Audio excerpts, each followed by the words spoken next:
SLP doing a great job here. Los Tigres looking for offense and, I mean, trying to figure out how they're going to get through this just, I don't know, this bunker.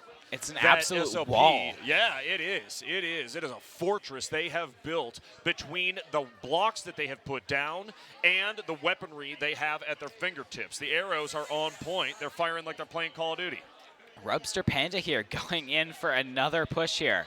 With the Ender Pearl, misses the Ender Pearl. Oof. That is unfortunate, but is going to make it back to base in time to quell the attack from, I believe it was Escliz?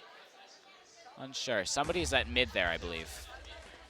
Nope, right there. There he is. It's Verdi. Uh-oh. Fireball goes out. Verdi goes down. So does Perry Christmas. So does El Toca. Abe on a two-piece, and Ugax gets one. Yeah, this is a good time for Orioles to make a push here. They've got better gear. They've got better team upgrades. I'm willing to bet they've got 1,000 fireballs in their inventories combined. Yep. And they've probably got enough for some Ender Pearls. This is the time where they need to make a push here. It's do or die. Yeah, and you know what? I think that we are not far off from some sort of serious offensive push from these SLP Orioles. It really could be happening here. Mm-hmm. Yep, here we As you see mentioned, Potion being drunk. Not sure where. This fellow down here, I'm not sure which player that is, but looking like he's ready for a push onto Orioles base here. What on the earth? Look at all that my water. That's ridiculous. Jeez, dude. Abe, you gotta stop this, man. Ah. The TNT, it doesn't do anything! What's that for? Come on, Maybe man. thought that it would catch some of these blocks over here. Big no, though, and Rubster Panda going to use that jump potion to get up and out of the way. I mean, honestly, this water is helping Los Tigres. Oh! Uh-oh! Oh, no! Uh-oh! Oh, they Who's on the lead? almost Perry didn't Christmas catch it. finds him out. They almost didn't catch it. He doesn't get any. Abe is still in there. Doesn't quite get any of them. Gets a couple of them low. Gets Rubster on the other Panda side. It's gets Rubster the blue Panda with the bed! destruction. The last second there. Wow. Unreal. There you have it. Sending in Abe. He plays distraction like Rubster Panda has been doing the whole time. The whole game. Rubster Panda playing that little kind of dancing around mode, getting out and distracting the other team. And guess who takes up that responsibility? It's Abe. Takes the attention of 3 players and allows Rubster Panda to get in on that backside. A beautiful cook on that bed. And that water, dude, just adds so much chaos, so much confusion to everything.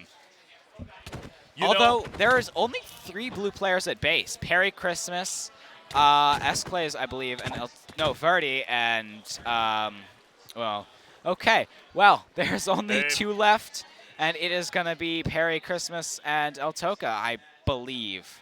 Nope. It is. We saw an Ender Pearl to the mid out of one of these Tigres. It is Vardy. Vardy, and I believe Perry Christmas or Esquez. Vardy going in here. All the Orioles left for sort of a do-or-die type approach push to just see if they could wipe out all the South players. Yep. And that did leave their bed open, so I think Vardy here might be able to get this bed destruction. It's a definite possibility, but he's going to have to work real hard for it. Yep. If he can get it, then they enter a 2v4. And the PvP out of Rubster Panda, Ugax, Abe so far today, that's a dangerous situation to put yourself Ender into. Pearl. Uh-oh. Ender Pearl gets Pearl's one. in, sends Hodgepodge. Gets 2. Gets another, and it's Vardy going in for the bed. Will they get this bed destruction right here at TNT? No. And that's going to be it. It's 1v4, and they still have a bed. Oh, he's right down there. Oh. I don't know who it is. Oh, it's Esclays, the one remaining from this Los Tigres team. Indeed. Esclays, last alive in this map number 1. What an effort. Rubster out of Panda SJP. is going That's to it. take down that final kill. And there it is. What a game. It was a very, very special one. And to see a map go that long and be that competitive, always fun to watch. But especially when we know that these two teams have met in the last two championships, and now they are meeting in these semifinals for a chance to go to the championship. Beautiful map out of SLP. Yeah, I'm with you completely. That was, I mean, SLP, they've been working for this moment. They've been wanting this fight for so long, and now they've showed up and they're like, we're ready for you. We're going to beat you, and here's how. And they won that first round, and now it's do or die for those Tigres. They've won the last two. If they want this three-peat, they're going to have to win this next game, which is going to be on Yoshi.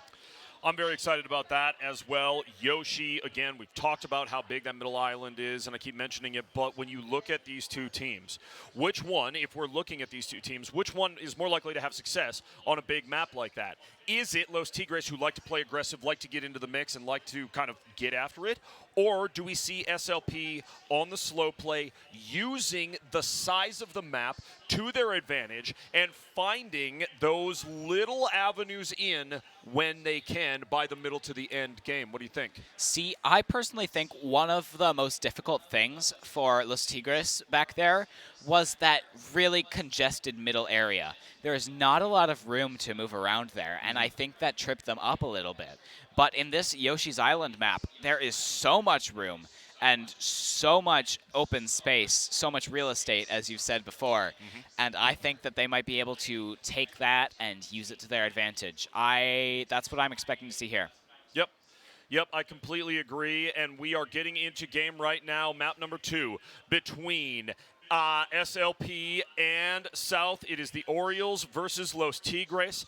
If Orioles win right here, they will punch their ticket to the finals, and they will have eliminated the team that beat them the past 2 years in a row. What a satisfying feeling that would be for your Orioles. Now, if it's Los Tigres, they want to see a reverse sweep right here. And how much of a statement would that make if South comes back and reverse sweeps the team that they've beat twice to take home the hardware? I'm with you. Storylines abound, everyone.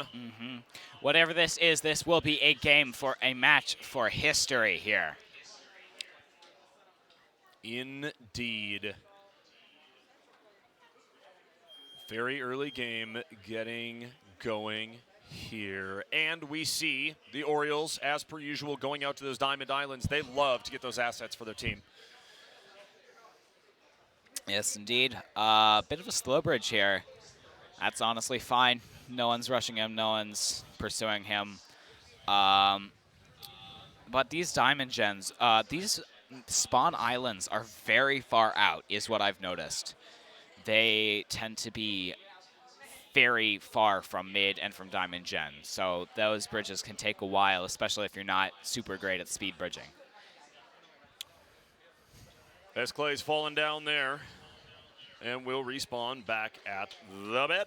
I believe that is the second time this round he has done this. It'll happen. And here's Rubster Panda choosing again just the build up and up and up strategy. You know, I was going to predict that Rubster Panda would build up to Yoshi's head, and she did. Yeah, of course. Did, absolutely. Loves the high ground, loves to be able to get up, loves to see everything, right? It's just like being up on a big hill, being able to just look out over the horizon and see, okay, I know where all the Tigres are out here. Completely. Okay? We're going to pick off these tigers one at a time. There's one over there. I believe it is, I'm actually not sure. It is Esclays there. Sure is. However, Rubster is a bit low on HP, so doesn't quite want to go for this fight here. 10 HP, took a lot of damage coming down from that Yoshi's head there. Yeah, she'll just build up a little bit of HP and then engage. She's not scared, you know that. Oh, yeah. But here she is, 1 or 2 tap, 1 tap, 2 HP. There it is. Gets him down to 1 health. Yes. Almost gets that kill. And if she had waited another 2 or 3 seconds to engage, she would have come out on top in that fight. Unreal. Yeah. Unreal, the skill. The health regen here is a really big factor. You have to just wait for your health to regenerate, all your hearts to come back, and that can take a little bit. But you have to be patient. You have to wait for that. And that can catch a couple players off guard sometimes. Certainly can. Patience is key, especially in this game and at this level of competition. These are the best 4 teams in the league. They've been playing for this. They've been working for this and practicing for this. Los Tigres, it looks like they've built out and they're looking to get some resources for themselves. I think they stretched themselves a little thin. They're on map number 1. It's very, very true here. And here we see Abe coming towards mid, trying to push Esclays back out of their diamond generator. Yeah, but it really looks like Los Tigres here have just commandeered mid from the Orioles. However, Rubster Panda does get some emeralds, throws them into the void and diamonds, and is now looking to be an aggressor towards red. Yeah, absolutely. Going to go throw that diamond off, just taking things away from this Los Tigres team. And now doing what she did before, right? Getting out and just being a distraction, being disruptive, and taking the attention away from what Los Tigres should be looking at. I mean, did you see that? She just hardly jumped over El Toca at the last second. Yeah. That was like an Evel Knievel jumping over a pit of snapping crocodiles. Yeah, it truly it was. And those crocs are angry. Oh, For yeah. dang sure. Clays got to feel good about that elimination, but look at what it took. For Los Tigres, they see Rubster Panda up on that diamond island, and all 3 of them just gritted their teeth, and they were like, get out of my They space. don't want a repeat of last time. I'll tell you that Get much. out of my swamp. They don't want what happened last time to happen again. Last time they lost because they didn't pay enough attention to Rubster Panda. And that might be their downfall this time, that they're paying too much attention to Rubster and not enough to the other players on her team. Could be the case, absolutely. And if they go ahead and they spend a bunch of time focusing on Rubster Panda, that gives a lot of avenues and a lot of opportunities for players like Abe, Ugax, and Hodgepodge, who I know are just as smooth and just as skilled. Whoa, with the Ender Pearl Ender coming Pearls. in. Uh-oh! Hodgepodge here only wants to defend, stalling for Ugax and Rubster Panda to come back, and there it is. 3v1. It's going to be real hard for Esclays to win this and get it, or Verdi, rather, to win this and get the bed here. Yep. But if anybody can do it, I believe he can. Yeah, Vardy really, almost had a kill on either Ugax or Abe. I forget who it was down there. Got him down to 3 or 4 Ugax dead. HP. Ugax. Now, Ugax going down. Vardy here probably just waiting for his reinforcements to come. No, chooses instead to go in, tries Boom. to build himself in, but can't quite manage. Yep. Almost, though. He got real close there. And then that hole quickly sealed up by our Orioles. Diamond Generators now at Tier 2.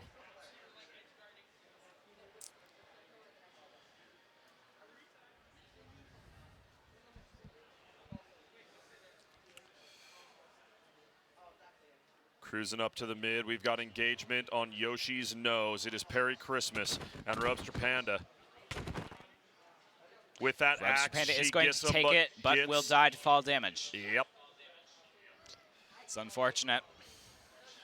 That's the danger of building up like we see Rubster Panda do so much. She builds so high that if she gets knocked off, that's game, that's death. For sure. And here we see, I'm not sure who it is, their player is not loading in yet, but somebody was bridging out towards that diamond. There they are, having a jump potion. Taking this fight against Hodgepodge. It's Vardy. Vardy, uh-oh. Getting down inside and He's sealed in. Two has burrowed, and now And there the bed it is. That's gone. the bed gone. What an answer from No, Los Hodgepodge, Tigres. don't go in by yourself. He gets 1, he gets 2. Will he find the 3rd? Uh-oh. It's very possible, but not quite. Rubster Panda is going to take it down, and now it is down to her and I believe Ugax. It sure does look like we are going to see a map number 3 between these two teams. We knew it was going to be competitive, but now, here, we are in it, getting after it. And Los Tigres playing their aggressive game like we are used to seeing. Right. Yeah, I was saying, like, Vardy broke into their bed, got the bed, and then he broke a hole and then was just waiting for somebody to try and get revenge on that. And Hodgepodge fell right into the trap. He jumped in by himself without backup Yeah. and couldn't get the kill. And then it was Abe who followed up and tried the exact same strategy. And you can't just rush a player like that, who, especially not one who you know is very good at the game. Yep. Yeah, it's an absolutely fantastic effort out of Vardy, and now these Los Tigres are going to be cruising in and going after the 2 remaining Orioles. We will call it, unless there is some miracle, we will call it a map number 3. Ugax, or Perry Christmas rather, and Vardy here up against Ugax and Rubster Panda. Just stalling for time at this point. Probably waiting for reinforcements or trying to bait these Orioles out into the open. Are going to team on Ugax, get him down to 6 HP. Can't quite secure the kill though. Ooh, fireball or to will the he? face. Not and Vardy quite. goes down 2. What's the HP counter on those players? 6 and 8. Wow. Unreal. That was not. I mean, that was just very close. It sure was, and now the 2 remaining Orioles will close off the entrance to their base and just hang tight. Bunker strategy. You've seen it before, and I don't think that it has ever worked out. But, I mean, what team did it last time? Was it Egan, who we thought were building in just to protect themselves, but instead were saving money, saving resources for those Ender Pearls and those potions and all the things that they needed to push. You know, I think it might have been Egan when they were playing AFSA and we cast that game. I do think it might have been them. Right. Certainly. Map number 2 here. We're on Yoshi and waiting to see what Ugax and Rubster Panda have in store. Rubster Panda just took a speed potion. Ugax, fireball on the way out. Got 1 red player on the way. Not sure what the rest of them are. Yeah, I can't tell who it is through the walls. No, that is 2 on their way here. It's Vardy and probably Perry Christmas a second time. And these two Orioles players have taken a very advantageous position up here in this corner. Yep. Call it camping. Call it camping in FPS. They're just camping in corners is what they're doing and waiting for their opponents to try something. Get out your s'mores, get out your marshmallows, your tents and your sleeping bags, because we going camping. But they know where they are. Yep, Vardy just found them out. Not a hiding place anymore. Using that, I believe they used third-person view. You can switch your camera to third-person mode to peek corners for free. Yep. And I believe they used that to figure it out, and that was pretty smart. And now Vardy using their own generator, almost challenging them to come down. Oh. Goes up, gets 1, gets 2, and that's the game. Vardy took out every single player after that bed right there. The Ender Pearl inside the base, up to that upper level, and a 2-piece. Unbelievable stuff as Los Tigres even up the series at 1 apiece. And we go to map number 3. Can't believe it. I mean, I can believe it, but what an effort. That was fantastic. I mean, those players, who was it? Rubster Panda and Ugax, they did not see that coming. Vardy went in, he was like, oh, that's how you want to play? He just used their own generators, got their resources, and then used it to buy an Ender Pearl up top, and take both of them down. Yep. I mean, they both had diamond armor and diamond axes. He had iron armor and iron axes, and he somehow managed to take that away. And we will be going to the final game here, the final game in this grudge match, Los Tigres versus Orioles. But first, we're going to have a quick break, and we will see you after that.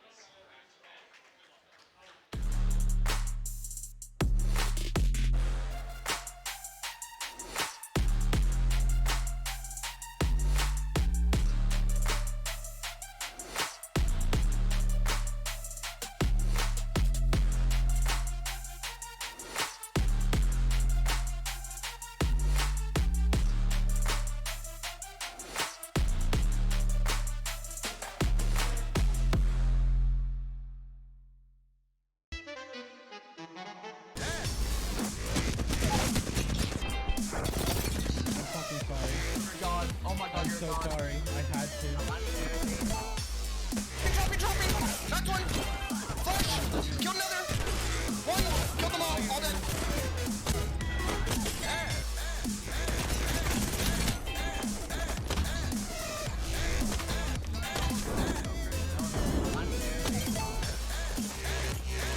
Back up. Flash on you, flash on you. Is this thing called jazz?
Hello, everyone, and welcome back to the Spring 2022 State Semifinals in Minecraft here at MNVL. My name is Thunder McFadden, joined as always for Minecraft by my man Aries. And now we have game number 3 of these semifinals again. Cannot stress this enough.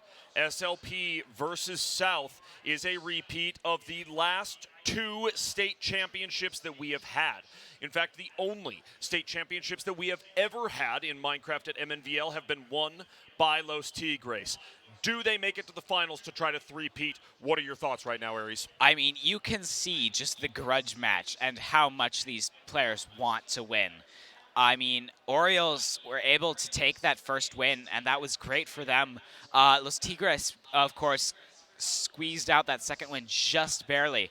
And now it's coming down to this final match. We're going to see both players doing everything they can, fighting tooth, nail, and claw to get this victory here. Because if they win this, then they go to finals. And I know that SLP wants that desperately. Yep. They have made it to finals 2 years in a row. And if they win this game, it will be 3. And they have wanted that victory so bad these last few years and have just not been able to secure it. And if they win this one, that they have a real shot at making it. Yep, they absolutely do. They have some tough competition in AFSA and in Blaine on the other side of this bracket, right? And actually, before we go into game, we're getting players organized. We could show you that bracket as well, I think.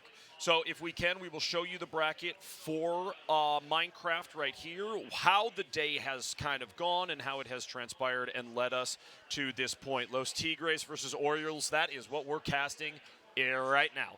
And Blaine and AFSA actually went to a map number 3 as well. So extremely competitive semifinals here at Minnesota State. Indeed, indeed. And we should be going into our next game very shortly here. I don't know what map it will be on. We had Yoshi, we had Dragon. We might be seeing Sonic for this third one. I think it's Dragon, but we would have to check. All so right. We'll see immediately. We're getting into game, and players are loaded. Who is going to punch their ticket to the finals, and who is going to play for third? Los Tigres versus Orioles. Let's go. And here we go. We are going on Dragon, as you suspected. And, you know, this is a map that Los Tigres had a little bit of trouble with in the past. They were having difficulties pushing out towards mid, especially that middle of the island there with the tower and the dragon. It's so congested there, and it's really hard to push when you're so aggressive, like Los Tigres can tend to be. Yep. So I think that the Orioles definitely knew that, and were using that to their advantage here when map picks happened. Because with a more open map like Yoshi, we definitely saw that Los Tigres were more in their element than they were before. Yeah, it gave them the opportunity to just run it when it came to the offense. And now as we sit at 1-1 in the series, Orioles and Los Tigres, it's SLP versus South. We have this rivalry. There is none like it in Minecraft at MNVL. So a lot on the line and a lot at stake for both of these squads. For sure, for sure. Los Tigres, as per usual, already making moves out towards mid. On top of these trees, probably going to try and bridge over towards red. They don't even need to. Rubster Panda did it for them. And Rubster Panda goes down. Let's see if he'll be able to get Abe, too. He does, but Hodgepodge manages to get the kill on Tavardi there. He's not going to be getting this bed, at least not this early. That would be devastating. Yeah, it would be. It would be. But Los Tigres, they are going to put the pressure on, right? They always are, and it disrupts anything that SLP is trying to do defensively. So, South, what can they do? Is it more offensive pressure like we have seen? Is it just constantly barraging these SLP Orioles and figuring out how much PvP they can handle? We will have to find out, I suppose, because, yeah, Rubster Panda here looks like she wants to make moves towards blue base. You can see they've already got quite a convincing defense up. They've learned from their mistakes in the past, and they are rushing defense as quickly as possible. But is there anyone at base? There are 2, and 2 more coming back. I don't think even Rubster Panda would be able to take this one. I don't think anybody would. No, but here we see it. It is Rubster Panda making some noise, gonna bop at least. Oh, she lands on the mid. She lands on the ring. A nice, nice elimination for Rubster Panda. Yeah, she gets the 1 kill, and then she gets to just leave for free. Or come back if that's what she so chooses, and it appears like that is what she's going to do here. Yeah, coming in towards this middle bridge here, but no, gonna retreat here. That's a wise choice. They have too many players. I Wow. didn't know if S-Clays even saw Rubster Panda for a second. I thought she might have a free lane to the bed. Yeah, no, it definitely looked like nobody saw her coming there.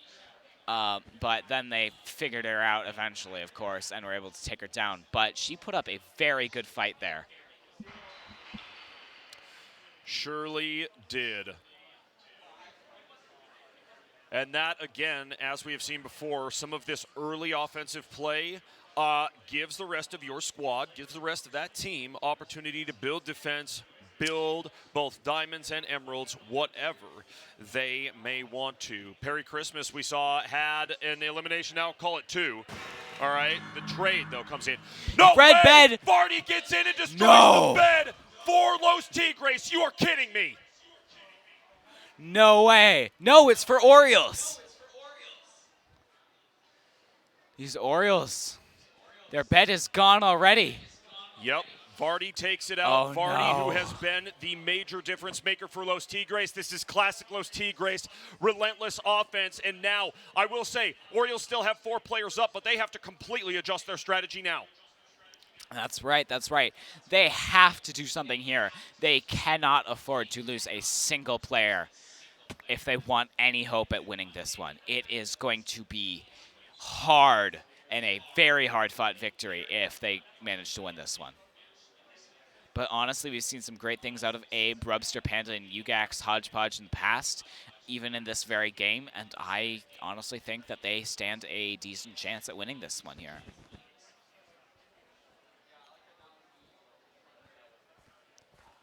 You can see S-Clays. He really just wants to bait Hodgepodge here onto this bridge so he can knock him off. Yeah, and Hodgepodge just hanging out, keeping the low ground. Oh, a big, Gets the kill. big. And lives on 4 HP. Yeah, does survive that one. That massive for Hodgepodge. Staying alive. Just barely manages to squeak it out on and survives on life support. Truly. But they still have all 4 players. That is absolutely huge for these Orioles. They just have to survive until they can build up the resources to get a good push going. Yeah. And since they don't have to worry about dying anymore, because if they die, then that's it. They're able to buy those temporary items like the better pickaxes. Oh, Ender Pearl coming in. Uh-oh, and the chase is on. It's Vardy. Oh, no. There it is. There Says goes goodbye to Ugax. Ugax. And now it's Hodgepodge, Abe, and Rubster Panda. Will Vardy be able to get a second one? Let's find out. Goes in for Hodgepodge, gets a hit off. Gets poisoned by those poison arrows.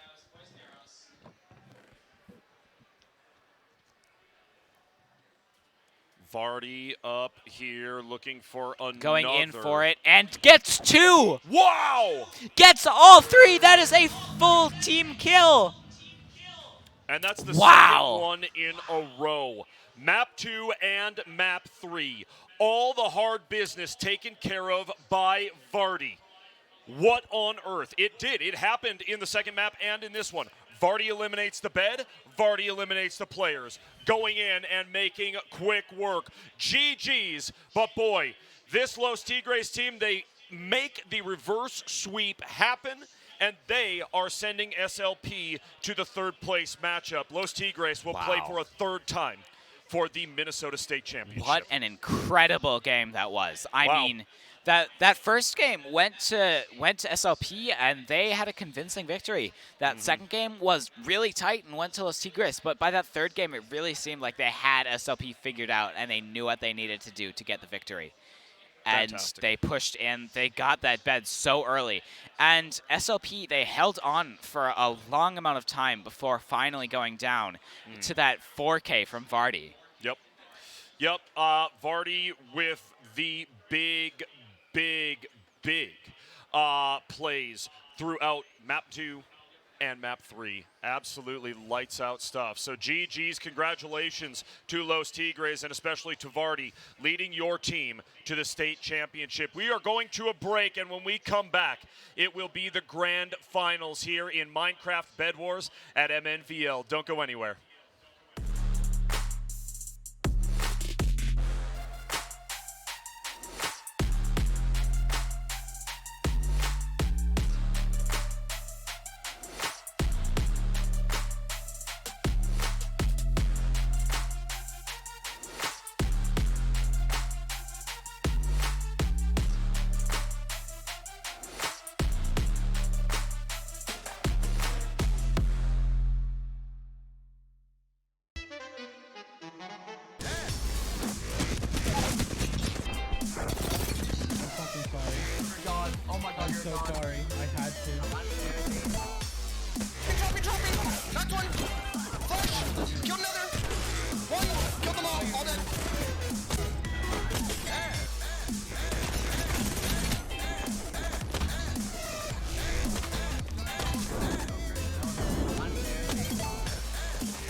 Welcome back, everyone. There it is. There it is, what they are all playing for and what two teams have the opportunity to win right now. It is Los Tigres looking for a third straight state championship here at MNVL, but AFSA just went ahead and unseated the only undefeated team in Minecraft this season, and they are on to take out the reigning champs. What do you think about that, Aries? Well, I mean, this has been a game that I have been super excited for. I've said it before, I'm cheering for AFSA here. I'm super hyped that they managed to make it this far. And Yeah. I am hoping that they can manage to clutch this game out. But at the same time, Los Tigres, I mean, we've seen some great things out of them so far, and so this could be a shutdown for them too. It really could be. We are running the same best-of-3 format here in the finals. So, best of 3, first of 2 will decide it. Is it the AFSA Eagles who come out in a kind of, I mean, not really a Cinderella story, but coming out as sort of the dark horse on the season, right? A new squad that is really making their waves. Are they able to do it, or is it Los Tigres with that high-flying, very fast-acting offense and attack that takes them to a third straight title? We shall see momentarily. You saw the trophy there. You saw the players getting ready. All tech issues, knock on wood, have been ironed out here, and we will be on the map shortly. Cannot wait to get into it, Aries. It's going to be an absolute banger of a matchup and championship for these two. Truly, for sure. We have seen in the past, Los Tigres have been playing very aggressively, and I'm just waiting to see how AFSA is going to choose to battle that. Because oftentimes Los Tigres push out too far, and we saw that SLP was able to, when Los Tigres pushed out, get to their bed and destroy it. And I wonder if AFSA might be able to do something similar here. That's probably going to be their best hope here, but they're going to have to withstand that attack from Los Tigres because we know that that is devastating. Yep, it really is. It really is so devastating that they were able to take out SLP after SLP won the first map off of South, right? So when they get their offense going and when they get that snowball rolling down the hill, it is going to be an avalanche very, very quickly.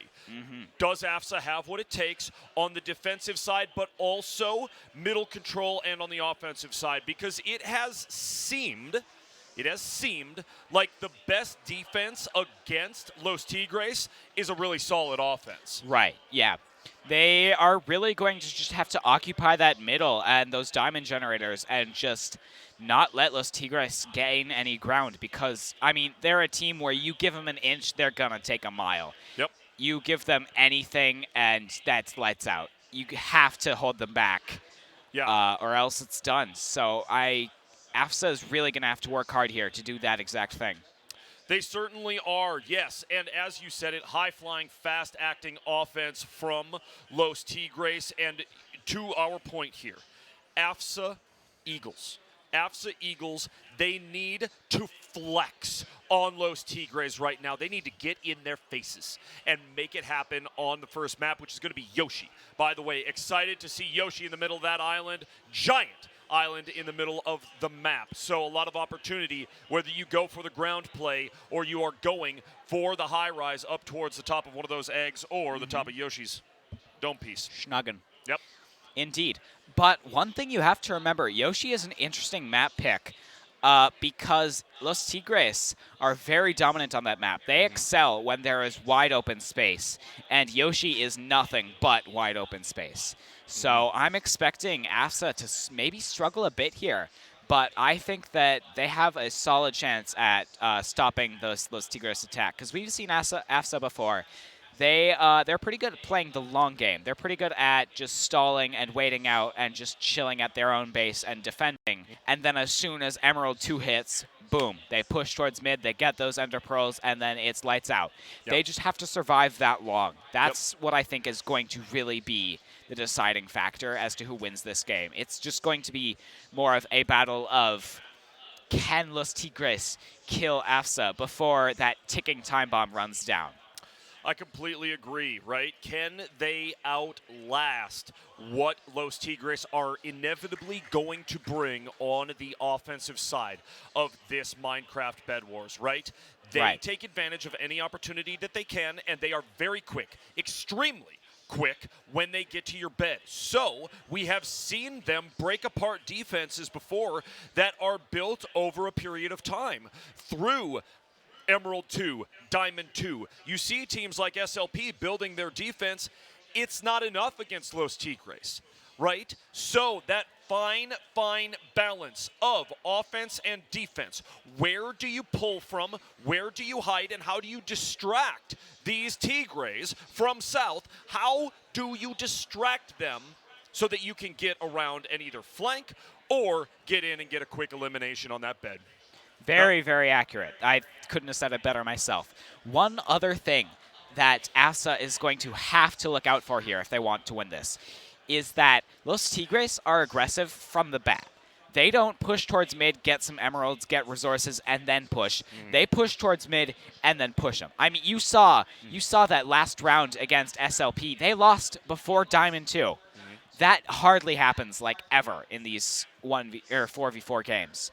It is hard to pull that off, and so most people don't see it coming. But AFSA is going to have to be ready for that because Los Tigres will try and do that again. They will try and push early and get an early bed destruction while the base is still relatively undefended. I think that we might end up seeing a lot of that coming out from Los Tigres, and AFSA is going to play a really hard game to just not let them through. Yep. It's going to be more of what we were sort of seeing in SLP versus Los Tigres, which was just the unstoppable force versus the immovable object. I mean, which wins? Yeah. Yeah, and it's there is no good answer to that question. Right. Now, as we move into these state finals, I think you make a lot of good points there. And it goes back to a comment I made earlier.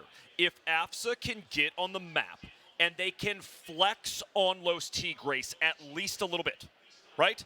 Get out, take it to them at the mid, engage in the PvP that they want you to engage in, and make the trades.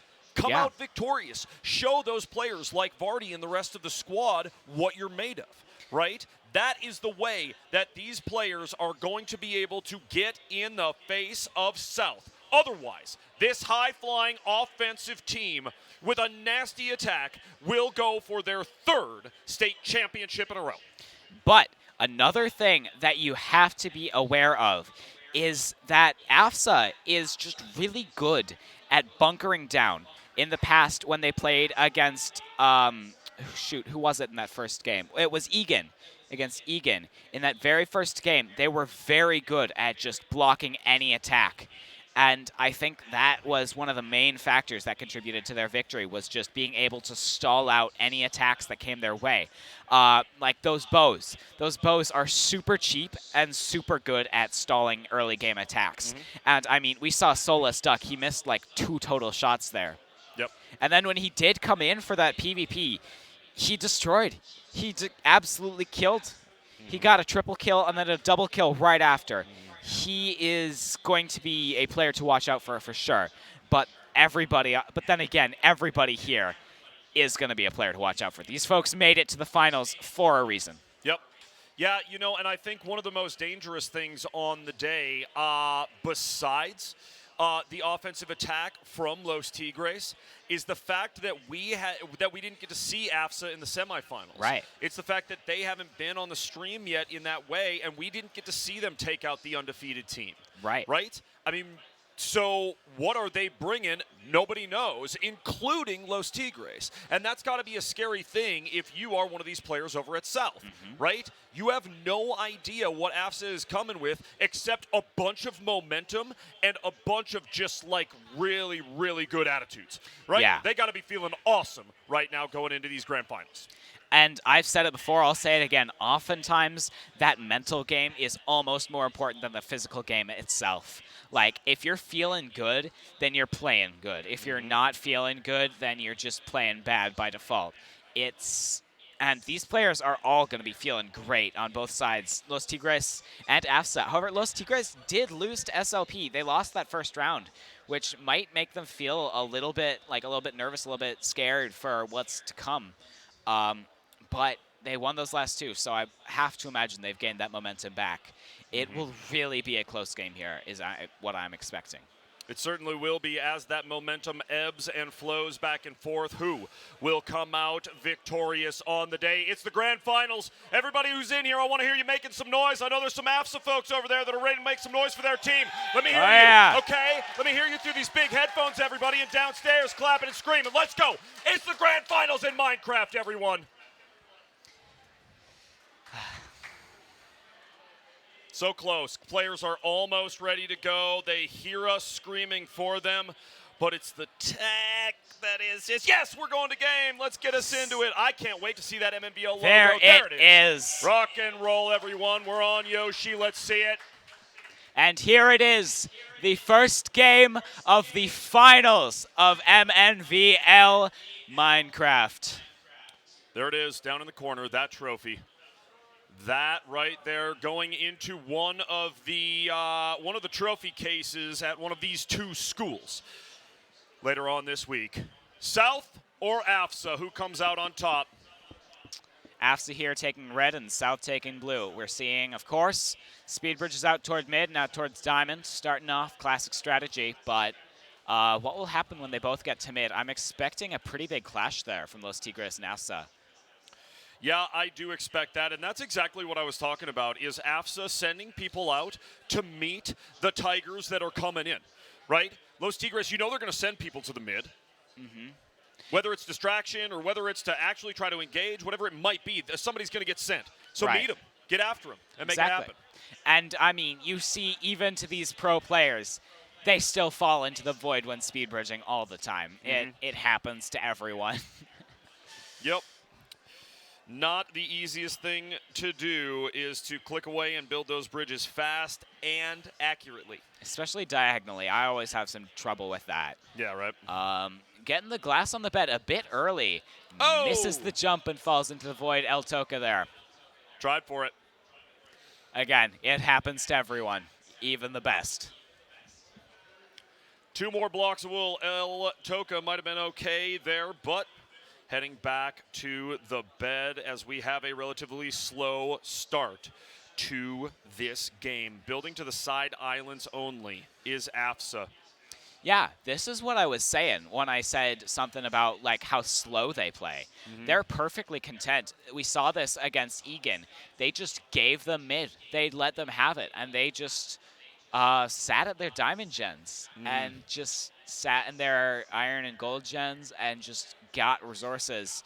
And then as soon as that late game started to come into effect, bam, they fell on the enemy team like a thunderclap. Exactly, they did. Yeah, the only thing that really concerns me about that is nobody plays like Los Tigres. Right. Nobody plays the mid like Los Tigres do. So if you're going to give up the mid, you got to know that they're coming. And they're coming at some point, and it's going to be when you least expect it because they have a vision of the map unlike any other team out there. Right. And here we see just going around for emeralds. Probably not going to go for this push here. AFSA still hasn't even made a bridge towards mid yet. They're perfectly content to let Los Tigres have it for now. Vardy and the crew. Vardy especially coming off an absolute freakish performance there against SLP.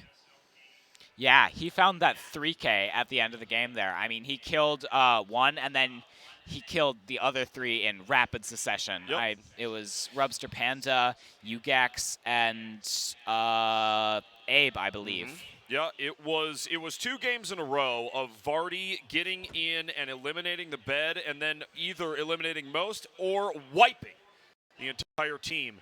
Semifinals. So now as we're in the grand final with these two teams, how is Vardy going to fare against very high-performing AFSA today? We might have the first combat here towards mid. Yes, we do here. Sure enough. Not taking that knockback. Dang, that was very good knockback resistance there from Lego Bueller, and gives Escalade almost a run for his money there. But, of course, is going to go down. You don't win a 1v2 like that. Yeah. At the end of the day, you just got to kind of take the L that you're going to on the map, especially in Minecraft, right? It's not the worst thing in the world to head on back to base and regroup with your team, even if you lose just a little bit of what you picked up. Right. But AFSA now does have a bridge to mid. They have officially struck ground at middle and are going to try and get some emeralds here. And that will likely be a point for contention with Los Tigres. And we might see Los Tigres start to use some of that aggression, start to use some of those pushes. Yeah, certainly. Oh, and we've got a speed potion here for Vardy. Vardy. Absolutely going nuts so far today. And a jump potion as well. Why have one when you can do both? Absolutely. Speed and hops for Vardy, who wants to get in and end this thing quick. Has done it before, will do it again potentially today. Picking up diamonds and moving along. He's got milk as well. That milk is very important because that will remove any effects from a trap they have. Here we see Or Solus. an arrow, potentially. Or an arrow. That will That's remove the huge. poison. Going in with the Ender Pearl already, but gets knocked into the void and doesn't have another one to recover. That's right. Georging there. With a huge boop sends Vardy to the depths. Oh, yeah. And that's going to mark as the first push in this round and in these finals. I believe, correct me if I'm wrong, but this is still a best 2 out of 3, right? Correct. Best Alrighty. of 3 here. First to 2 wins will take home all the marbles. It is for the state championship right here. Alrighty. Still, we just see AFSA playing back, going for their diamond gen. They've only made it to mid a couple of times. Here we see him going for it again. Solo stuck here. Perry Christmas gets knocked off the map by Lego Bueller. Lego Bueller has had a pretty standout performance today. There's another one. On the offense. There you go, El Toca going down too. Lego Bueller there at their diamond generator, and Solus Duck here for that backup. With that bow and arrow, we've seen him be so deadly. Whoever's there, I think it might be Vardy. No, it's S-Clays, had gotten poisoned, but Lego Bueller was so low in HP that he just got taken down at the end. Yes, indeed. Taken out, but not completely out yet. These teams still trying to figure out where they want to attack from, what their best options are. El Toca fallen. And just get running past those hail of arrows there is S-Clays. Yep. Good work getting out of there before getting peppered to death. Oh, Vardy, on the I bridge. guarantee you, almost made it to that AFSA base. I was about to ask, where's that Vardy fella? I'm seeing the other 3, but he's a sneaky one. He is a sneaky, sneaky fella. Sure is, and fast, too. And Always finding a way to get those either speed potions, jump potions, or a hot combo of the 2. Vardy's been playing, has been a major difference maker for this Los Tigres team today. Soulless Duck still sitting at that diamond generator, sniping from this far away. It is straight up impressive. These shots he's hitting are great. Just straight down the lane, the arrows come as Los Tigres try to defend.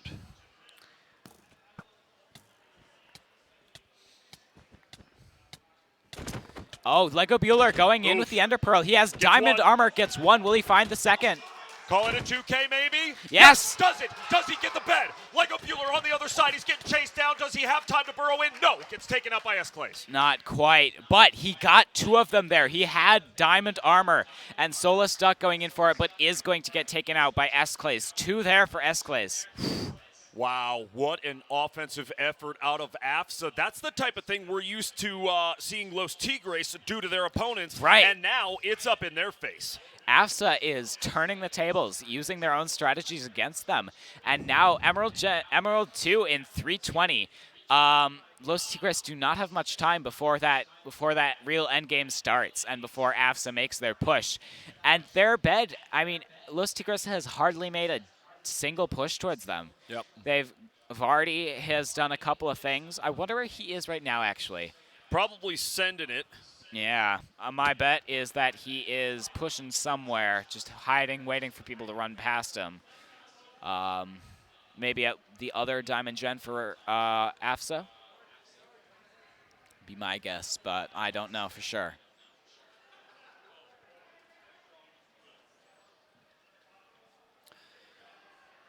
Slow playing, both of these teams, or at least for the most part. There is an Pearl Ender goes Pearl. in. Does it land? It does. It And does. he gets and it's in. a beautiful Ender Pearl. Yes! It's perfect. Lego And Bueller. destroys the bed. There it is. And he got Georging too. Or Vardy, rather. What on earth? Probably the most perfect Ender Pearl we What? have seen No! in the history of MNVL, and El Toca is going to take the fall. It's all right. You can do that when you've still got a bed, but you can't do that to yourself when you don't have respawns. Come on, El Toca. You got to be better than that. This is a rough position for Los Tigres. It sure is. I mean, AFSA there, that Ender Pearl, they did not see it coming, and they got into that bed. That was such a perfect execution there. I mean, what a true shot. And we talked about it earlier in a previous game, right? That Ender Pearl doesn't go just right where you click it. Right. You have to lob that thing. And so for Lego Bueller to land, after we have seen some pretty bad misses with Ender Pearls on the day, let's not lie. Oh, we yeah. see the perfect Ender Pearl out of Lego Bueller, clear across the map, and says goodbye to the sheets and pillows. Oh, yeah. And now it is just down to S-Clays and Perry Christmas to pull this off here. Will they be able to? My bet is no. But, I mean, Los Tigres, they are aggressive as all get out. But what do they do when it's a 2v4 and your opponents have diamond armor? Because, again, they've been playing this long game the entire time. Lego Bueller is going to get knocked into the void, but that's fine. He comes back. Sure does. Will respawn over on the AFSA side. Los Tigres, 2 players still up. They're trying what they can. Now, they have 1 reverse sweep already tonight. So, if Los Tigres go down here, you do not count them out. You make sure that you know that they can come back, and they can come from anywhere. Oh, yeah. Oh, yeah. I mean, AFSA is probably going to win this first game. Not going to count my chickens before they're hatched, but I think it's pretty likely AFSA wins this one. But Los Tigres are not out by any means. They still have a very real possibility of coming back in the second game and winning it. Perry Christmas for Solus Duck here. Solus Duck getting the hits in, getting the crits in, and Perry Christmas is one tap now. Sure Solus is. Duck chasing, thirsty for that kill. Will he find it? At this point, it's only a matter of time. 4 HP. There he goes. Solus Duck getting after It's him. caught up in the It's a Emerald race. Gen. It's a race. 2 HP, 3 HP. Come on, just hit him one more time. He's Get so that X close. crit. Oh, my. One more time. He's got half a heart. He's got 1 heart left. And there it is. And it's just down to S-Clay. Solus Duck, you ran right past him. He's right behind you, man. Come on. It is a heartless pursuit from the soulless Duck all the way around the mid about 2 times and finally takes out Perry Christmas. 1 left up for the Tigres, and then we head to map number 2. But, I mean, come on. I have to say there, to Perry Christmas's benefit, he was a slippery guy there. I mean, his moves through the Emerald generators, just placing blocks behind him, slowing down Solus Duck. Yep. He played that about as well as he possibly could have. And I'm very impressed at the amount of time he was able to stay alive. Yeah, for sure. Like trying to catch a minnow with your bare hands in one of these Minnesota lakes, I'll tell you that. Very, very slippery. Moving around that mid. Now, S-Clay's here. Diamond Armor, Iron Sword, Enchanted both. But, I mean, AFSA, all of them have Diamond Armor. So it's really just S-Clay's against the world here. They're on the Fireball. It is going to connect, and that, I believe, is Solus Duck going down. S-Clay's last player standing, and now just waiting it out. Lego Bueller, Ender Pearl on. Let's see if he'll be able to make this kill. S-Clays is a very dangerous player. We've seen him pull off some very good plays in the past. He's he is deadly when it comes to PvP. All these Los Tigres players are, for sure. And so, yeah, Lego Bueller is taking the wise choice, not really wanting to aggress this fight here.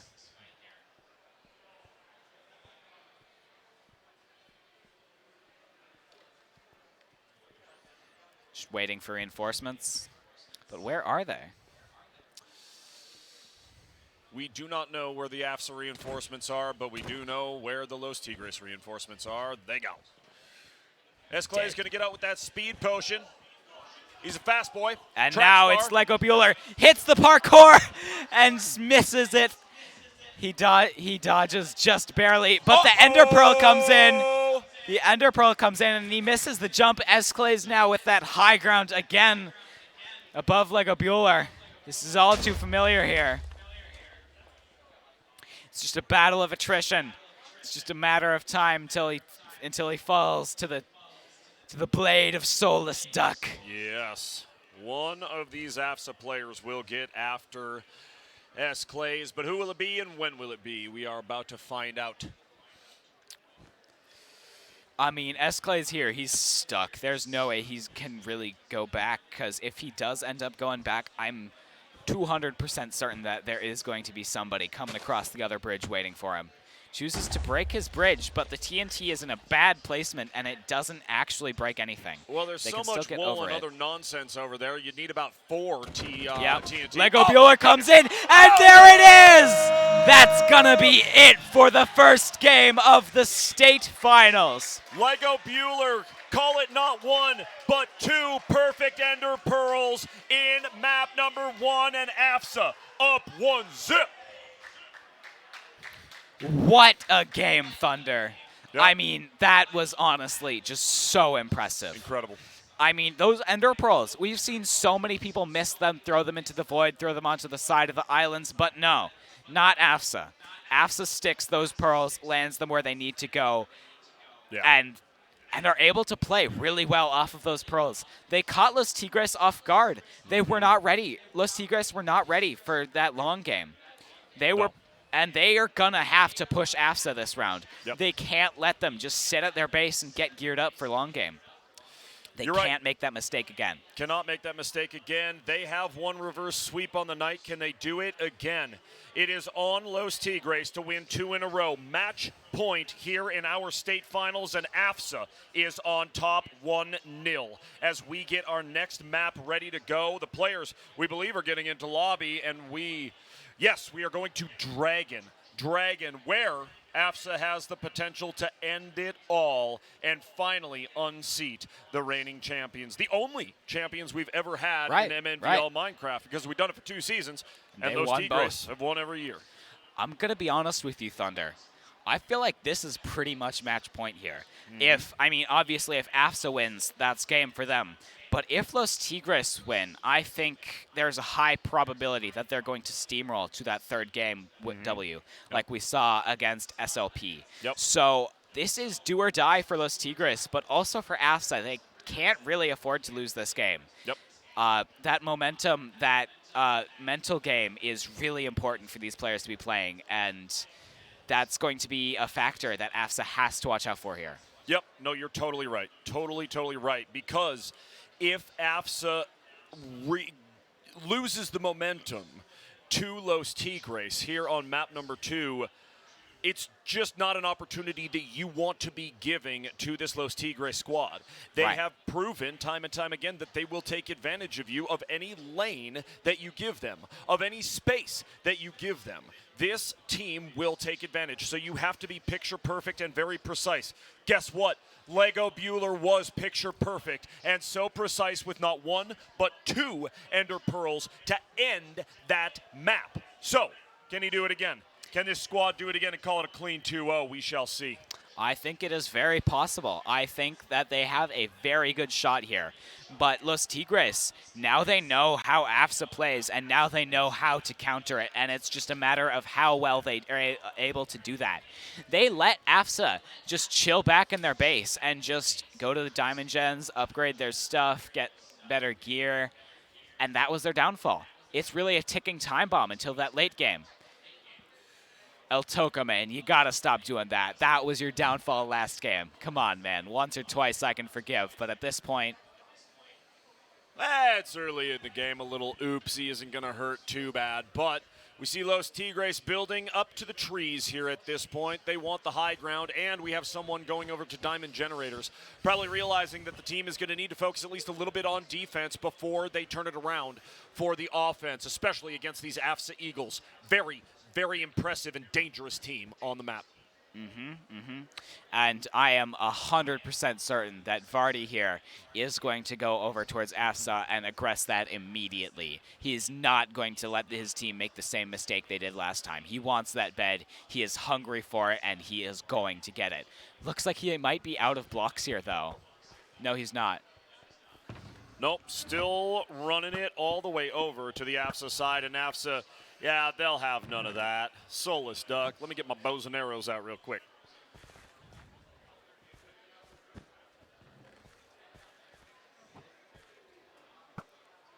And I like seeing this again, Aries. This is the second time we have seen AFSA build only to Diamond Islands and wait on a bridge to the mid.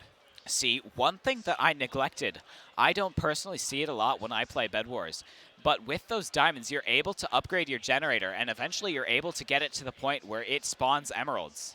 Yeah. And so at that point, you don't need to go to middle at all. You can just sit in your base, get those emeralds, and then get that diamond armor and those diamond tools and those ender pearls and everything that they've been using so well in the past. Right. And, I mean, that's worked out for them so far, and Los Tigres have to disrupt that passive playstyle if they really want to have a chance here. Because AFSA is just gearing up faster and more efficiently than Los Tigres are here. Oh, wow. You got Solus Solus Duck Duck and with Lego Bueller. Solus Duck got a shield, got bows and arrows, got everything going on over there. And Vardy, who is usually the one with the offensive prowess, gets bullied by Lego Bueller. Solus Duck here, sniping at him towards mid. I mean, he's so far away. This is straight up Hawkeye. Sure enough, but we have seen some fantastic aim out of both of these teams, not just what we were talking about with AFSA and Lego Bueller. Uh-oh. Both Goodbye. Esclays and Lego Bueller are going to go down. And so is Eltoka. All three die to fall damage. Call it fall damage, yep. High bridges, that'll happen. And we reset for both of these teams.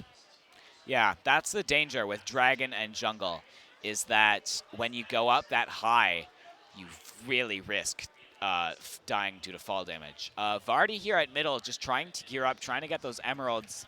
He knows that those emeralds are very important. I mean, I don't think they had enough of them last time. They weren't going for it. They weren't going for those emeralds like they should have been, and it ended up costing them because they couldn't quite get geared up. So this time, they're not making that mistake a second time. Nope, they are not. We see over here Los Tigres back and forth, but there's an AFSA Eagle up on top of that tree. Which one is it? Who is it? It's the Lego Bueller, and he's going in for it. There goes Eltoka. Just the brutality out of Bueller here over the past two games. Oh, gets knocked off. Little whoopsies. Esclay is there. Didn't see him coming. Nope. Not at all, and goes down. Los Tigres have got to put the pressure on here. They have got to make these AFSA Eagles feel at least a little bit of discomfort, right? At least a little bit of worry or anxiety about where they are coming from, because AFSA really seems super confident right now. Yeah, no, AFSA, I mean, Los Tigres here, they're doing the exact same thing that they were last game. They are just straight up letting AFSA sit in their base and just win. I mean, they sat in their base, they got their materials, and then they won. And Los Tigres are letting them do it a second time. Yes, they are. AFSA looking absolutely fantastic here on Dragon. Who do they have? They have everybody back at their base right now, gathering materials and resources, figuring out where their attack is eventually going to come from. Will we have another Georging bed elimination like we saw in round number 1? I think it's very possible. At this point, Diamond 2 is almost up, and at that point, they can seriously start upgrading their gen. That's when they start getting their hands on some emeralds. Oh, Vardy coming in for the play, building himself in, but not going to matter because Lego Bueller and the rest of the team is there. And they celebrate together by jumping on Vardy after they take him out. They say, no, no, no, no, no. You are not going to pull that burrowing move on us right here. Oh, yeah. Forget about it. And there goes Tier 2 Diamond Gens, and this might be the beginning of the end for Los Tigres, I'm going to be honest. It's a distinct possibility. It really does seem like AFSA is ready for anything, but also prepared with their own bit of strategy and attack right here. They're looking great. Yeah, yeah. And here we're seeing, I believe it is Lego Bueller or Solus Duck. Solus Duck it is. Heading out towards middle, getting those snipes onto El Toca, who is looking for peace. Just, no, don't kill me, it's Solus Duck. The Solus Duck that he is. He has takes no him mercy. Out, says good night. He has as much mercy as he has a soul, which is none. 0. Going back down for it. Do they see him coming? They do. El Toca here. Solus Duck dropping. It's the Duck. Gets knocked into the void, unfortunately. Isn't able to get anything off there. But he made it very far into Los Tigres territory. He didn't even have diamond armor yet. Nope. Yeah, just going into that 1v4, as I like to say, full YOLO. Willing to make anything happen. Oh, yeah. I'm willing to bet that some of the ASA players are geared up now. Diamond armor up the wazoo.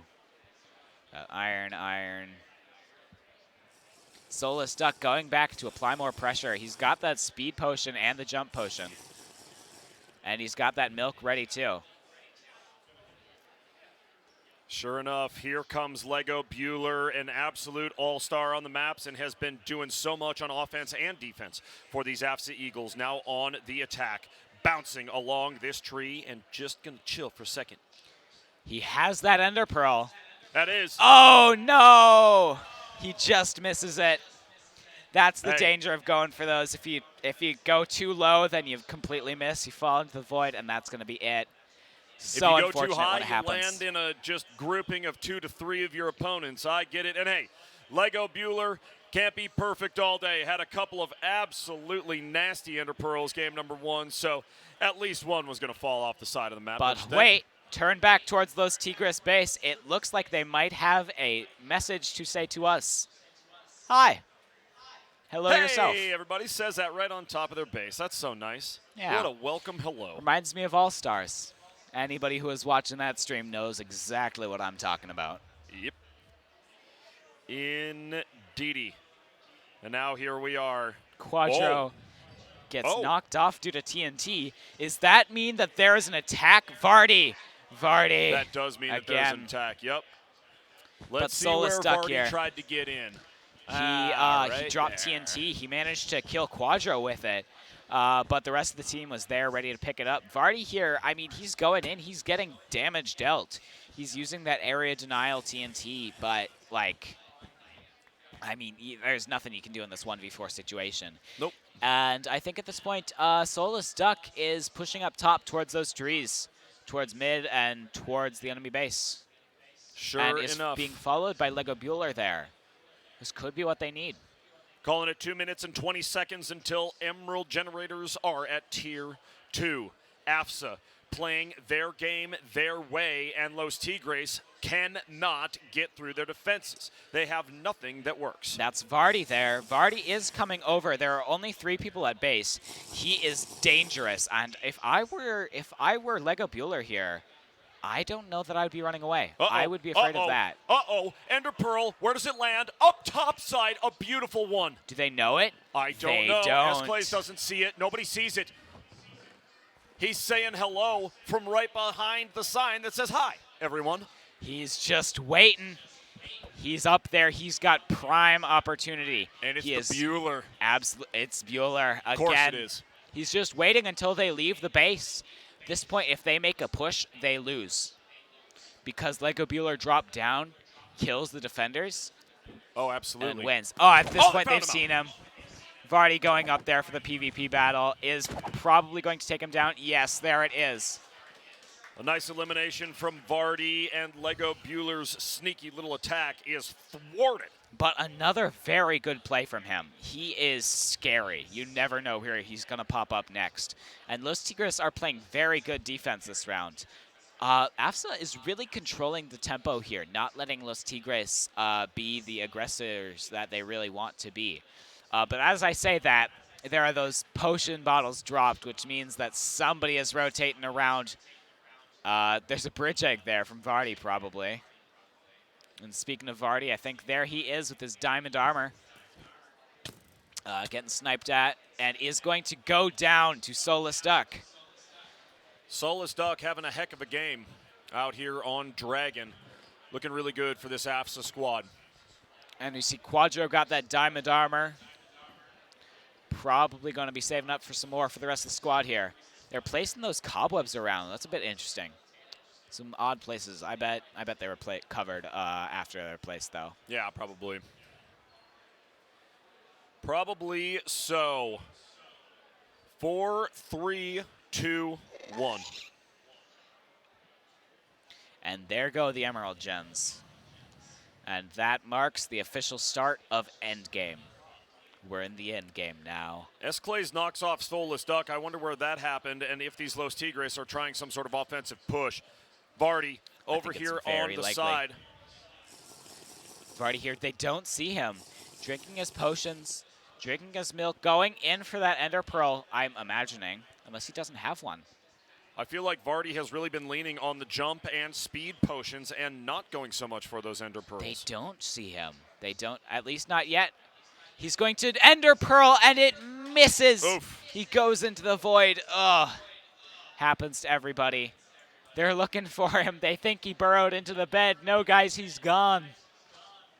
Long gone. Long gone indeed. Another attack not going through for Los Tigres, and they're not used to being in that position, man. They're not used to that happening. Yeah, I mean, you watch their game against SLP, you see how good they were at dominating the tempo of that game. But this time, AFSA's running away with it. They're controlling Los Tigres, and Los Tigres are not used to that. This is not normal for them. No, it is not. This is the stiffest competition that they have come up against here in the AFSA Eagles. Big old fireball. Lego Bueller goes down to Perry Christmas. We got an Ender Pearl off to the side. Not Oh, sure boy. who that was. I believe it was Solus Duck, actually. Going off towards that Emerald generator. El Toca sees it, but chooses to just ignore it. Nope, he is going back.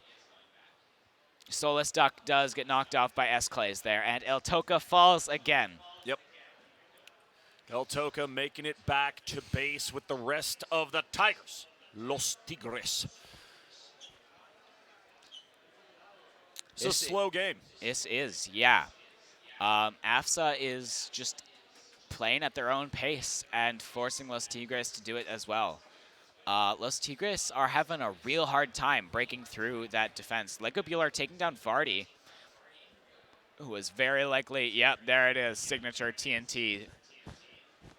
And, I mean, I'm sure Vardy just keeps attacking and AFSA just keeps defending. You can't win that 1v4, no Nope. matter how many times you try. Nope, you are not going to get through. Vardy keeps trying the same stuff that has worked against every other team pretty much, has worked against SLP to get them to this point, right? But this Vardy solo attack just coming in full speed, AFSA's having not a bit of it. But this, now this looks like a full team push. We've got one going, and I think that a couple more were going up top as well, although I could be wrong about that. Solus Duck on bottom, coming around through the donut. Lego Bueller is going to go down. Okay.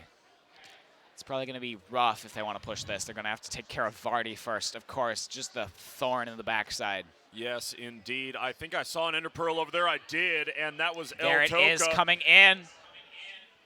Solus And- Duck, or Lego Bueller, rather. Oh, no, it is Solus Duck. Goes in with the Pearl, but gets knocked off. It was a coordinated attack there that failed because 2 Ender Pearls at once and 1 did not connect where they needed it to. So 1 player dropping down immediately, and then all of a sudden it's a 1v2 or 1v3. Not a good situation on your opponent's base. And Vardy here going back in for this push. You can see the trail of blocks he's left behind. He runs this gambit so many times.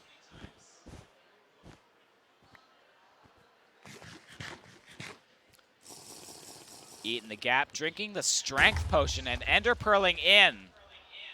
But he Is he gets gonna knocked get the right kill? away. No, he is Vardy not. gets a kill, but Georging in on the cleanup.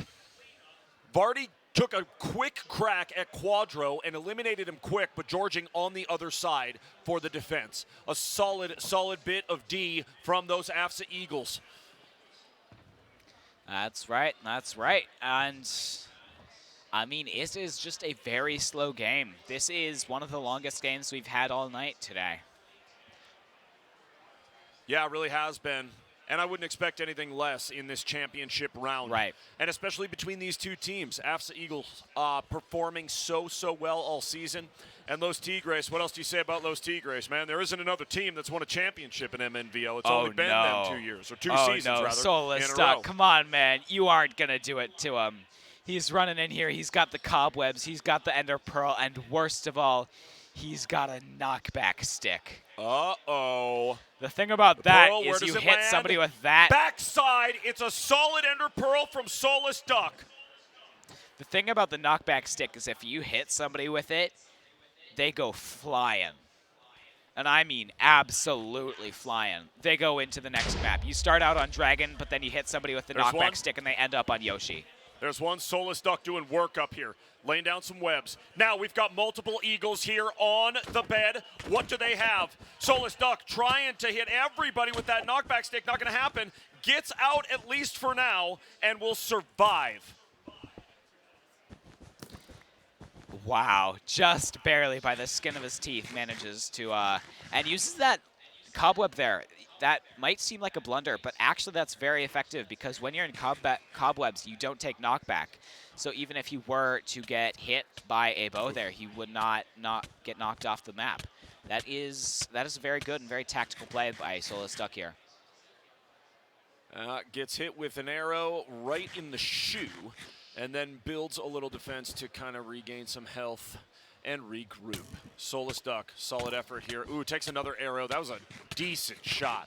I don't know who's got the bow over there, but that was really solid for Los Tigres. AFSA waiting. Soulless Duck here is distracting these Tigers.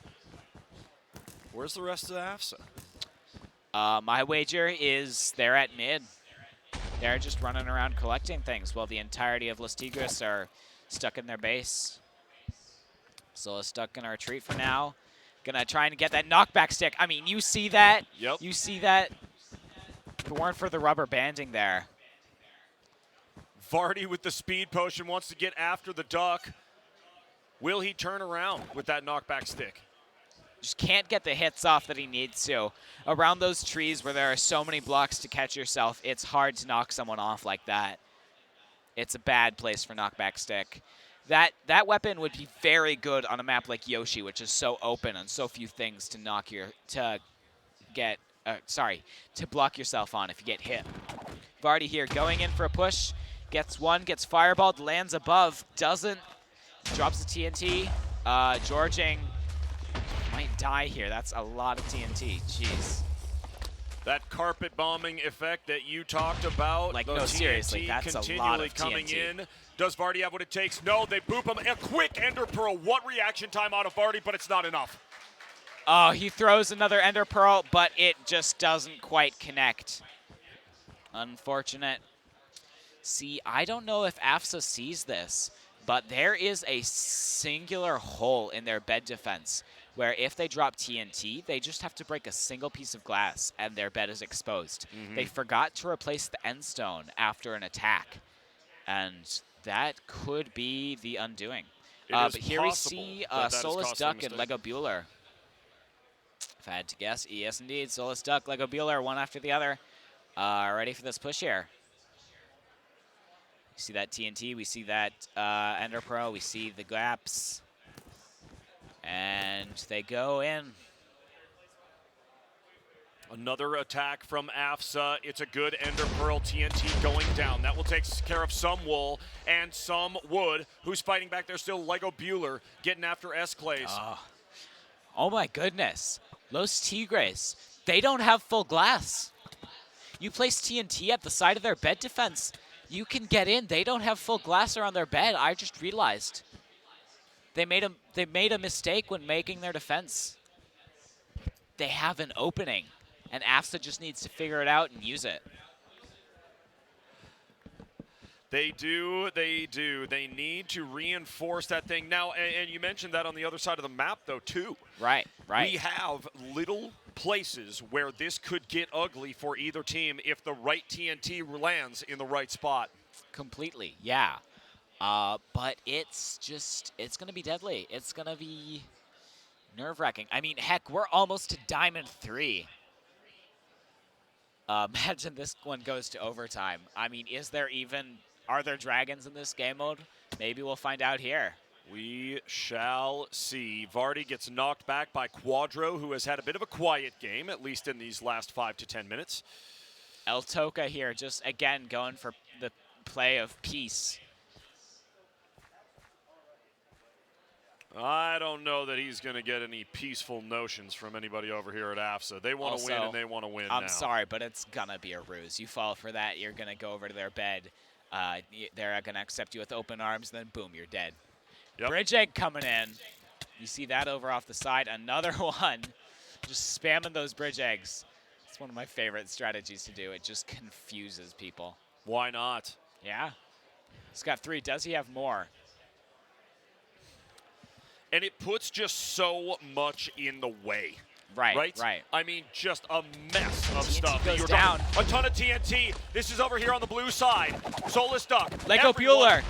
Lego Bueller goes down. And that's a bed exposed. That is a bed exposed. But can And they they get to can't it? quite get it. No, Lego Bueller, Georging, Soulless Duck all fall in.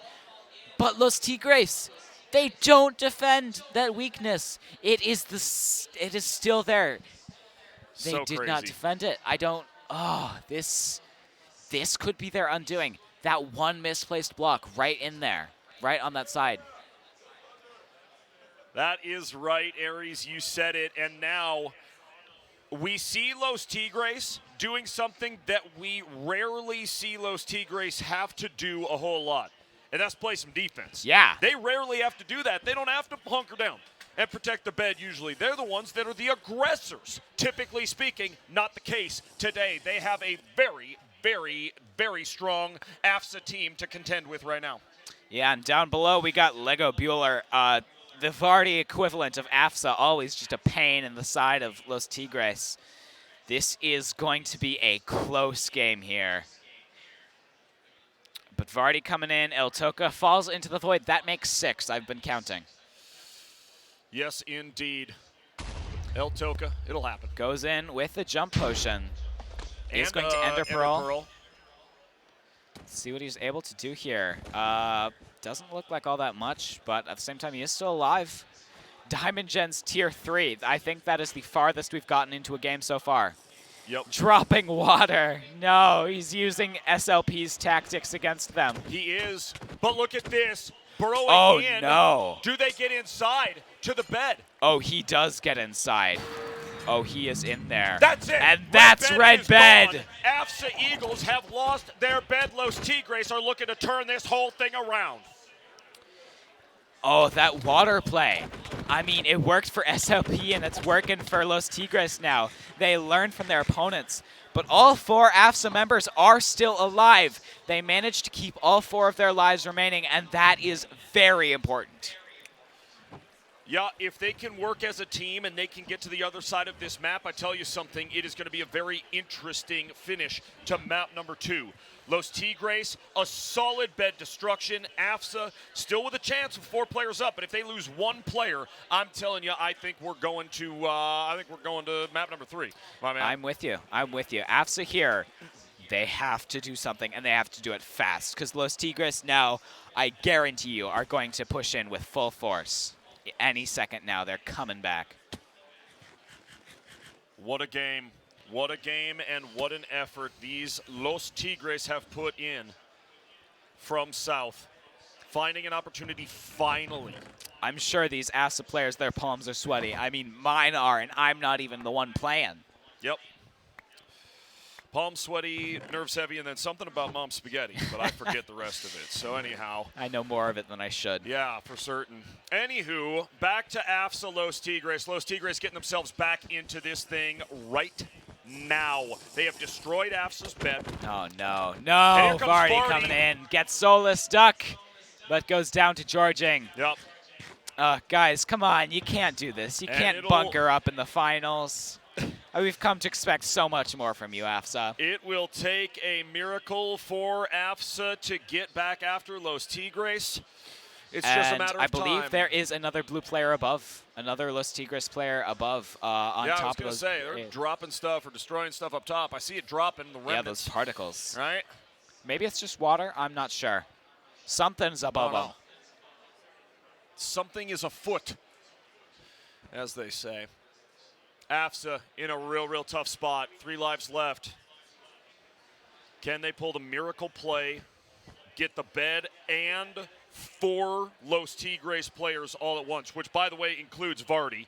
Right. Let's not forget that, right? Includes Vardy, but I mean, you can't forget about El Toca, Perry Christmas, and Esclays. Those 3 are equally as deadly, Oh, yeah. oftentimes. And in El Toca's case, he is equally as deadly to himself. He's gotten 6 kills to the Void so far. Very Yeah. impressive. They all were himself, but either way, one goes down. Vardy and Esclays both die, and AFSA lives to fight another day. But at this point, it's only a matter of time. Having OBS problems? Okay, perfect.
Welcome back, ladies and gentlemen, to the Minnesota Varsity League stream. We are getting our Rocket League kicked off right now, and we have a very special guest. That is right, Torrent's very own Dapper joining me to kick off the Rocket League. Let's hear it, ladies and gentlemen. This guy's a local legend. Let's hear it. Thank you. Thank you for having me. Oh, yeah, man. A pleasure to have you on the desk. I mean, super happy to have you here, man. We got the next generation getting ready to play, getting it going on the pitch today. And, I mean, we got a great first game. We got Apple Valley taking on Stillwater, and there's some key players to look out for. I mean, you saw Kuro earlier. You got to meet him. He's definitely a standout player on that squad. If you're looking across the board at Stillwater, you look at Four Functions. You look at Jay Plava. I mean, we are dead even in the middle of the bracket here to kick us off with the 8 seed taking on the 9 seed. It should be a grind of a matchup. But, yeah, I mean, let's talk a little bit about these regular seasons. I mean, neither one of these teams got the finish they wanted to in the divisional playoffs. They went 2-1. They didn't finish out strongly as they could have. I mean, but now we're here at the state finals, and I mean, it's a new day, right? Yes, sir. No time to have a day. Then started out game one. I mean, talk about how important it is to get going in the right direction at the start of a tourney. Oh, when you come to a brand new tournament, it doesn't matter how your season went. All that matters is that you're here now. So just start off strong, and hopefully you get the result you want. For sure. No, I hear that for sure. I mean, nothing as important as the game that is right in front of you, right? You got to get going, especially when we're dealing with single elimination. These series will be best of 5, so it's first to 3 total games. But overall, I mean, you drop the ball in your first series, you could be calling it an early day. Yes, you can. So that good start right off the rip is very important for both these teams. For sure. I mean, you heard it from a professional himself. I mean, if you can't get going off the start of the tournament, frankly, you just don't deserve to make it all the way to that championship game, right? If you can't take out the lower competition teams and slowly build your way up the ladder, right? I mean, the top dogs are surely going to be playing for semis, right? Yes, So of course. that's when things are going to get really interesting, folks. We are waiting on players to get ready, but we will be loading in to our Rocket League portion of MNVL Finals very shortly. Looking forward to it, man. Rocket League has grown so much over the course of the few seasons we've had it here at MNVL. I mean, if you looked at the skill ceiling and how every season these players have slowly gotten better, it's crazy, man. I mean, it took time, but each and every one of these schools has improved over the last couple seasons, and now we've seen players that have, I mean, gone up at least 3 to 4 ranks on the ladder. I mean, it's pretty cool to see. Yes. Rocket League is a game all about progression and consistently getting better. And so, you have to be on top of your game every day, always grinding if you want to really improve. Days off can definitely hurt you in the long term, Yeah. and you always want to be on top of your game. No days off is what you're hearing from our man Dapper on the desk, folks. You got to be on that grind because, I mean, especially with a game like Rocket League, you got to know the player base is so young, right? In terms of esports, that's something to highlight, right? We're dealing with high school athletes downstairs competing in MNVL, and that's about the age average of some of the professionals that we're seeing, right? 17, 18. I mean, it's unreal how young the competition and the level of play has been improving. Yes. It's crazy because almost anyone here, especially these high school teams, they could be pro within the next year or two if they really wanted to, if they really grinded hard. So Yeah. it's crazy. Yeah. I mean, we have some highlight players that you guys are going to see today throughout the day. I mean, kicking it off in game number 1, you got to keep your eyes on Kuro. This has been the highlight player and the leader for this Apple Valley team all season long. And I mean, if he's going to continue on that championship path that they showed yesterday in Valorant, he's got to start right here off rip. I hear that Rocket League load in coming, so I think we're going to be on that grassy knoll very soon. But man, I mean, kicking it off with this middle ground of a team, like an 8 and 9 seed can really go either way. It's really tough to call a series like this, and without a doubt, I see it going 4 to 5 games. Yes, easily. Dead even across the board here. I mean, maybe we can get a look at the bracket if we're not getting. But if we are, I say go to gameplay. We'll get that figured out shortly. Oh, I can't hear anything. No, yeah, we got cut out. What's going on? I think we cut. Yeah, our mics are gone. Yeah. We're trying. We see our mouths moving. Yeah. assume it's technical difficulty, and we'll get it sorted out very shortly. So, was that us on our end, or was that downstairs? Do you guys want to cut to a takeaway screen then, if we're just dead? Because it looks pretty bad if we're just talking. Yeah.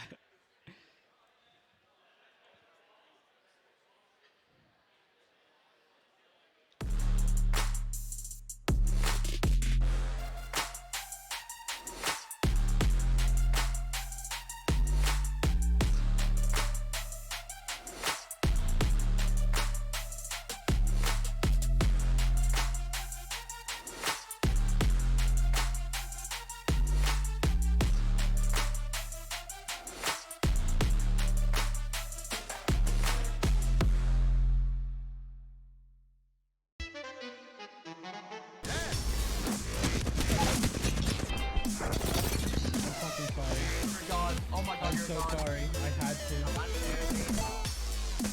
Drop me. Knocked one. Flash. Killed another. One. Killed them all dead.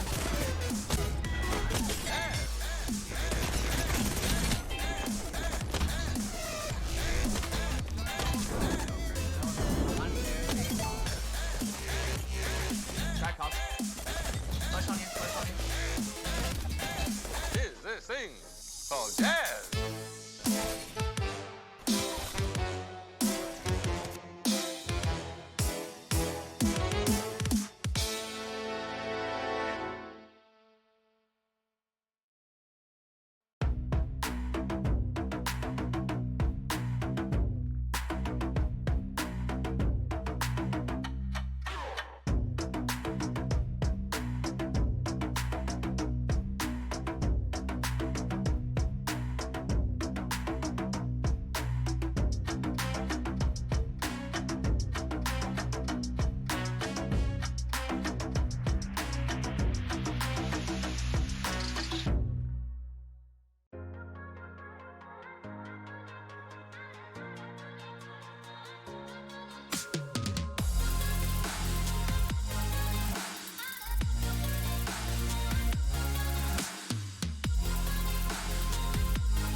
Welcome back, ladies and gentlemen. We were dealing with a little bit of audio issues for a second, but clearly not anymore because you can hear us again. Yes, we're back. Back indeed. I mean, we are just getting that lobby set up to get our Rocket League portion of the night getting going, right? I mean, we're here. Game number 1, 16 schools have come here tonight to the MOA to claim that coveted state title. And I mean, there is some A-list competition on the cards for tonight, folks. So make sure you are rowdy in the crowd. We want to hear you from the caster booth. I don't want to hear myself talking. So if you guys could do me a favor, bringing up the noise, get some hype going once the gameplay gets going, I would love it. That would be appreciated. And we'll talk later after the show. But, I mean, Dapper, again, it is such a pleasure to have you on the desk. Okay. So, as always, you know, sometimes bathroom runs have to happen. So apparently that's what's going on now. So the team tactical timeout in the bathroom. I mean, I've seen it at LANs before. You know, is that something you've run into at all or no? Personally, no, but you know, it's not too uncommon. Yeah, But I mean, when you gotta go, you gotta go. Yeah, you got to get out to a safe space. You got to make sure the other team doesn't hear the game strats or the game plan. You know, the bathroom where success happens, I guess, at least for whoever's kicking it off. Either Apple Valley or Stillwater cooking something up downstairs. We'll have to figure it out, though, man. I mean, I'm excited. Now we got the bathroom buff on the line, right? If they come out on top, if they win this first game to start out the day, does this mean they're going to the bathroom as a squad before games moving forward? Maybe, maybe they're doing it on purpose, trying to like ice out their opponents, you know? Yeah. Keep them from being so warm going No, into the game. I like that thought. You know, they saw him warming up. They saw him hitting a couple aerials. They're like, oh, let's make sure we delay the start time if we can. You know, I think bathroom break, you know, that's what it's calling for. But good stuff, man. We are excited. It's been a joy to be here again. Day number 2 of our MNVL state finals here, spring 22. Been a joy, man. I know you got to come out, check out the show yesterday. You know, what are your thoughts on it so far? You know, this is your new house. So how's it feeling? It's feeling great. pretty sick. It's great. It's sick. I love the environment. Like I love how there's so many people here. It's like packed house. Got a whole bunch of different gamers from different games. It's great to see. And they all share the same passion, just different games. Very true, man. It's been a long time since we've been on LAN. I know COVID took out a lot of that, and that had to be hard for you guys as a pro. Like, you're used to going out to these events. You're used to going and playing and seeing everyone, seeing your teammates, and then to switch over to an online era almost is definitely a switch up than from what you're used to, you know? Yeah. I mean, we all compete to like play on the big stage one day in front of crowds. So like, not having that for a little while was very disheartening. But we still have to grind. Still have to keep up on what we're doing. For sure, man. And we are going into game, folks. We appreciate your patience, but Stillwater and Apple Valley are going to be kicking it off right now. As you see the load in, I mean, man, we got that RLCS production going over here, man. Woohoo! The Ponies taking on AVHS, and this is BEDWARS. This isn't Rocket League. We're figuring that out, folks. I promise we're going to get into the gameplay because we can hear the cars rolling around. I hear that boost getting extinguished. Let me turn it up just a little bit, see if I can hear a little better. But trying to get that figured out. I think that's due to, Minecraft was just on the mainstream. Got to switch a couple things over downstairs. But we're getting that figured out. No goals yet, which is nice. Yeah, I just hear a lot of boosts. Hear a lot of boosts. challengings. Rotations are definitely going on right now. Little aerial play.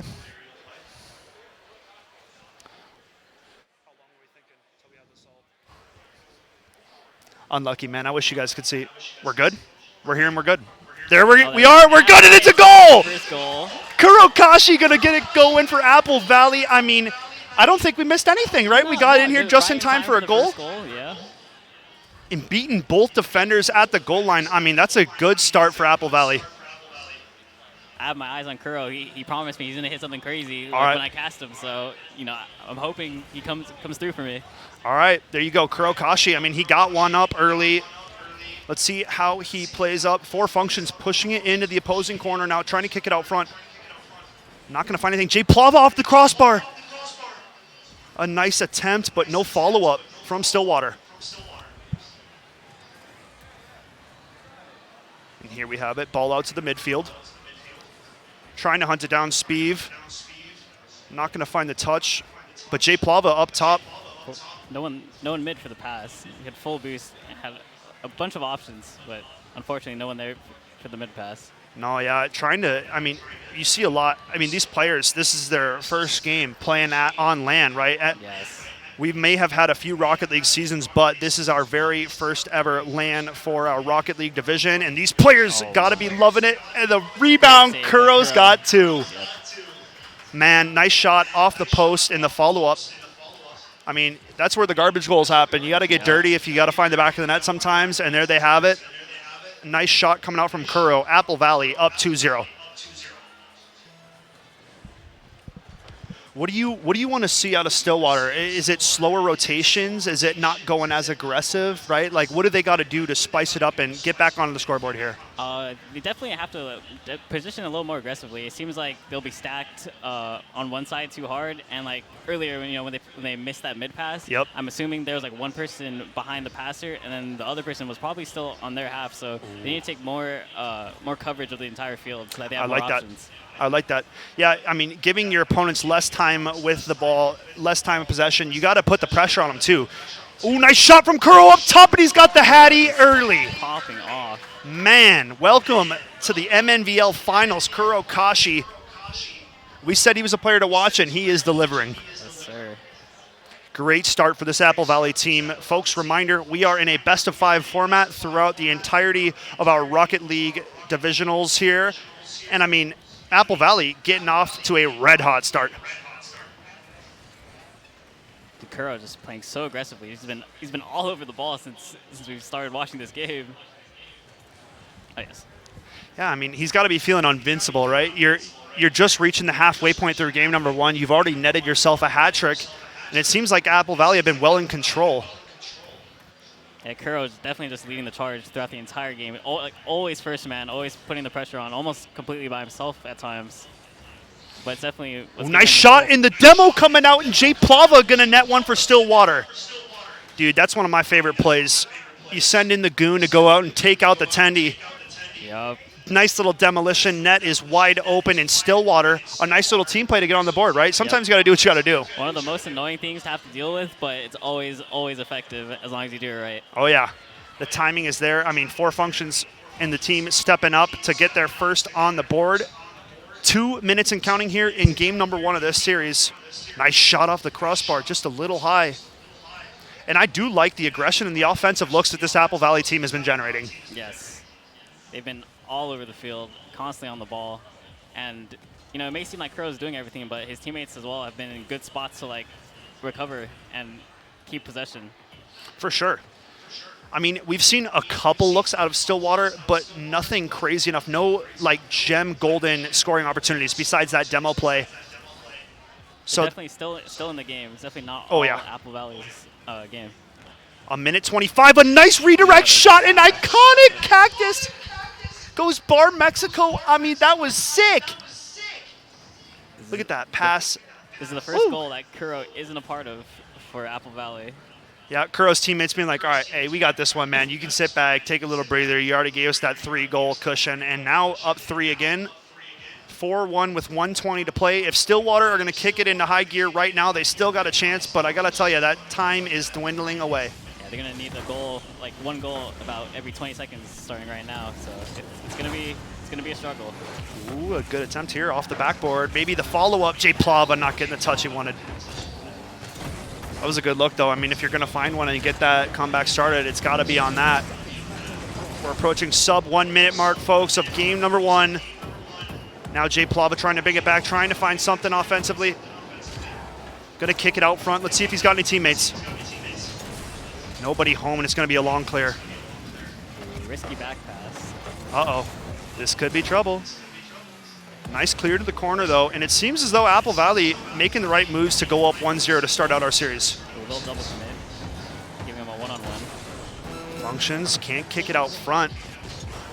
I mean, they've had good starting opportunities for these looks, but the follow-up has been lacking, right? The follow-up hasn't been there. So definitely going to have to pick up those looks out in front. I mean, Apple Valley, if they're not afraid to go into the net and get dirty, you got to follow that play, you know?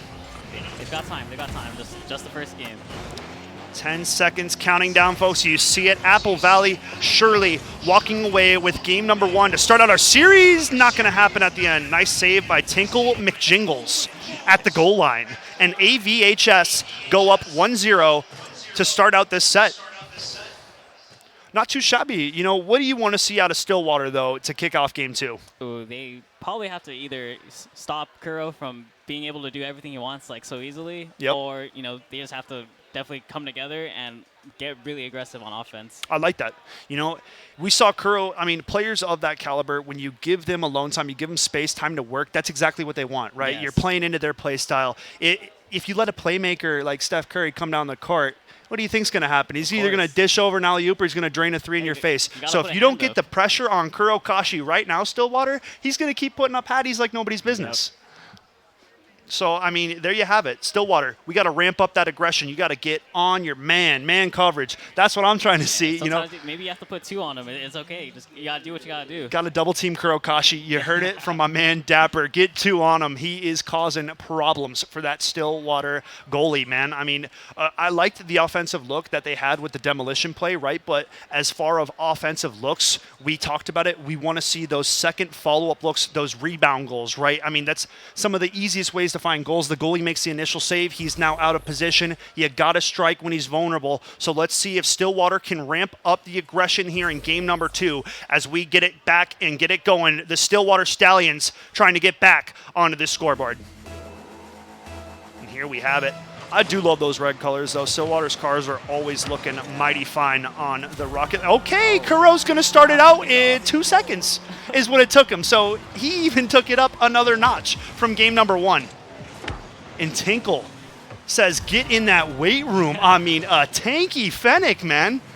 Stuffing the ball on the kickoff and then the follow-up. Kuro, I mean, he's showing that awareness. He's showing right place, right time. He's got that positioning down to a T, and he's leading Apple Valley pretty handedly early on here to start out his day. I want to see Stillwater answer early, though, man. This is, you cannot give Apple Valley time to build up that lead. Kuro Kashi, he's been almost 100% on his look so far. I don't think he's had shots that haven't gone in yet. So if that's going to continue, you need to put some coverage on him and rapidly.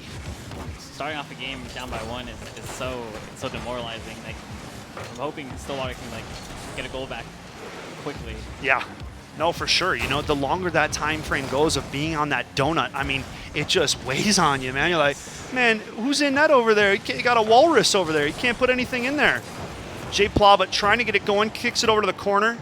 Not going to find anything yet, and it's been Stillwater trapped in their defensive zone for the entirety of this match. Apple Valley not giving him space to breathe.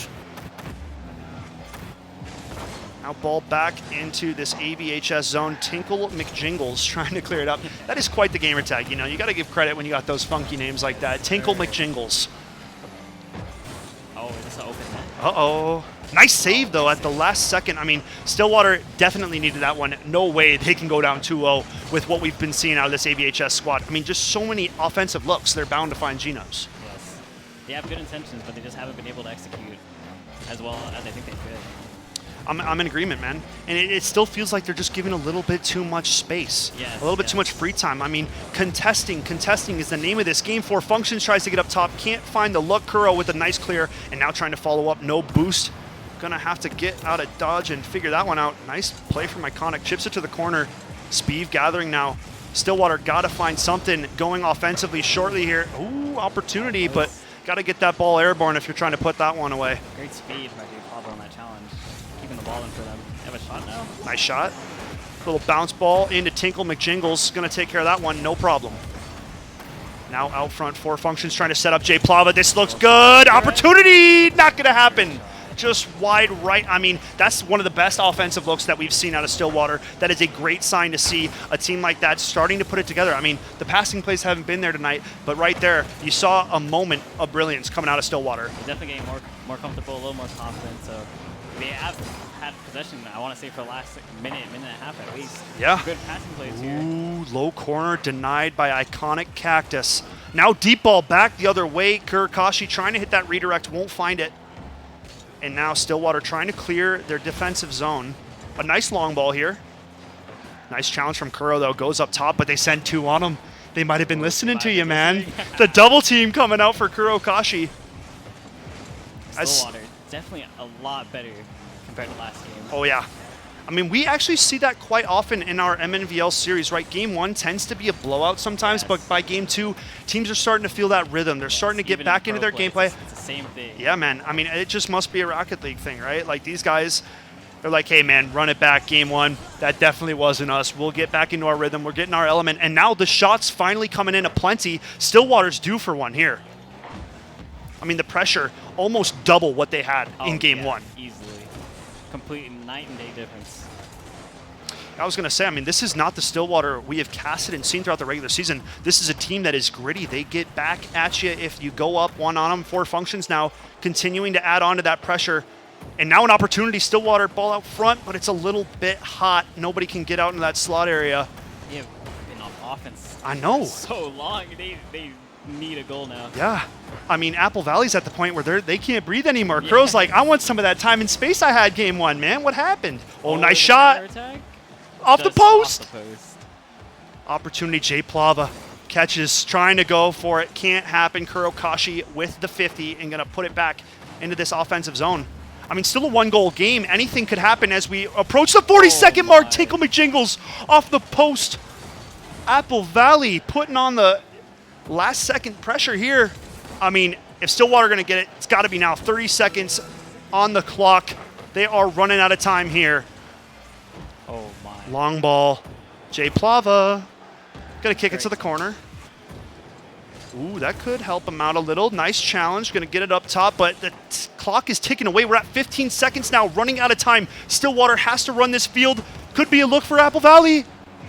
Ooh, into the corner, but I mean, this is good, right? As long as it's not in our defensive zone, they can't put it away. 4 seconds, and that's going to do it, man. Apple Valley go up 2-0 with 3 seconds left. Stillwater, I mean, made it a much more interesting game in number 2, but still not finding the back of that net, man. Where were the demos? Yes. We saw the demolition in Game 1. You got to get in there, man. You got to lay the lumber on that tendy. They're doing a really good job keeping the ball in there in Apple Valley's half. They were taking boost, but I think the one thing they needed to definitely secure a goal was some demos on rotation. Man, maybe. I mean, you know, we did see. It looked like it was Apple Valley in Game 1. We saw an offensive onslaught. It was Stillwater doing that in Game 2. They had so many opportunities. But, I mean, even for Apple Valley not being in that zone for that long, how many posts did they have, right? Yes. 2 to 3 post shots. I mean, backdoor passing, both teams stepping up their team play. We saw a lot more usage of teammates, whether that's passing, looking for those redirects like we saw. Even Stillwater had an opportunity for a redirect shot, almost found the back of the net there. So down 2-0, this is where your back is against the wall if you're Stillwater. Nobody shows up on the big day to go out round number 1. It is a cardinal sin, and I mean, sometimes, right, it's a growing moment, and it's a loss that's necessary. It brings players to another level, but I'm going to tell you, Stillwater is coming together right now. They are going to come out flying in this game number 3 because their tournament lives are on the line now. Yeah, they definitely need to just go in there, just give everything they got, no fear, just throw everything at them. What do they have to lose? Yeah, right? I mean, back against the wall, you're down 2-0, you're facing match point. You know, a much better showing in Game 2 like we talked about, improvements, and that's what we see time and time again throughout these series. We are loading into game number 3, folks. If Apple Valley get it done here, they will move on to the next round with a 3-0 sweep to Stillwater, but the Stallions definitely not done with the action yet. We'll see how Game 3 goes. Nice little view of the arena here for you fans who aren't too familiar. Oh, a little bit of a disconnect, so we'll come back to us. We'll get that game restarted. No harm, no foul there. Happens sometimes, right? It does happen.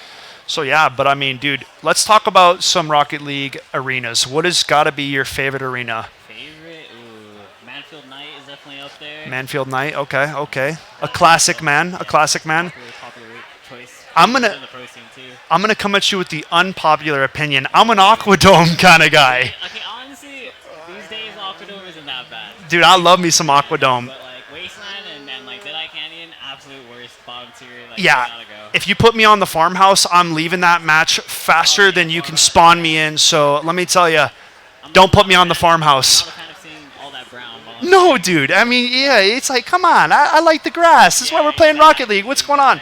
I talk about grass, but my favorite map's an underwater map where there is no grass. I let the seaweed counts, okay? The coral. There's little fishies, a big whale swimming around. It's pretty cool. You know, not too many maps have those out-of-map kind of moving objects. So the fact that Rocket League has any of that is pretty dope. I mean, the new maps, though, have been misses. Let's be honest, man. We probably shouldn't be talking about those new maps. I don't think anybody's been fans of the new maps, so we'll have to cut it back to what they were doing in the early seasons. How about that?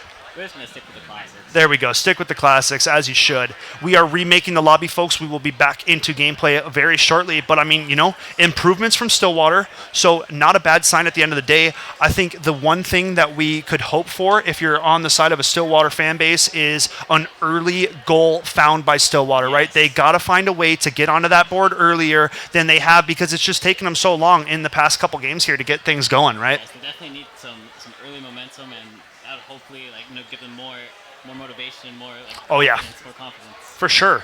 I mean, I know for a fact we've seen some reverse sweeps in our state finals. 2 seasons ago, we had a reverse sweep in our grand finals. Pretty crazy, man. That one is going to haunt them for the rest of their day. So we'll get back into game number 3, folks. Getting it going right now. Stillwater on AVHS. And it's AVH. No, it's Stillwater. It's that first goal that we were talking about. And they find it. 6 seconds into game number 3, it's Speeve getting the Stallions on the board. And, man, that's got to be a good look for Stillwater, man. It's been a tough series so far, so the fact that they can go out and get one off rip here has to bode well for them. Yes. I feel like You're good. All right. I feel like they're going to be a lot more confident. I feel like we're going to see more of that offense we saw from game 2, but with just much more confidence. Yeah. I mean, especially getting rewarded early on like that. They're like, wait, we put the pressure on them right away and we got one, right? Yes. So why not, right? You're back against the wall. You're facing match point. You have to find success now. Otherwise, your dream comes to an end and you will not be taking home that very first ever MNVL LAN Rocket League State Championship. And Speeve now back out front. I mean, Stillwater have not missed a beat since that game number 2. They are right back to where they left off, continuing with this offensive pressure. Yes. Great challenge, great follow-ups. Ooh, Kuro looking for a double tap there, not going to find it. Oh, great pinch, putting it back into their opponent's half. And now into the corner. Stillwater. A little awkward. Triple commit. Yeah, triple commit. I was going to say, not often do you see that. Tinkle McJingles now. Man, that name's going to get a little chuckle out of me every time. It's impossible to say. Kuro Kashi going to light up that scoreboard. We are tied up at 1 apiece. A nice passing play out front, and the takeaway, right? Speeve trying to go up the wall, gonna get denied, and Kuro, man, that positioning. This guy knows what's up. Big brain. He's ready. He's ready for it all. Yeah, nice plays, though. We are tied up at 1-1 here, folks. Game number 3 of our very first series here to kick off Rocket League. Tinkle McJingles going aggressively into that offensive zone. Oh, a lot of bumps going on in the box. Yeah, man. Starting to get a little feist here, starting to get mean. I mean, that's that physicality that we were missing in game 2 from the side of Stillwater, going for those demos. The challenges are a lot better from Apple Valley. Or from Apple Valley, I'm sorry, from Stillwater. No, you're good. No, yeah, I mean, you can see it taking away that time, putting the pressure on them. Nice challenge from 4 Functions, going to win out on the 50, keeping it in the offensive zone.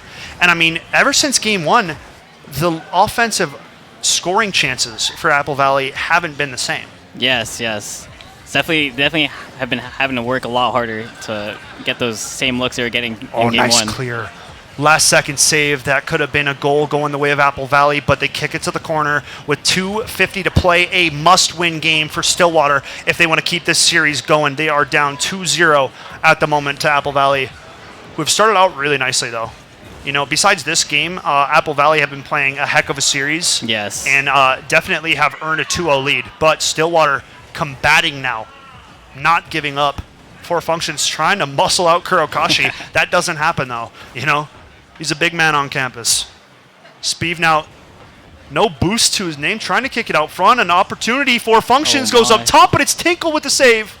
And now the long clear. Oh, what a turn. 2:08 to play. Oh, this could be awkward. This could be a goal. Oh my God! No way, what a the save angle was from such a close Functions. shot. Bounces right on the goal line and gets denied. I mean, an opportunity there that you can't get again for Kurokashi, trying to put his team up 150 to play here, folks. Coming down to it. And as we said, if Apple Valley get the job done here, they advance with a 3-0 sweep, and they got to be feeling good if they get it done like that. But, I mean, yeah. it's been getting close. It has been getting close. I've been seeing Speed. He's been sitting upfield a little more, going for those redirects. Yeah, he's starting to look for those Positioning. offensive looks, trying to cheat a little bit, see if he can put Stillwater on top. Tinkle out front, nobody home for Apple Valley. 4 Functions should be able to gather, but no boost. Tinkle beats him to it. I mean, this man is on a mission right now. They're pushing. They're pushing. Oh, Apple Valley not satisfied, kicking it out front. Nice clear from Jay Plava, but it's still not out of harm's way off the post. What a save. And cleared out, man. The amount of posts that Apple Valley have hit Yes. through this series, I mean, It could if be a Stillwater completely different don't game. think the post after this series, I don't know. The 4th man has been activated on Yes, that net, though, the for undefeated sure. goalie in Rocket League. Kuro with the look. Up top, What the a follow-up, Iconic going to get a touch on it. That Oh, is on! yeah. What a save! Save. What a save! Speed keeping his team in it. We are sub 1 minute, folks. I mean, that is the game. That potentially another look. Nothing found yet. Back and forth we go. Stillwater, how are they still alive? How many posts? Nice challenge. Gonna win out, trying to track this loose ball down. Do not want to give any free time to either one of these teams with the clock coming this low. Almost 15 seconds left. Iconic Cactus trying to push it forward. Apple Valley looking for a late score and a punch to the next round. 10 seconds, folks. Gonna come down to it. Speed, a nice ball. All three The up. commit. Is there Into a the follow-up? corner. It's not done yet. Oh, Still double have a play. chance. Goes clear to the corner. It might be Apple Valley. It's Kuro this is trying to dangerous. They gotta create kill some it. late second heroics OT required. Man, who you got? Who you got? Who you got? Oh, I want to say Stillwater for this one. I want to really say do. Stillwater. I want to see more games. You know, this has been a fun series. Oh, but it's is that it? no! What a Oh, save! What a Functions save, have been man! Very clutch this game. Yeah, I mean, clutch is an understatement. This guy's saved their series and their tournament lives like three different times. Yes. Speed. If Stillwater could steal this one, Oh, back out front, gets oh denied. my. I mean, we're going back and forth right now. I'm losing it. This is series number 1. We got 6 of these, man. Oh no. Ball back out Oh, front. free Next ball. goal wins, folks. That's right. Tinkle McJingle. It seems like Apple Valley playing a little bit more reserved, Yes, right? Definitely yes. like, hey, guys, They we can. seem- Oh, there it is! 4 And Functions going to do it! Functions. Stillwater, Four take Functions game absolutely 3. Massive this What a game. performance, man. You said it. The saves on his own defensive end. You got to take care of your house before you can look offensively. He does just that, and Stillwater not done yet. What a game 3, man. To fight back into it, they score the first goal of the game. I mean, just a 6 showing. Yeah. You know, you just saw it. I mean, a 6 showing. Way to battle back Stillwater. They still better be thanking that post, though. Oh, I think the absolutely, post is still the absolutely. MVP besides 4 Functions for that game 3 for Stillwater, but not done yet. They force a game 4, so Stillwater keeping it alive, keeping it going, and I mean, they've gotten better every game of this series so far, Yes. Dapper. Apple Valley is looking a little shook. They're definitely on the more defensive Nerves, side right? ever since like game 2. Yeah. So this could be anyone's series. Yeah, maybe that's the sweat trickling down the back of their neck, right? They're starting to feel they're starting to get a little bit nervous. So definitely going to get their heads right here for game number 4. It is Stillwater, though, that have been really kind of leading the dance, it feels like, these last couple games. I mean, offensively, stepping it up. The challenges, stepping it up. I mean, going for any and every loose ball that they could. Yes. And it's the opposite of what we saw in game 1 from Yes, them. a very, very different team compared to game 1. They're sure. just all over the place now. They're definitely making this a series. Yeah, man. I mean, making it a series indeed, folks. Game number 4 is coming right up as we load back into it. Stillwater and Apple Valley still duking it out here. Excited, though. This has been a great first series. You know, with the 8 and 9 seed, we knew it was going to be a close series. You'd hate to see a 3-0 just because of how Stillwater has been battling Yes. and making it closer games. So the fact that they get one on the board is all that they should have needed to really feel like, all right, hey, we are absolutely not done here. We can make this a 5-game series. And now let's see if they can create that reverse sweep happen.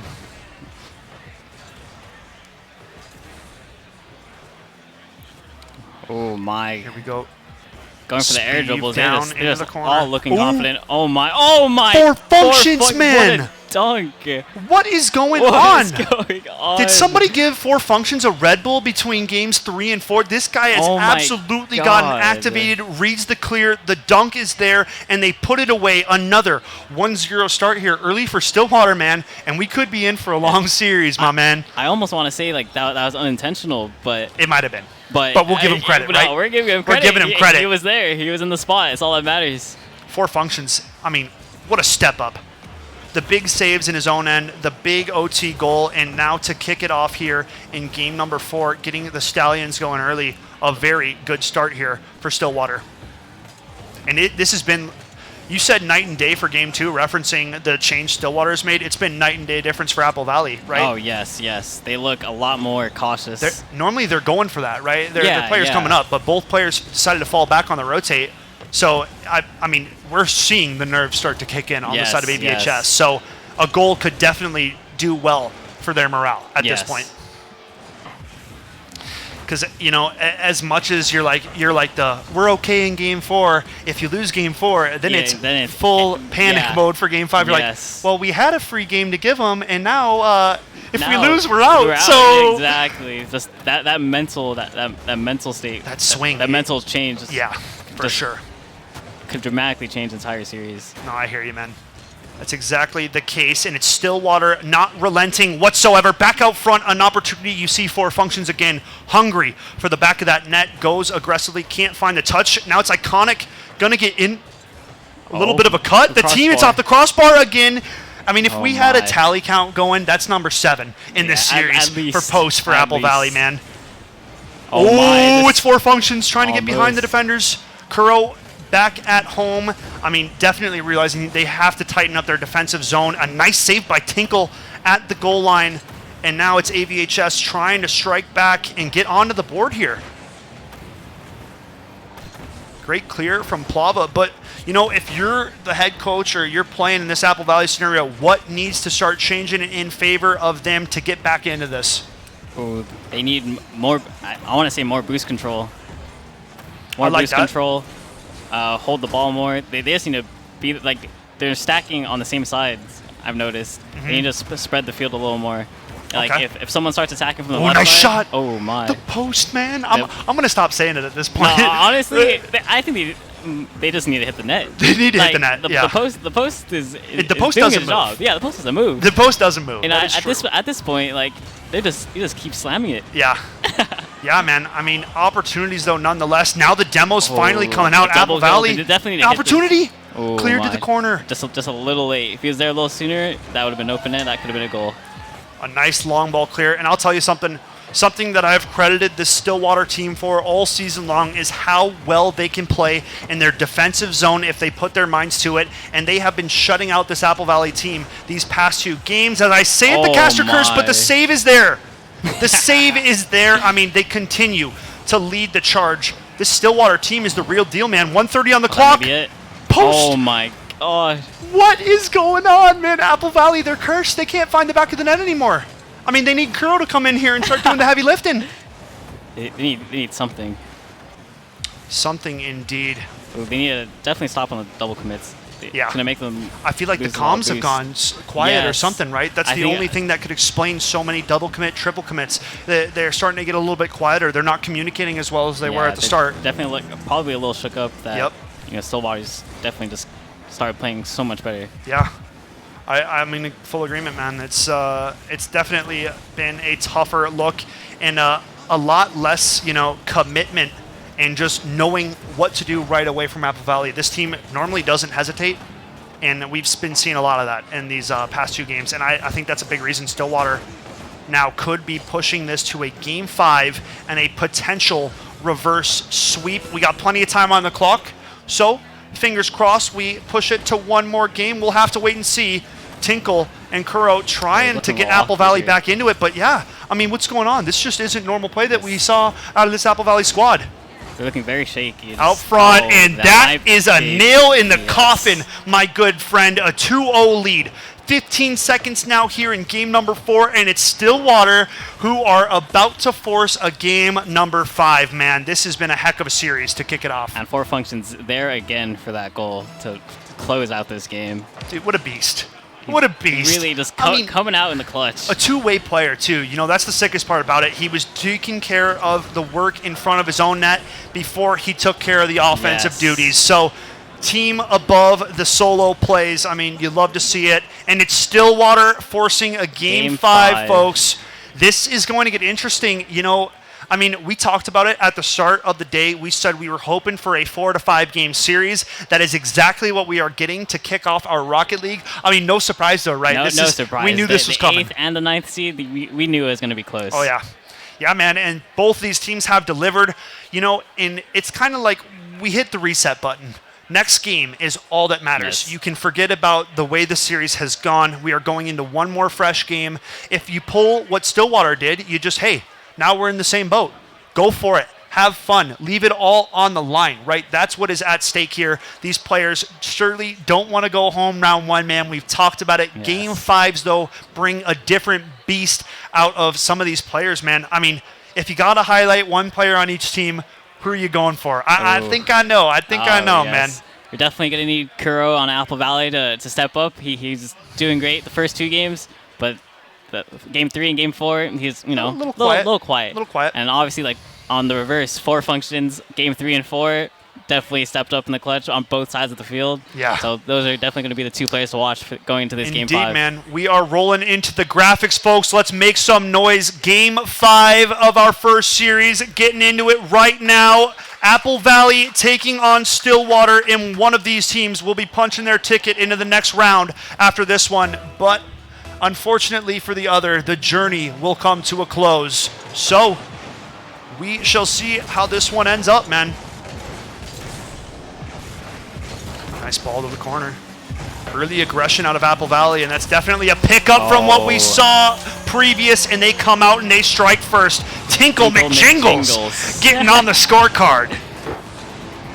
Early and a nice first ball. Goal. 9 seconds to the game. And you know who that's off the back of? Your man down there on the assist. Oh, Kuro right there. Kashi carries it down into the corner, gets it out front to his man Tinkle, and he does the dirty work. Apple Valley up 1-0 early in this one. And now if you're Stillwater, you can't take that as a heavy shot. Goals within the first 10 seconds, I mean, you like to say they don't count. Yeah, it's on the scoreboard, but you got nothing but time to play with and work with. 4 functions, and this Stillwater team getting right back to the demos, and that's what was getting them some success earlier on in the series. So good to see them putting on that pressure here in game number 5. Nice pressure from Jay Plava, taking away the time and space, and that's when Stillwater looked their best, right? When they were putting as much pressure possible onto the Apple Valley squad. 4 functions stepping up on a pinch, the one man, and he's got the steel nerves to go for a pinch like that, man. Great heads-up play. Oh, yeah. Last line of defense, and he stands tall. Oh, great touch to keep it in from Kuro. Yeah, but that's his defensive zone. That could have been problematic if it gets been out front. A little bit. I thought someone Calculated was in net, gameplay. you know, maybe he had him, but it's okay. It all worked out. Kuro out of boost now, kicks it over to Tinkle. The follow-up, looking for a give-go there. You know, a little tic-tac-toe action, not going to happen quite. 4 functions with another demolition, and he's kicking into high gear. He's taking that role, the enforcer, and he is laying it down on the Apple Valley squad. Nice ball from 4 functions. Can't win the race to it now. Speeve played up top, and Apple Valley definitely picking up their gameplay from the past 2 maps, man. Yes, yes. They look much more aggressive, close to how they were playing in game 1.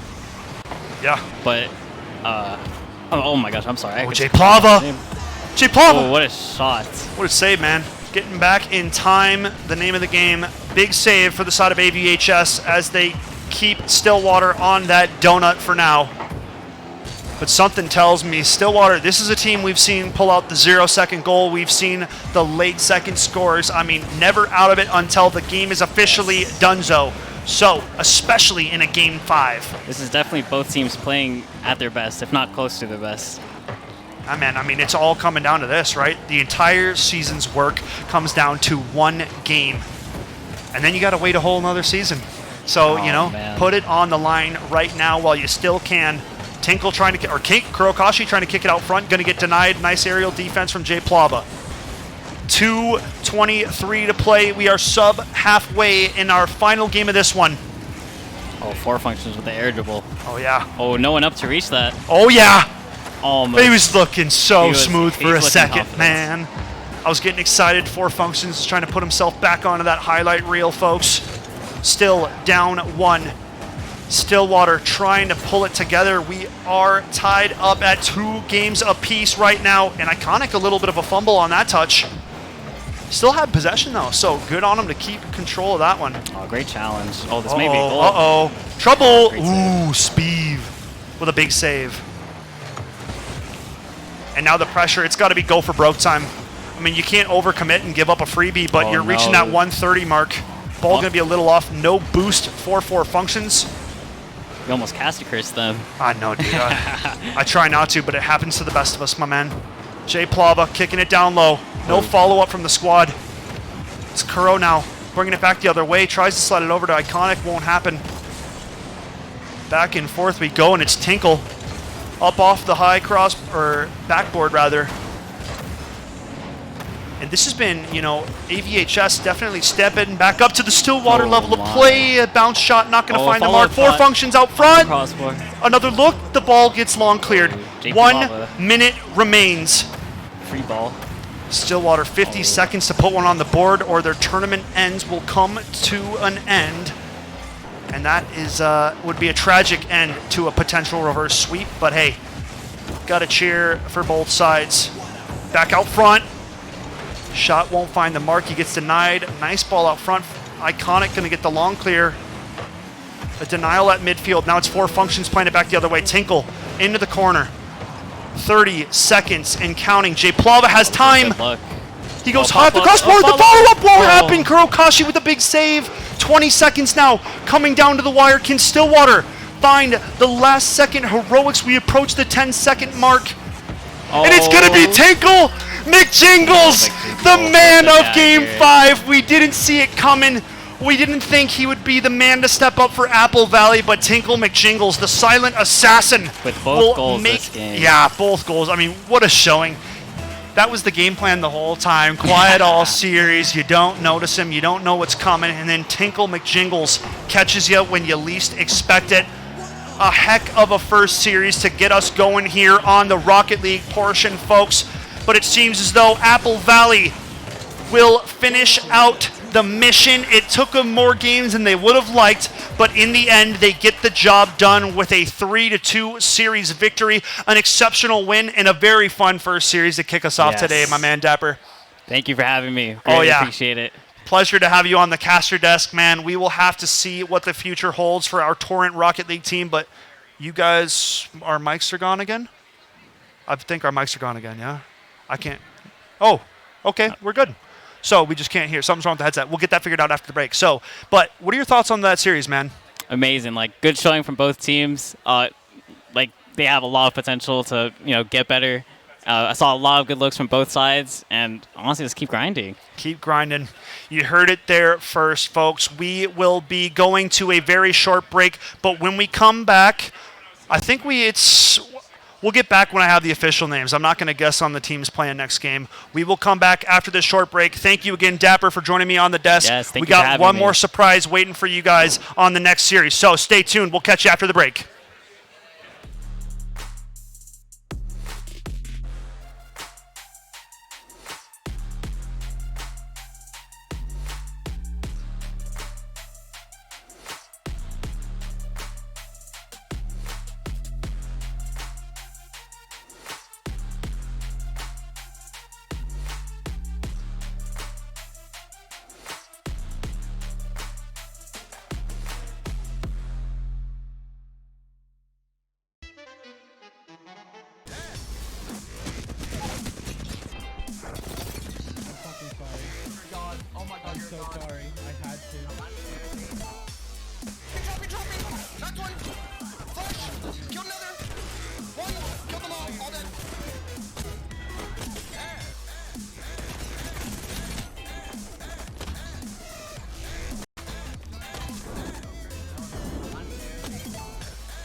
Welcome back, ladies and gentlemen. We are finally live again. Sorry, that was very loud.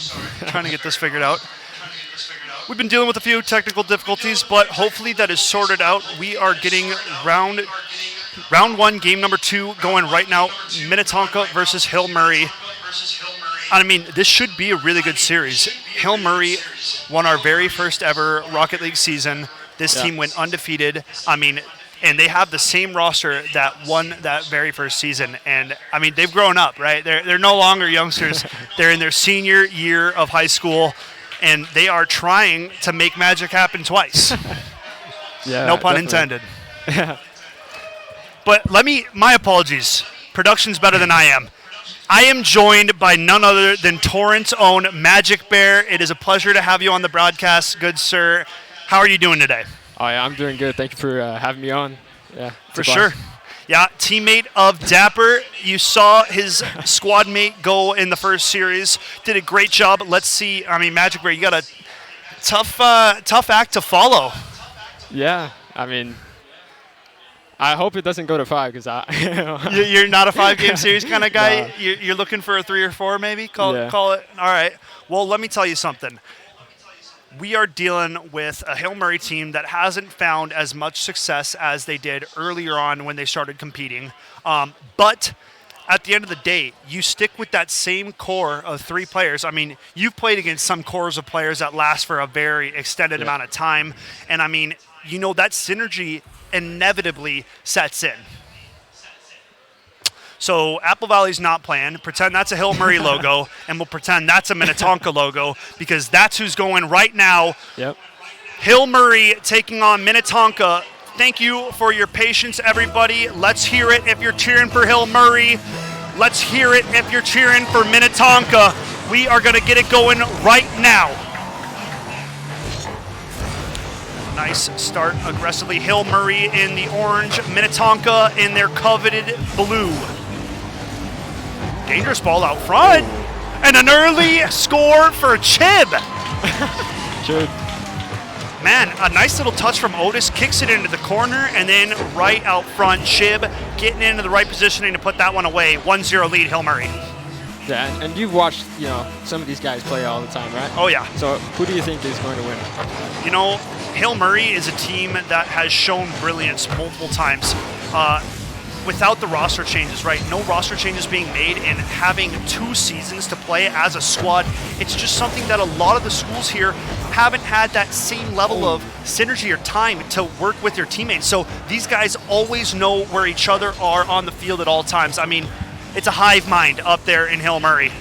Yeah, by the looks of it, it looks like Hill Murray has this one. I mean, just the way their mechanics are looking, you know.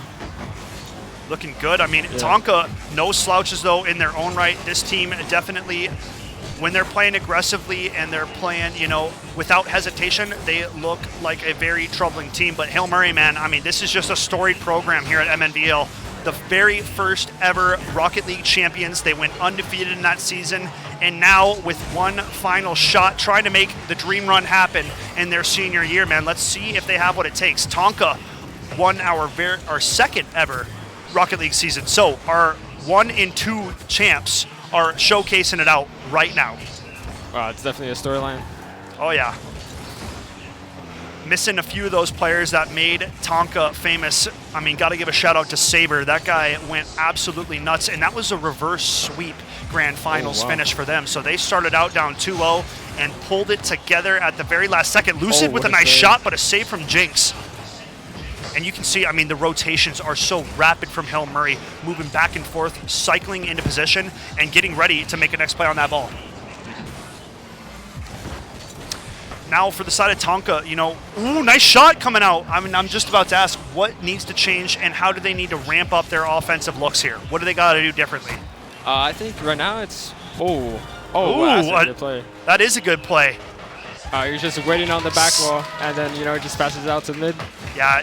Chib over to Otis and kicking it to the third man. The tic-tac-toe. All 3 Hill Murray Pioneers getting a touch on that one. And that is some classic Hill Murray car ball, man. These guys, I'm telling you, they have better passing than most teams in the league simply due to the amount of time they have played together. Yeah, and it seems like they don't really make that many mistakes, but when they do, it's like it's a double commit. And you know, if Minnetonka can actually capitalize on that, yeah, I feel like they could take this one. We'll have to see. You know, those double commits have been Hill Murray's enemy in the past. Nice shot, gonna go off the post. Can't find the follow-up. But Tonka's starting to generate a little bit of offense here.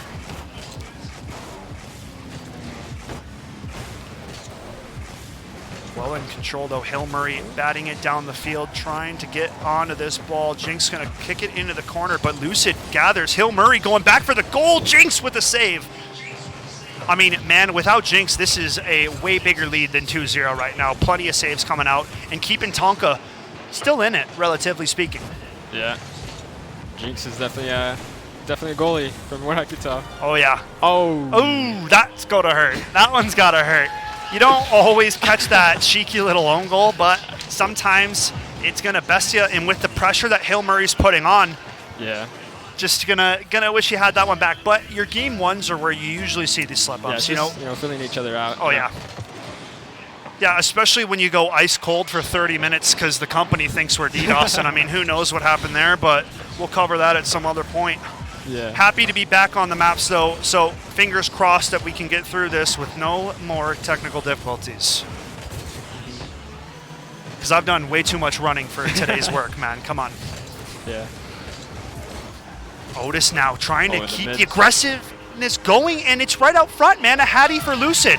Hill Murray is unrelenting right now. 1:27 to play, and they are tearing up the competition.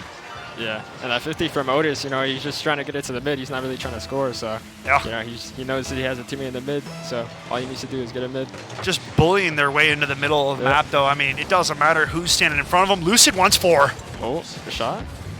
Nice shot off the cross. backboard. The follow-up, double crossbar, not going to happen in the bicycle kick. I thought I saw Wayne Rooney out there for a second. Nice clear to the corner. Tonka's got to generate more offense, though. I mean, there's no twist in that here. Yeah, I think if they could just, you know, find consistency in, you know, making the right touches, and you know, I feel like they could definitely like bring this one back. But man, I mean, it is a shooting gallery, and the Minnetonka net is receiving the bad end of it. 5-0 lead in game number 1. Hill Murray showing that vintage performance and that season 1 dominance that we used to see out of this squad. Nice aggressiveness, and I mean, they're taking away time and space, right? They're contesting every single loose ball. They're not giving Tonka time to breathe, and they're taking away their time and space. Nice shot from Otis, and it keeps raining down on that Minnetonka goal. We could be looking at a Brazil here, Magic. That would be something, you know. Hopefully not. We shall see. I mean, but Hill Murray is coming off to a red-hot start, my man. 6-0. And at this point, you know, you got to start thinking that game 2 is what Minnetonka's putting their thoughts into. Yeah. From the looks of this first game, it feels like Hill Murray just, you know, they just had more synergy going into this game. And, you know, first game is all about filling each other out. So maybe Minnetonka. Ooh, 1 goal away. Minnetonka's got to get on the board now. 30 seconds for an MNVL Brazil. You know, we don't get them often. So it would be a little special if we could get something like that. We'll see. 30 seconds to play. Hopefully Tonka can get on the board and break this shutout that the Hill Murray defenses have put up so far. But I mean, man, they're just quicker on the rotates, dude. They are getting to that ball before anybody on the Tonka side, and they're doing it aggressively. There's a demo coming out from Lucid. Yep. And it's 8-0. It's 8-0. My goodness. Well, we saw quite the bounce back from Stillwater in our very first series, so you don't put too much into game 1. You know, you got to take it with a grain of salt, right? This is the very first game that Minnetonka is playing on these setups today. This is the very first time we are playing on a LAN in front of a giant crowd downstairs, upstairs. I mean, it's a blast. It's been so much fun at this event so far. But Tonka not having the fun here in game number 1. Yeah. 5 seconds, counting it down, folks, in the very first game of this series. One more save for the Tonka team. They play it to the corner, and Hill Murray taking 8-0 game number 1. Look at that, 10 shots on goal. I mean, come on. How often are you seeing a player put up double-digit shot count? I mean, that's absurd, right? Yeah, that's crazy. the offense flowing at all times. You know, if we're looking at building perspectives for Minnetonka, how do they switch up and get off to a better start here in game 2? I think it's, just finding a way to get out of defense because, they were, getting a bunch of saves, but if you can't, get out of defense, make Right. a huge clear, it's just going to be the same thing over and over again. Yeah. So. You're trapped in your defensive zone for so long, inevitably and eventually that other team is going to get shots on goal, right? You're getting starved from boost as well when you're own zone, right? The other team is just running around, rotating quicker than you are, cycling that ball around, and eventually, if you can't clear your D zone, you're going to get scored on. There's Jinx right there. The hero of the Tonka net. I mean, I like that little octopus on the back of that jersey, man. Yeah, it looks That's pretty dope. Pretty dope indeed. I know Tonka's got a whole lot more in them, though. That game one, for sure. a bit skewed, right? 8-0 win for Hill Murray. We are going to the graphics, and we got the right logos this time, baby. Shout out to the production team. Minnetonka taking on Hill Murray Pioneers here. Game number 2 underway now. And you can hear that boost charging up. You know the first kickoff is coming. And Tonka got to come out a whole lot hungrier here, Magic Bear. They didn't have an appetite for that goal in that first game, so they got to get aggressive, and they got to start putting the pressure on Hill Murray here in game 2. Yeah, and that for sure. demo is a nice way to start. And here we go, Unstoppable. I think that was a roster change. I don't think Unstoppable was in game 1. So Unstoppable maybe getting subbed in here. We've seen a lot out of him in the past. Definitely a highlight player for Minnetonka. So let's see if that could add anything to their team here in game 2. Yeah, just having that extra person that you could play with, it could, surprise the opponents a lot. Uh-oh. But Hill Murray getting right back to where they left off. It's Otis going to light up that scoreboard first. A nice pass from Chip, and look at that angle. Yeah, that was a good shot. Coming in from the side, nice wheel placement. Just a little bit of a kiss from that front right wheel. Going to take care of the job. It is Hill Murray with a 1-0 lead to kick off game number 2. Oh, a kickoff goal maybe? Ooh, Jinx gets denied by Chib. I mean, a good look though. Right, those are the looks that Minnetonka has to be going for because we didn't see enough offensively from them in that first game. So if they want to turn this set around, they got to start showing it here in game 2. Ball back over the midfield. Otis going to get denied on the challenge. Follow-up coming out. And it's still Jinx playing so defensively minded, right? Taking care of his own zone. Oh, nice shot again. And Hill Murray, man, those passing plays is something they are known for. And it's just so much harder to make a save once that ball gets redirected on you, you know? Yeah. I mean, you definitely know. I might not know. I don't think the aerial play is that high at around my high plat elo, so we'll definitely go with the expert's opinion here. No, yeah, it's definitely something to keep an eye on. Those redirect passes, and it's something that Hill Murray does so well, right? On all of their offensive looks, it's a pass off the back wall, then it's a second look, right? They're playing off that second or third opportunity, and that's really where some big goals can come out. Tonka not playing as bad though, right? They're definitely getting out of their own zone more. They're starting to put a little bit more pressure on, starting to get some demolitions as well. Jinx staying on it. Yeah. Ball out front, now jump on it. Jinx, we didn't see it. A little fake out. We didn't see it. I think there's a little connection bug there. I think that's what that was. That's probably Missing that one. Sonics again. Yep. Thanks to Psionics. A nice long clear from Unstoppable, and that's something that we were talking about. The long clears have been struggling for the Tonka side, right? It's been short little chip shots that don't really make it all the way out of their zone, and now it's Hill Murray putting that pressure right back onto him. Demo comes out for Lucid. Chib now kicking it back into the offensive zone. Looking to track this one down in the corner. Nice ball out front. Could be trouble, denied by Jinx. Like, their defensive zone's sound. Yeah. Right? Jinx is doing a great job from the net, but it's generating offense that is the trickiest part of Rocket League, my man. So whether that's going to be more commitment coming out from the side of Tonka, I'm still waiting. I think it's got to be more shots to the net, though. Yeah, I feel like... Nice opportunity.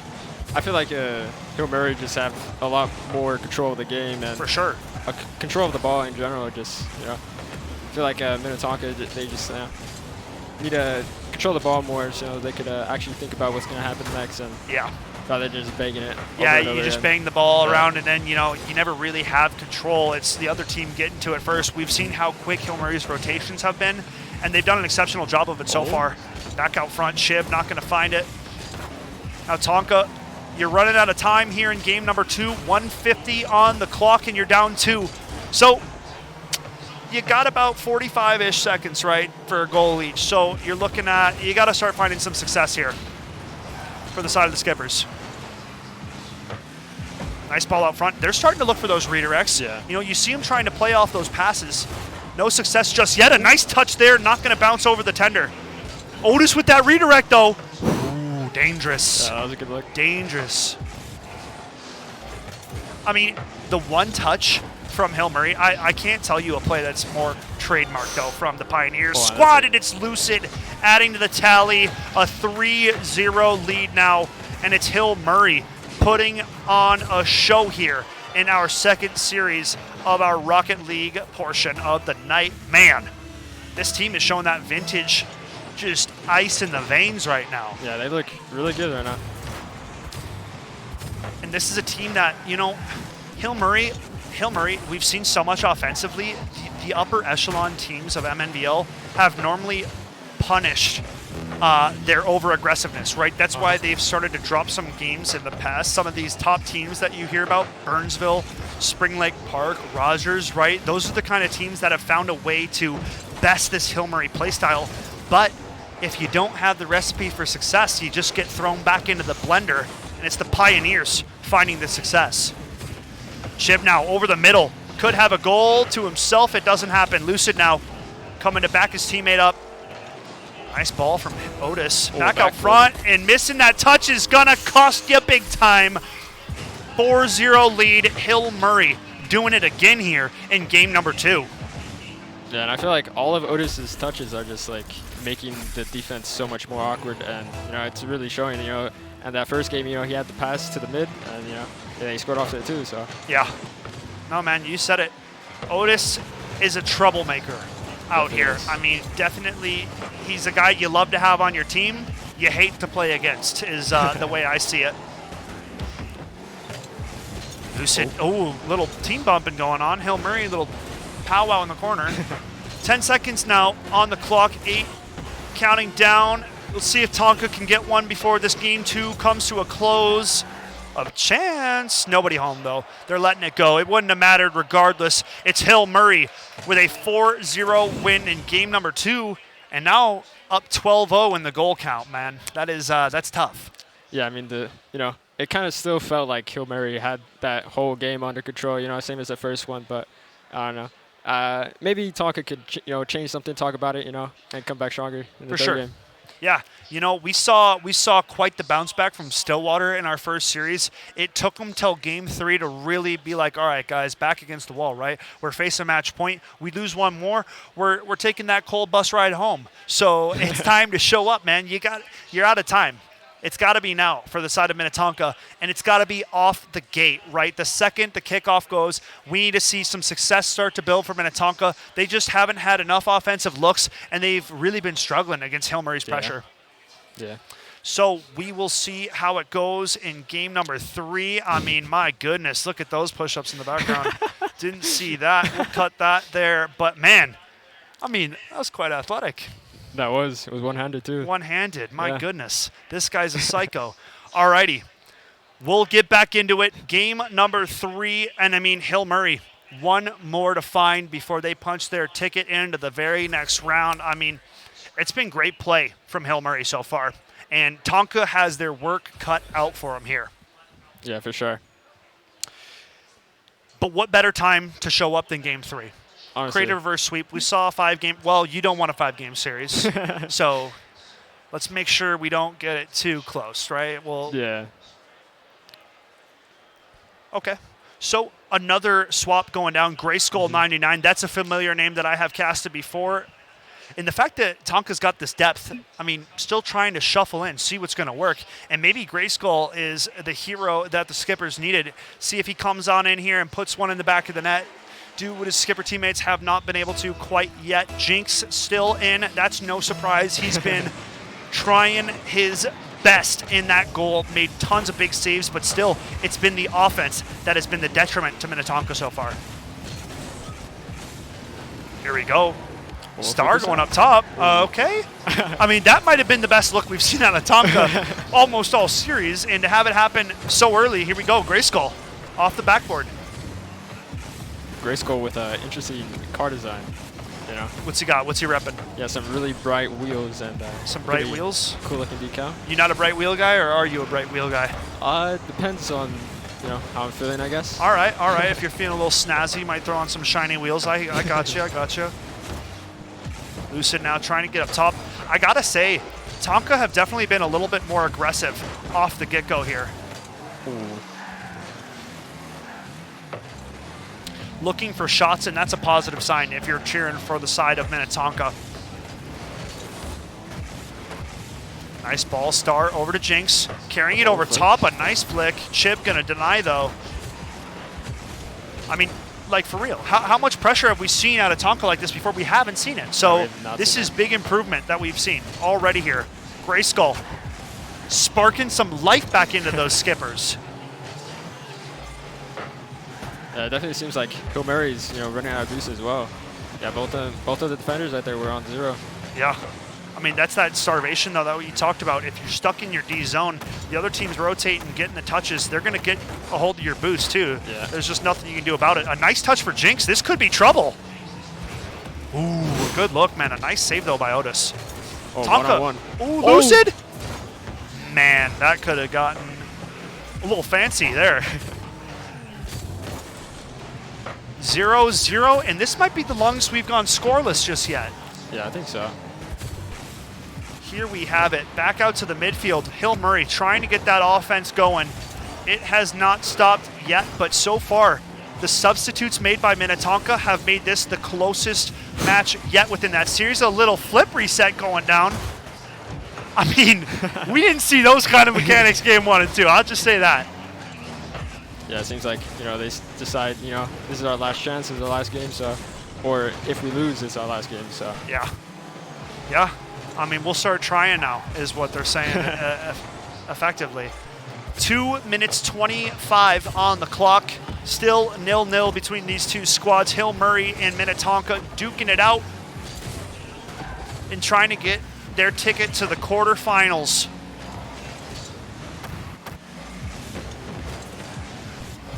As we have it, man. And I mean, this is just not what we saw in games 1 and 2.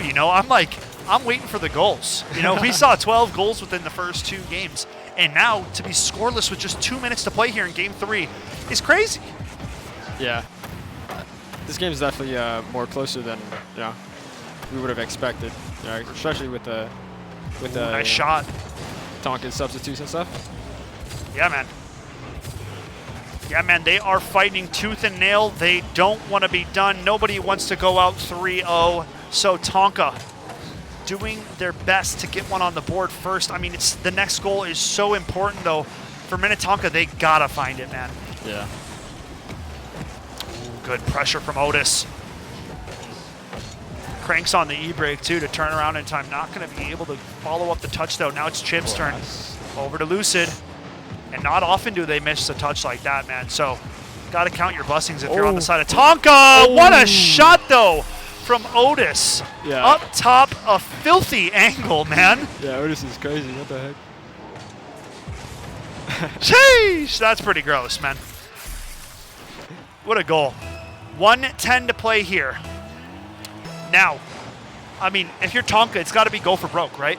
Yeah. Yeah, especially with that, that really good shot from Otis. It's very, pressure.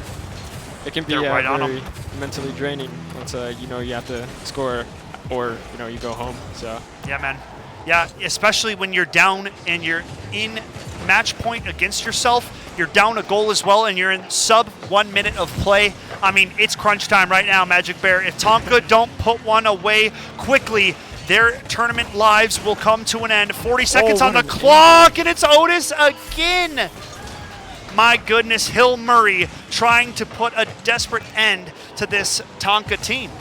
Yeah, Otis again, just a crazy shot again. These angles, I mean, he's always coming from the corners.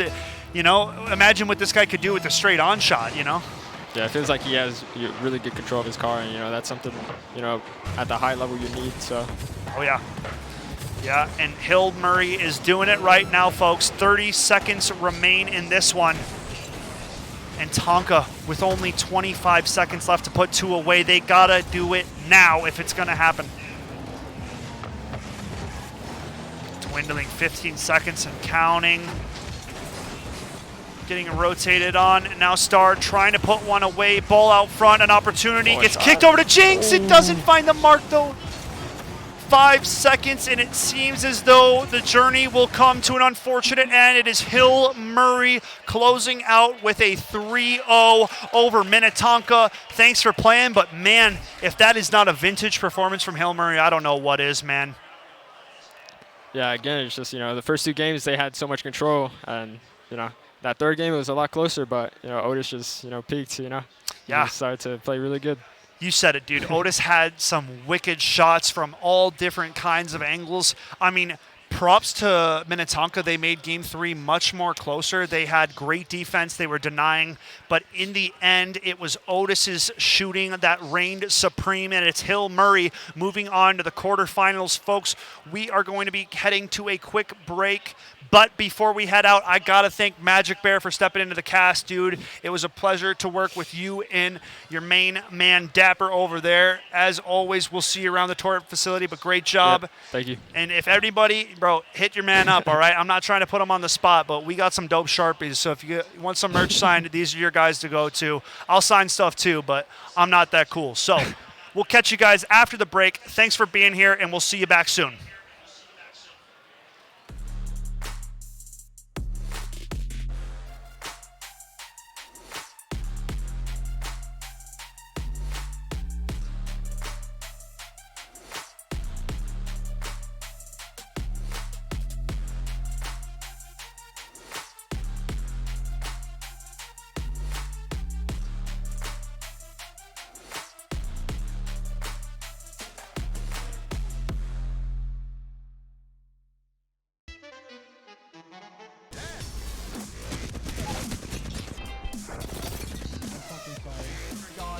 I'm so sorry. I had to. Drop me. Knocked one. Flash. Killed another. One. Killed them all dead.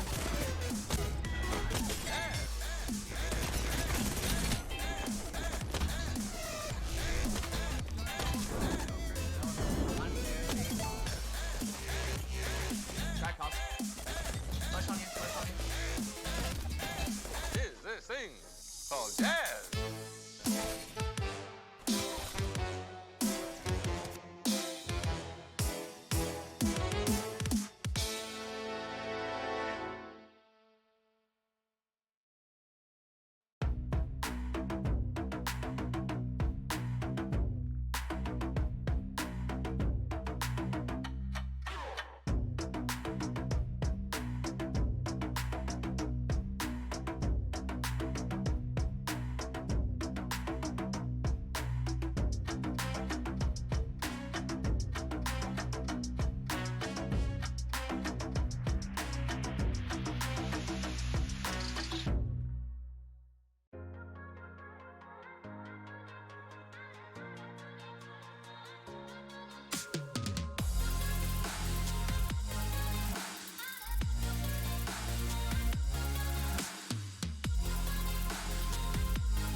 Hello, everyone, and welcome back to the 2022 Spring MNVL Rocket League Finals. You got your boy T back on the microphone. My name is Thunder McFadden, joined by my main man. It is Mr. Skeptor, and Skep, it feels good to be back on the desk with you, my boy. Indeed, dude. It feels right. You know, we got to see some highlight pros that Torrent has, some of the best in the biz, but Indeed. right now, we're getting back to the best duo MNVL has to offer, man. We are getting into it. Egan and Totino Grace going to be bringing it down in this quarterfinal. And, I mean, we've had some good Rocket League action so far, Thunder. We have. You know, I got to catch the last game and a half of Hill Murray on my little break right there. Hill Murray, they're coming up. They're showing out right now. Oh, yeah. They're looking great, and they're looking at the best that they have, honestly, probably in a year, my man. Dude. I mean, based on what I saw. You know, something I was saying during that set was this is a vintage performance from Hill Murray, man. It was looking back to season 1. I mean, back when Otis, Lucid, and Chib were tearing up the competition. So we'll have to see how their journey fares throughout the rest of the day. But right now, it is Egan and Totino Grace getting squared off here in the quarters. Can't wait to get on the pitch, my man. Can't wait to get on the pitch. And actually, this is the original. This is the OG game for you and I. Straight up. The very first game that you and I ever started casting together. It may not be our personal favorite games to play, but it's probably our favorite game to cast. Why? Because the competition at MNVL is so fierce, and because these players take it so seriously. Can't wait to get on the pitch and see who's really ready to go in these quarterfinals. Yeah, man. I mean, let's talk about storylines for a second here, Thunder. Egan was the team that so many eyes were on throughout the regular season. They go undefeated. They show up to divisional playoffs, and they drop the ball in the finals. And not only did they drop the ball, it was quite a slashing they took in those finals, you know. Playing against the best of the best in Rogers, the defending state champ. So you can't quote them too wrong, but they had a substitute, and now they're coming in today with a player that they don't have a whole lot of time with. So, you know, you got to wonder, will that affect that squad going into today? And based off the divisional playoffs, I can't see it not affecting them. I think you're probably right. I don't discount that at all, truly. The one point that I will make, and again, this is the long shot here, but we saw Apple Valley with not 1, not 2, but 3 subs go ahead and win a championship in Valorant. So, can we see the same thing out of an Egan squad that performed so well throughout the season? Now, they've had a couple of weeks to work with a new player. So, have they been doing it? Have they been getting on the pitch and practicing and getting after it? That's what we're going to see here in this series. We know that for sure.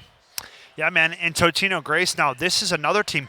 I believe they went 3-0 in their divisional playoffs as well. So, like, this team is on a absolute high for their regular season. You know, they weren't top 2 coming out of the regular season finish, but with an exceptional showing in their divisional playoffs, a 3-0 marked that, right? They get higher seeding, and now looking to take out this Egan squad. I mean, this should be a great matchup. Yep. And if they can do it, they will be super proud, obviously, of what they have accomplished. So, Totino Grace or Egan. Egan dealing with a sub, Totino Grace.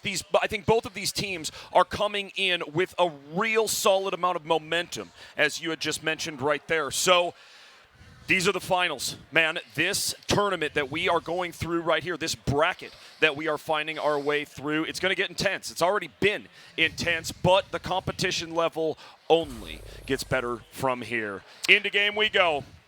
And there you have it, the Egan Wildcats up on the screen, and the egg scramble coming out from Totino Grace. Yolk scramble, man. Yes. The Eggman. Exactly. We knew that it had to do with eggs, because everything from Totino Grace tends to. So love to see it. Totino Grace taking on Egan, and Flo looking for something over the top right away. And these are names we recognize. Paul, Roomba, and Kazan, man. Yeah. This is a fierce trio, but no slouches on the opposite side of the pitch. Egan, I mean, this is going to be a firework, hectic series, Thunder. Yeah, it truly is. Expect a lot of bumps and demos all across this pitch, because these are 2 high-flying teams, right? As we whittle down the competition and head towards these finals, we are going to see teams that have serious aerial skill, teams that are ready to chase down the ball and put together impressive plays. Am I right? Right, indeed. I mean, Onslaught New has got to be that new player coming in for the side of Egan. We have not seen that name throughout the regular season. So, Egan down one of their starters. Yeah. And let's see what Onslaught has to bring to the pitch. Oh, boy, Roomba going to get one. 1:03 into this thing. big score coming out. Ball goes into the corner. Paul gets there first and chips it up top. Jazz can't hit that clear. Rumba left out front to put it away. Yep.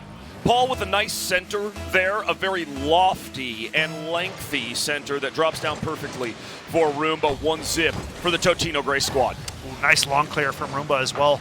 And this Totino Gray squad, like we said it, they are riding on a series/career high.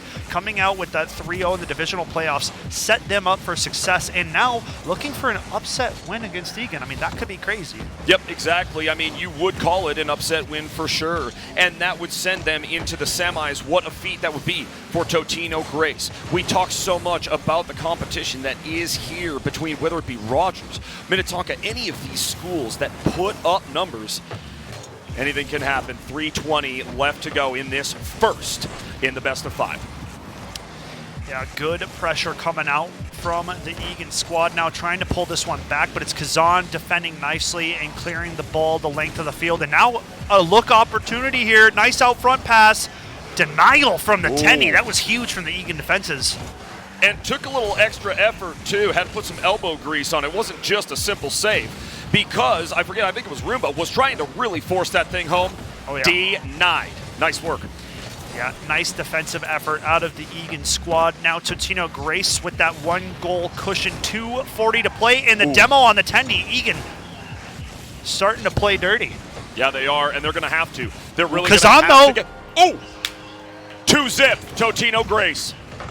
And that overcommit just for a second. They go in. Onslaught can't get back in time. Kazan is there and a nice touch to put it away. 2-0 lead, Totino Grace. A beautiful effort. And now Egan, maybe we are seeing a little bit of that first game jitters. Maybe here finals jitters. And as well, with that sub in the mix, are we seeing a few cracks in the armor here, Scott? Early showing and signs here of, jitters, right? I mean, but the thing is you can't discredit Totino Grace's efforts. This team has been getting better every week they progress through this season. We've seen improvements through each and every one of their players. A reversal, I mean, Paul almost styled on the entire team. Yeah, it was about to be a really stanky center there from the corner, and if someone had been there to follow up, a brutal goal, but no dice. Here, Flo trying to get this thing back in the Totino Grace zone, but that is Nice easier denial. said than done. And to your point earlier, Skeptor, it's not necessarily that Egan is doing anything distinctly wrong. It's that Totino Grace is doing seemingly everything right. Yeah, man, indeed. The offensive pressure clearing their defensive zone, they're taking care of the little things in order to create these big offensive opportunities that they're seeing now. Paul now out front. Cheeky opportunity. Can he beat Jazz? He leaves it for a teammate. Nobody home. Kazan's there to follow up. Though they want to keep this thing in the zone. A 3-0 lead might really just seal the deal in this opening game for Totino Grace. Yeah, man, Egan has to find the scoreboard soon. You can only go so long scoreless. So there it is, a nice shot from Onslaught, but the save from Paul. Sick one, Paul. Definitely got to feel good about that one. And now with a minute left on the clock, as we always say, the time ends up being the fourth man on the field. Here we have it, man. Time dwindling. It is Totino Grace still on the offensive, trapping this Egan team in their own defensive zone. But now, Onslaught trying to create something with nothing. Can't happen. Going back the other way. Totino Grace well in control here.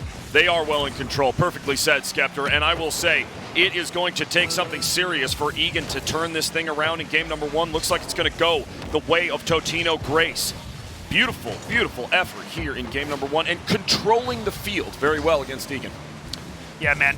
Control the entire way through. Onslaught trying to get something going. A last-ditch effort here. Clock running out. 10 seconds now for Egan to get it going, but just seems like not enough time on the clock, and the defenses have been way too solid from the side of Totino Grace.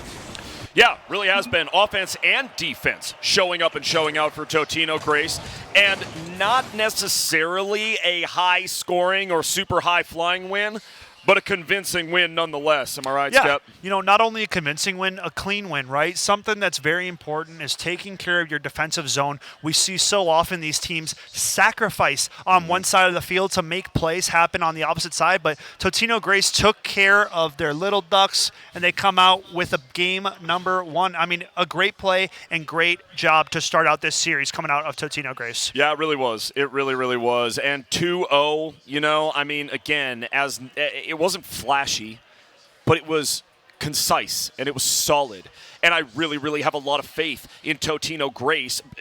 Of the two teams, those are the ones that I'm really looking for impressive plays out of, right? If you're Egan, a few missed opportunities and a few times where you really, really need to watch positioning, right? That's what I saw out of the squad that is now down by 1 game.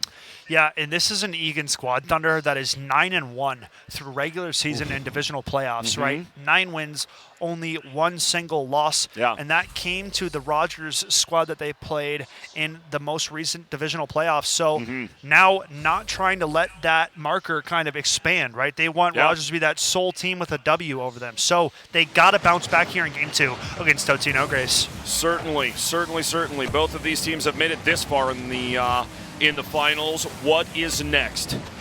Roomba over the top and sending this thing the way of Egan. Nice centering ball there, but no follow-up. Good follow-up. You said it, as we are just 30 seconds into this thing. Nobody with any sort of big moves as of yet. Yeah. I mean, these game 2s, Thunder, we are going to continue to say it. It tends to be one of the most kind of easygoing matches, right? It's a very even match, back and forth from both sides, but the scoring is never too crazy high in our game 2s. Right. Yeah, I think you're totally right. Oh, and it's Kazan for the first of the game. A nice one just floating over the middle.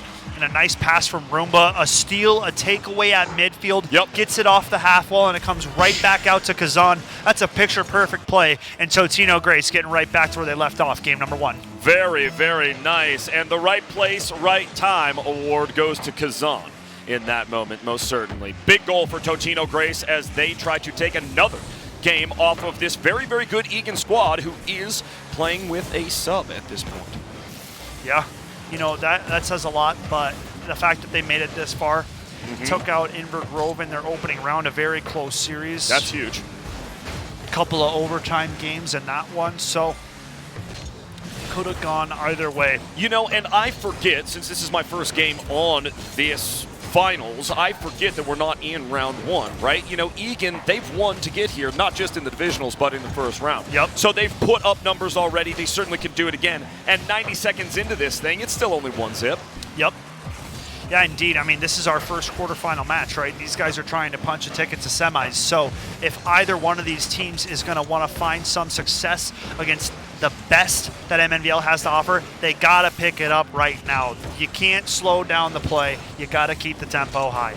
Yeah, you absolutely do, because not only do you need to beat Totino Grace right here, you have got to get some momentum and some wind in those sails, because it's only going to get tougher from here. Straight up. You've got a lot of really stellar teams waiting for you. Yeah, I mean, teams like Spring Lake Park, Burnsville, Rogers, I mean, you name it. The amount of skilled teams in our Rocket League division continues to grow every single season. Even some of the JV teams are killer, man. It's just, it's one of the best stacked leagues that we have here at MNVL. You know, in terms of rosters that teams put out. Yep. The play is so high because of how long I think we've had it. This is our 4th season running Rocket League, and every single school has improved. Totally. Totally. It is, and not only of the schools. Nice shot from Paul. Paul.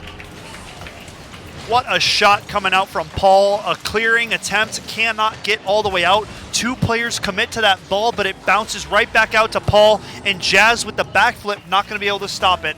It's Totino Grace back to that 2-0 lead. Love to see it. Love to see it. And that goal explosion is pretty great. Some sort of demon that dabs on the way out. I don't know. It was awesome. Yeah.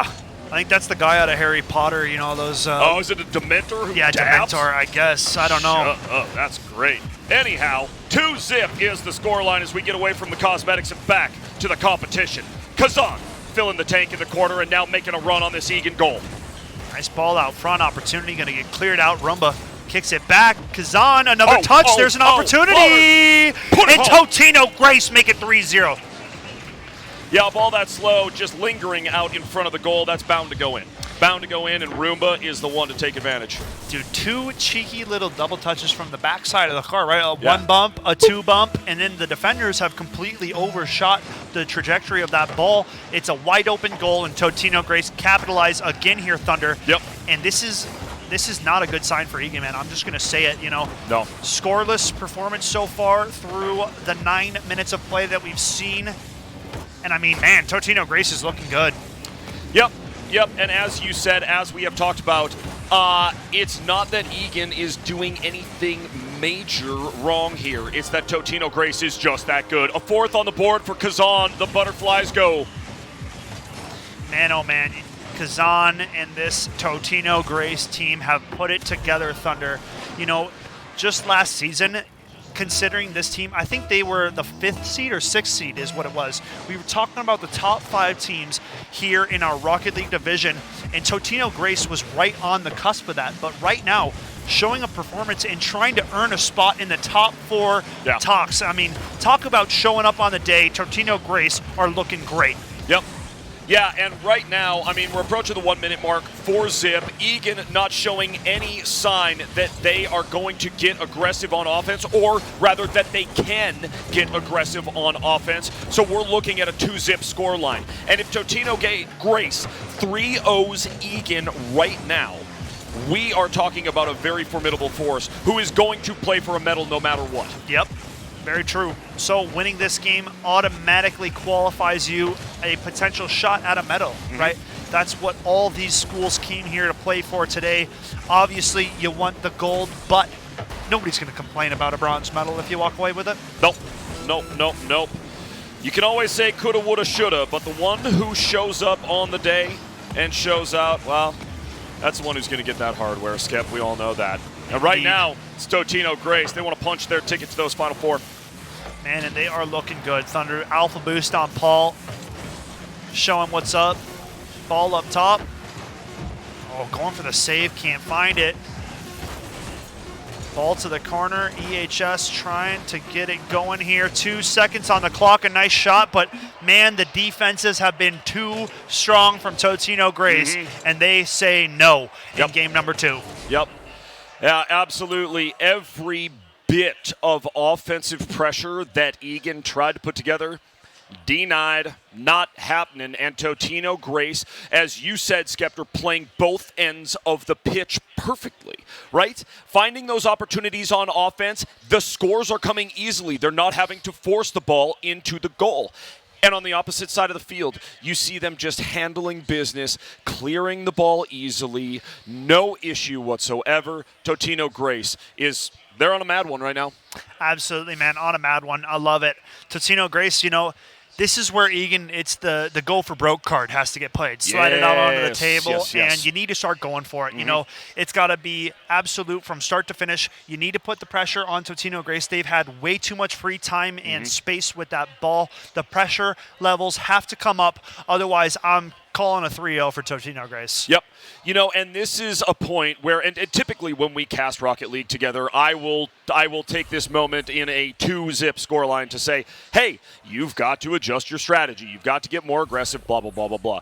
The situation is not altogether that much different here, but again, so much easier said than done with a Totino Grace team that is firing on all cylinders. How do you get through any of that, Skeptor? Right now, that is the question that Egan is yet to answer. They have not broken the back of this goal once yet, right? We saw a 2-0 win. We saw a 3-0 win, or 4-0 win, rather. So 6-0 in terms of goals against right now. And, I mean, Egan need to show some signs of life early in this game to really start believing themselves that they can climb back into this series. Yeah. Right? I mean, it's been 10 full minutes of Rocket League play, and we have not seen one goal explosion from the cars in blue. Tough Ball stuff out front so far. But where's the rotation? A golden opportunity. That's the kind of play that Egan nails in the regular season, man. Yep, but nobody home. Nobody there. And whether it's miscommunication or just players being out of position comes back to haunt them because they're a golden opportunity. Yeah, I mean, and those are the kind of when you're getting shut out and you're not able to put it away on an opportunity like that, it really leads you to think about, man, are we gonna get one? Yeah. Here we go, Flower Boy trying to make it happen. He gets denied at the goal line. A good attempt there, but now showing signs of life. Egan definitely ramping up that aggression and that offensive drive. Yeah, absolutely. You know, and I had not realized that Flower Boy changed the name to Flo. I'm assuming that's him. I don't know for sure, so if I'm wrong, but I'm pretty sure that's him. Yeah, I think probably. Yeah, because Jazz was one of the main players as well on that absolutely. team. So. Absolutely. Either way, in a very, very, very tough position here as we approach the 3:20 mark in game number 3. Totino Grace been playing like a bunch of wild animals across the pitch, but it hasn't seemed anything but calculated. And Paul, easy mode. Man, right as I was about to say, the only positive note is the fact that it's still scoreless. It's still 0-0. But you didn't. I didn't say it. You didn't. And Paul would have turned my face into a clown emoji if I had, because that was a well-timed goal coming out from the Totino Grace squad, and they might just add another. Uh-oh. Ooh, way too close for comfort for that Egan squad. Yeah, you are absolutely. It's just very, very sharp intake of breath across the entire Egan squad right there. Nice shot! Jazz on it to tie it up. What a goal, man. What a goal. And the fact that this is the first one of their team play is nuts, right? That was nothing but skill. A sick touch from Flower Boy to the corner. It comes out, Jazz, right place, and perfect shot to put it away. We're tied up at 1 here in game number 3. Exactly. And finally, an example of Egan really having the right car placement. Oh, yeah. Right? Being in the spot on the field where you need to be. I need to see more of that if Egan is going to make this reverse sweep happen. Yeah, I'm in total agreement. 1 goal is not enough to win you a series. So we will have to see more if Egan wish to take this series into deeper waters. 2-0 lead still. They are up against match point. If they can't get this ship right now, Thunder, their lives will come to an end shortly in this state final. Yep. Yeah, certainly will. It's 1-1, so they still have a horse in this race. But boy, the time is dwindling down. Will we see overtime, or is one of these teams going to just put one away? Opportunity. There it is. Egan denied, though, from Kazan. Great defense.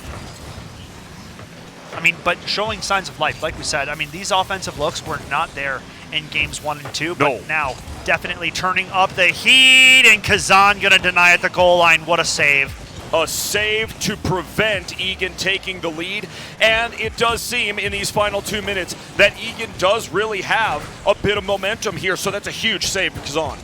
Absolutely. Oh! Egan, what a shot from Flower Boy! Roomba's there, though.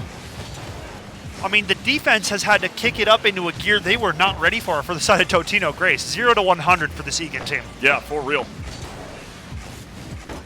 For real.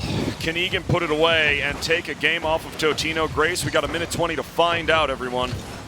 I mean, and this is a team that is very much capable of pushing things into deeper waters, but Totino Grace has been the hotter team throughout the series. So, I mean, as far as I'm concerned, I still think this is Totino Grace's game to lose. However, best showing from Egan yet in this series. Certainly is. 1 minute. The ding comes in, and it is still 1-1 between Egan and Totino Grace. Paul over here in the corner. Good takeaway. Takeaway from Jazz was beautiful. Flo can't capitalize. Man, oh man. And this is the Egan of old. Yep. Like, this is good play coming out of this Egan squad. So if they are going to continue this heat, I mean, Totino Grace might have their work cut out for them closing out this series. Yeah, certainly.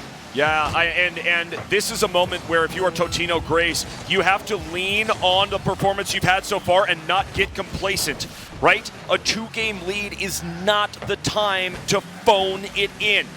Absolutely not. You need to finish out the series and finish the job. Roomba going to get the takeaway and put it out front. Jazz going for a long clear, and he does so nicely. Now goes for a bump as well. 10 seconds. We are coming down to it. 1 goal could be the difference between life and death for this Egan team. Yep.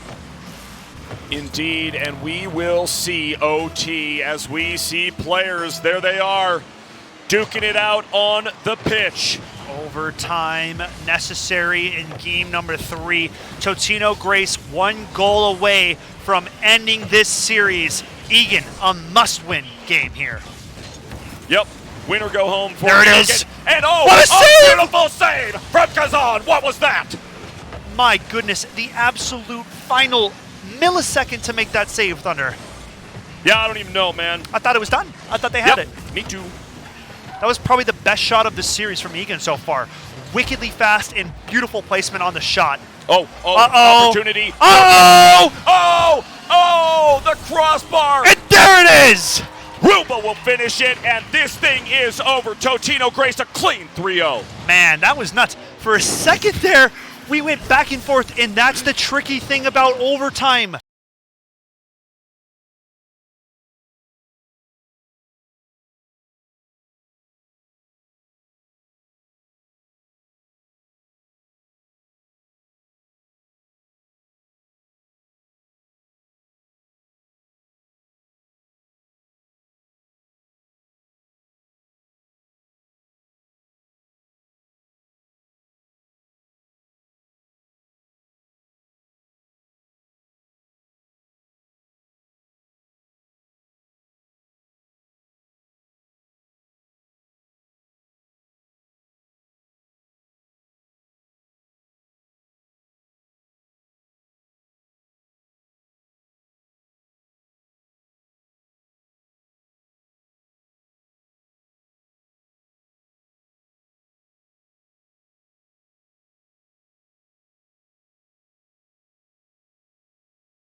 Hello, everyone, and welcome back to the Spring 2022 State Finals here at Minnesota Varsity League. My name is Thunder McFadden, my main man, Mr. Skeptor, to my left here on the caster desk, and we are moving into our semifinals. To recap, our final quarterfinal match went to 5, Skeppy.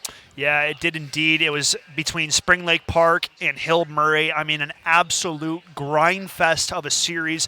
Both teams getting good looks. The final 2 games of that set, though, going to overtime, they went the distance, but it was Spring Lake Park to edge out the very first ever Season 1 champs of RL. You know, Hill Murray, a valiant effort. They played some amazing Rocket League today, but their journey comes to a close in the quarterfinals as we get ready for Rogers Spring Lake Park, man. As storied of a matchup as you can ask for here in our Spring State Finals. Indeed, and this would be actually the second time today that 2 teams are meeting in the semifinals who met in last season's finals, right? We saw it in Minecraft, and now we're seeing it again in Rocket League. Spring Lake Park and Rogers, they were in the finals together last season, and we all know Rogers came out on top there, so they look to defend their title, but they have got to get through a red-hot Spring Lake Park right now. Yeah, man. I mean, Spring Lake Park sticking it out through that series, you know, a lot of people thought it would have been much more one-sided in the favor of Spring Lake Park. I mean, we haven't seen Hill Murray play that good of Rocket League in seasons, right? Like, realistically, they said it. Chib came over to us after that game, and he said, dude, that is our best series we have put on, and that just goes to show the level of play that Spring Lake Park is at, man. They are a cut above the rest of these squads, man, and everybody gives them the respect they deserve. Yep, and that respect they absolutely do deserve. Spring Lake Park and Rogers, 2 teams that, you know, you mentioned Hill Murray, our original champions here in MNVL Rocket League. Rogers and Spring Lake Park, they come into the mix and they absolutely just tear up the scene here at MNVL RL, right? Carball has not been the same since we got Latumos, Yumo, Ren, all of that crew from these 2 teams. Yeah, straight up, dude. Latumos is an absolute stud. Anytime that kid has the ball on his car, he is a threat. Other teams are double teaming him, triple teaming him. I mean, if you give Latumos free time and space, he's going to make you look silly. Yeah, he is scary behind the wheel of an Octane or whatever he chooses to pull out of his garage out there on the pitch, I do tell you.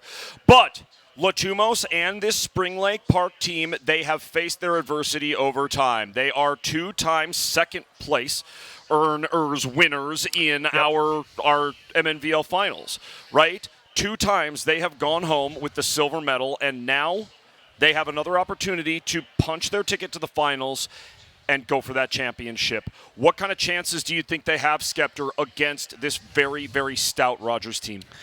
You know, if we look historically at these 2 squads, they are 1-1 in very big series against each other. Last state final, it was Rogers getting the better of Spring Lake Park, but immediately following that, we hosted a border battle between us and WIHSEA. I believe that's the whole pronunciation. Exactly. That is the Wisconsin High School League, and it was Spring Lake Park to best Rogers. So we are tied at 1-1 in these big series against each other, and it is only a matter of time before we get into this one.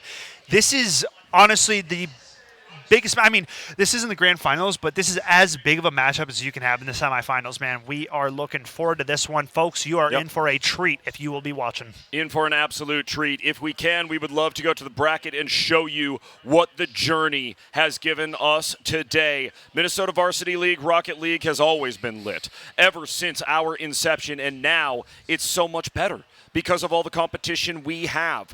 Like we said, we are about to see Spring Lake Park taking on Rogers. And on the other side of the coin, we don't have the bracket up yet, but I do believe our other teams, Spring Lake Park, Rogers, Burnsville, Totino, Grace. Yeah, Burnsville, Totino, Grace, right?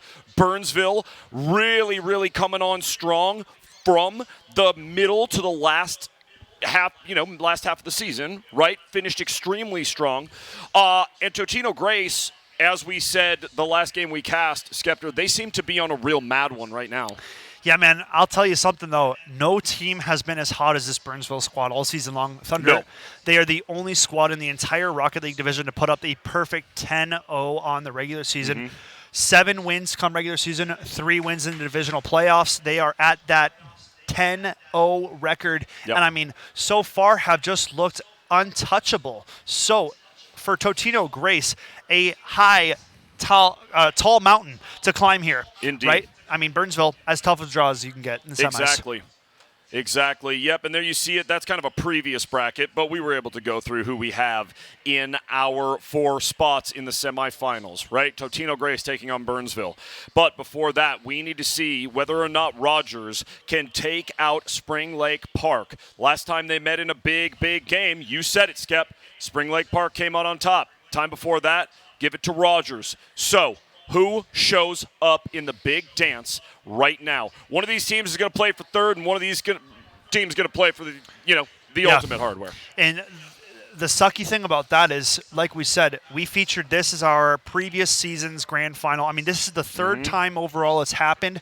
St. Louis Park played AVHS in the semis yesterday. Yep. So that was, another preview of a previous championship game. And sometimes, with the times changing and teams getting better and better, unfortunately, you just run into the tougher teams earlier in the competition.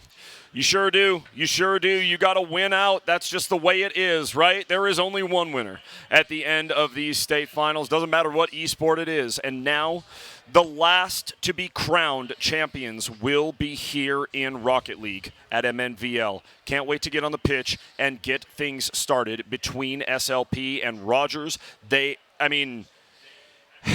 I just am so excited to see who shows up, to see who puts the points on the boards first, and who controls the defensive side. Because as we saw in that game where Totino Grace was playing, they shut down Egan completely, a very good team, shut them down completely by playing fantastic defense and taking advantage of the opportunities on the O side.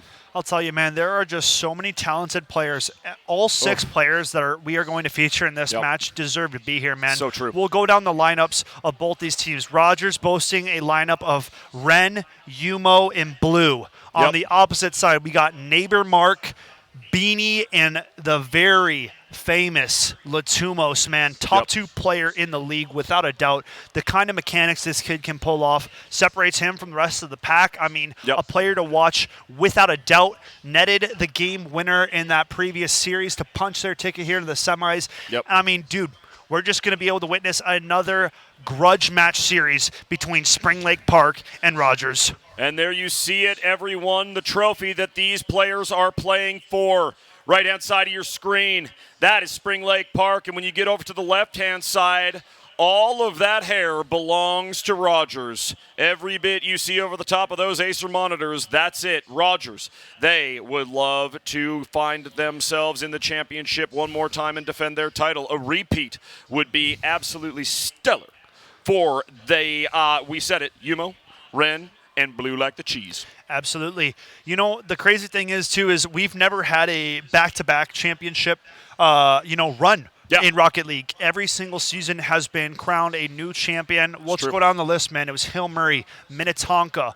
Now it's been Rogers, and now here we are at the very end of season number 4. We are here on LAN, and both of the teams that we featured in our previous finals are duking it out in the semis. So should be very good gameplay coming up ahead of us. It's going to be amazing. Really is. As we mentioned, Rogers looking to defend that title that they earned last season.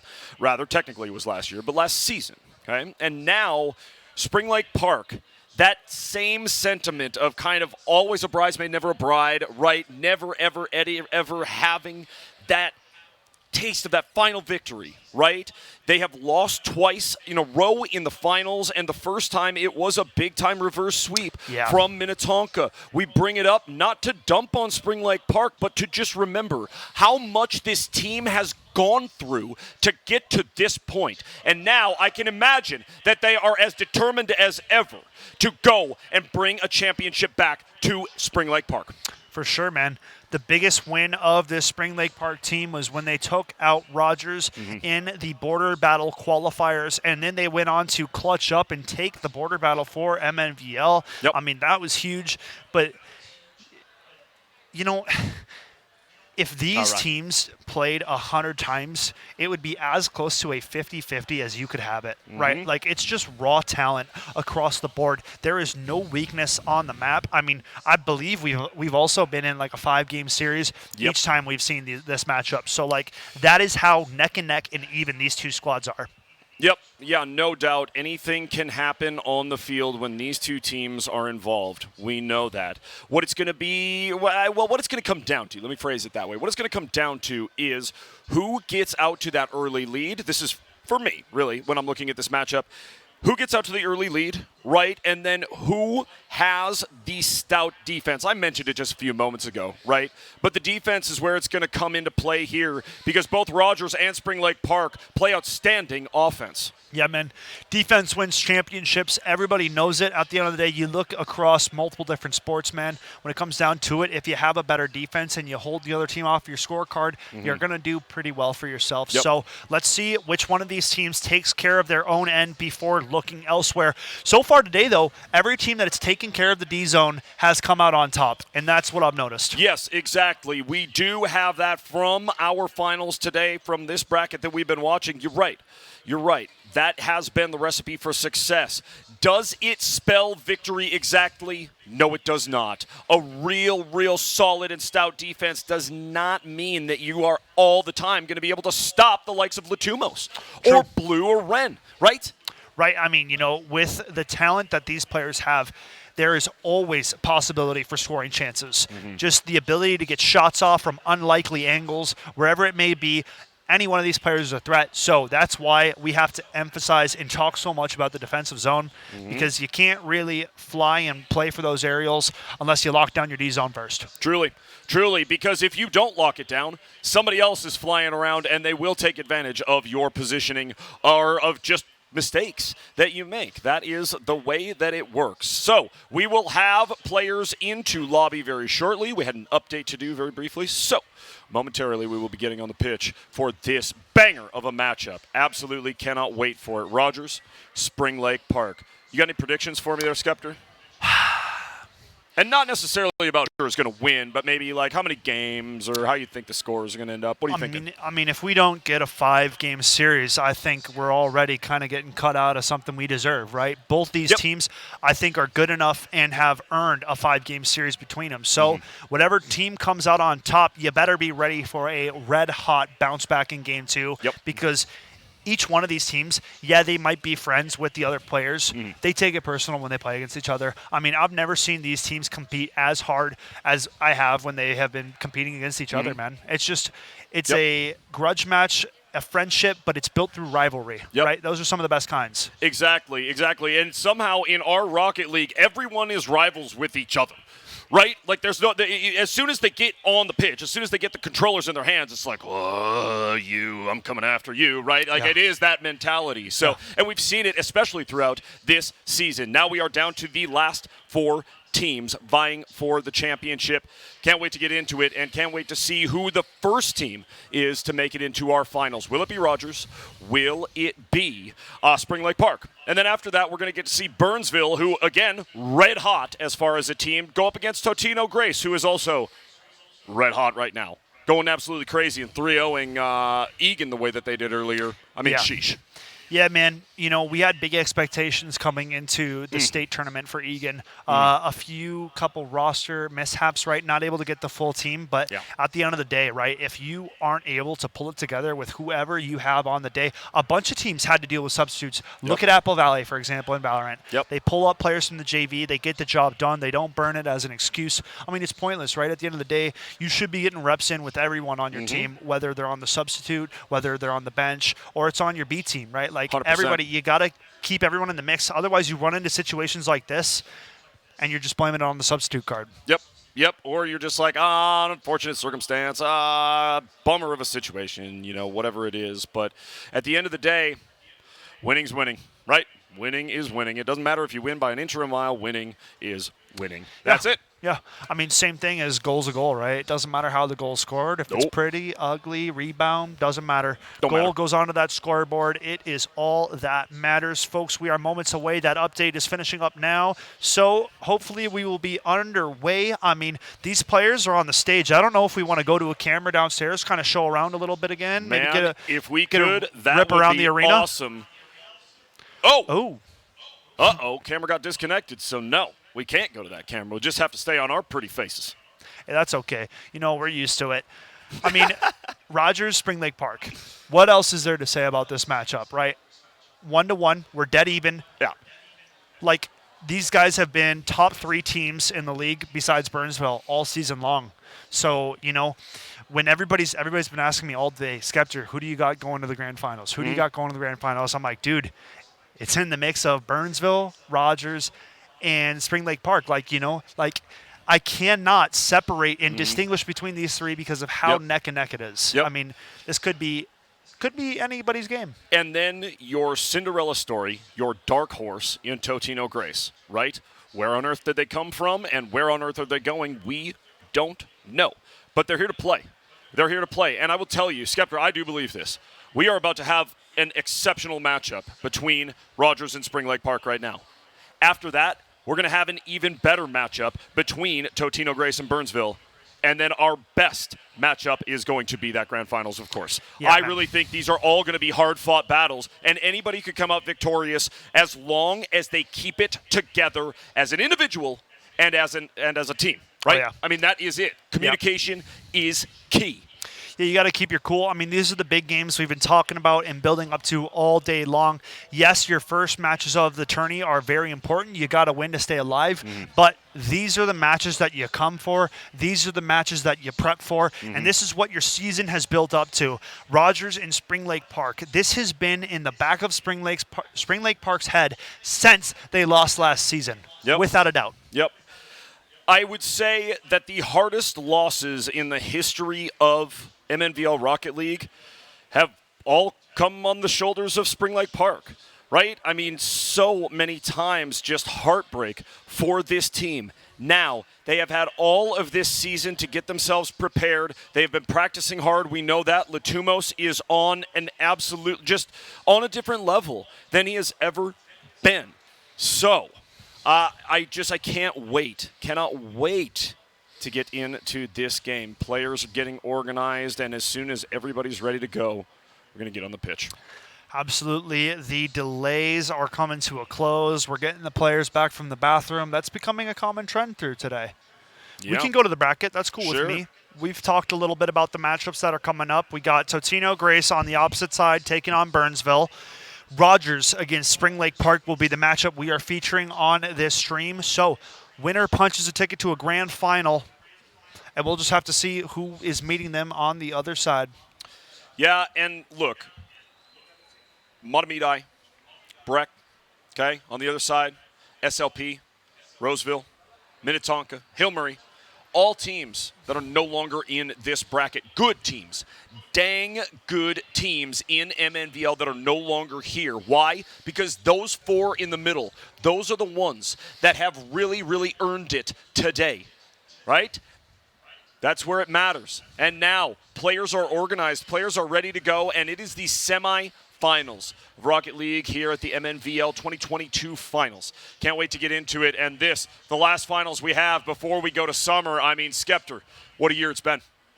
Absolutely. You know, a culmination to come to this point now. We have made it to the land day. I mean, we are closing out with one of our very biggest esports, which is Rocket League. Yep. We are so thankful that we were able to get things worked out and going. Man, Yeah. we almost got dealt the danger bullet right Yep. there. I mean, trying Really. to shut us out, but we Yep. worked around it. We got things working. We got players logged in because, I mean, the game wasn't even letting them log in. Nope. Yeah, we have seen a multitude of technical issues and different random things that we have had to get through here over this weekend. And guess what? We're still here, and we ain't going nowhere until we have a champion. So, Absolutely. there we go, and we are getting players into lobby here. Hopefully they'll be ready shortly. If not, we'll be going to a brief break and then getting players going. So, Rogers, Spring Lake Park, and yeah, man. I mean, that's really all I got to say about That's this it, man. matchup. Like, We've beat it. we, We've beat the dead we horse have- at this point. Rogers, sure Spring have. Lake Park. You know, Yep. we've told you everything we have about these squads. We've gone through the rosters. Yep. We've talked about, I mean, literally everything. So there you have it. Absolutely. The players are just icing the casters at this point. Yeah, they are. They're icing us. They want us to get nervous about everything. So, why don't we go to a very brief break? Maybe 1 minute, maybe 2 minutes. But when the players are ready to go, we'll be on the pitch, and we'll be right back.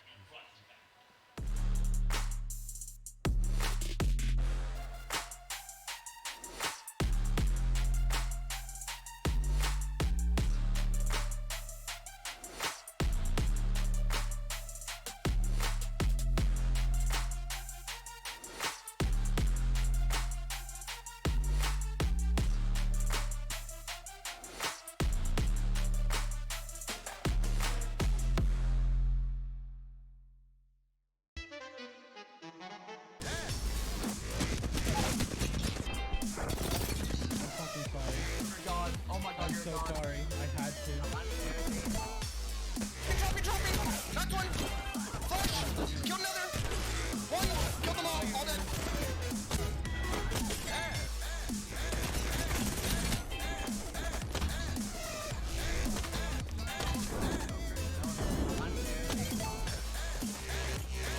Track up. Flash on you. Is this thing called jazz?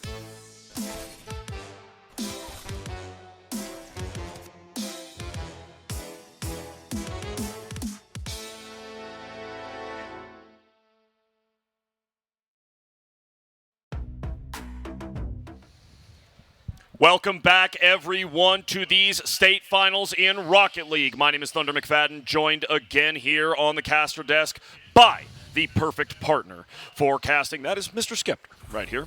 Love you, bro. Let's get into the pitch and get this thing happening. Rogers and Spring Lake Park, folks. The moment you've all waited for. That's Let's right. make some noise. We got semifinals in the house. It's time to get excited. Rock and roll. These two teams vying for that position in the finals. Let's get after it. Oh, geez. No sound. You can't make it up, man. We'll get it figured out. We'll get it figured out, man. If there's an audio We're just getting issue baited. in We're just getting Rocket baited at League, this point, it's man. not What's the biggest going on? thing in the world, so we'll figure that out, right? It's not like it's Valorant, where you Yeah. literally walk up to a wall and go, Yeah, you're peeking your ear. what's Oi. going on over there? And actually, when I play Valorant, I actually do that. I'll go up next to the wall as I'm playing defense, and my head will naturally go like this. Why? I don't know. But Trying to- I'm leaning in real life my head against the wall to see if the brimstone is coming like he did last round. You know what I mean? Well, have you seen the dodging of the flashbang in game, but you dodge it in real life? I've actually witnessed a couple people do it. So they throw the flashbang, and then you look away from your monitor like you're going to avoid getting blind. You look back, Yes! your character can't see anything. You're like, And then you I come looked back away. and say, wait, I looked away. Oh, no. But no. In-game is where it counts, obviously. So, Rogers, Spring Lake Park. As soon as we get audio issues, we're on the pitch. Let's ride. It's the I hear the semifinals. cars. There it is. I see 5 minutes on the clock. I see an overlay. And I see cars ready to get after it. Let's ride. Here we have it, folks. Spring Lake Park in your orange, Rogers in their natural blue, and a nice shot from blue.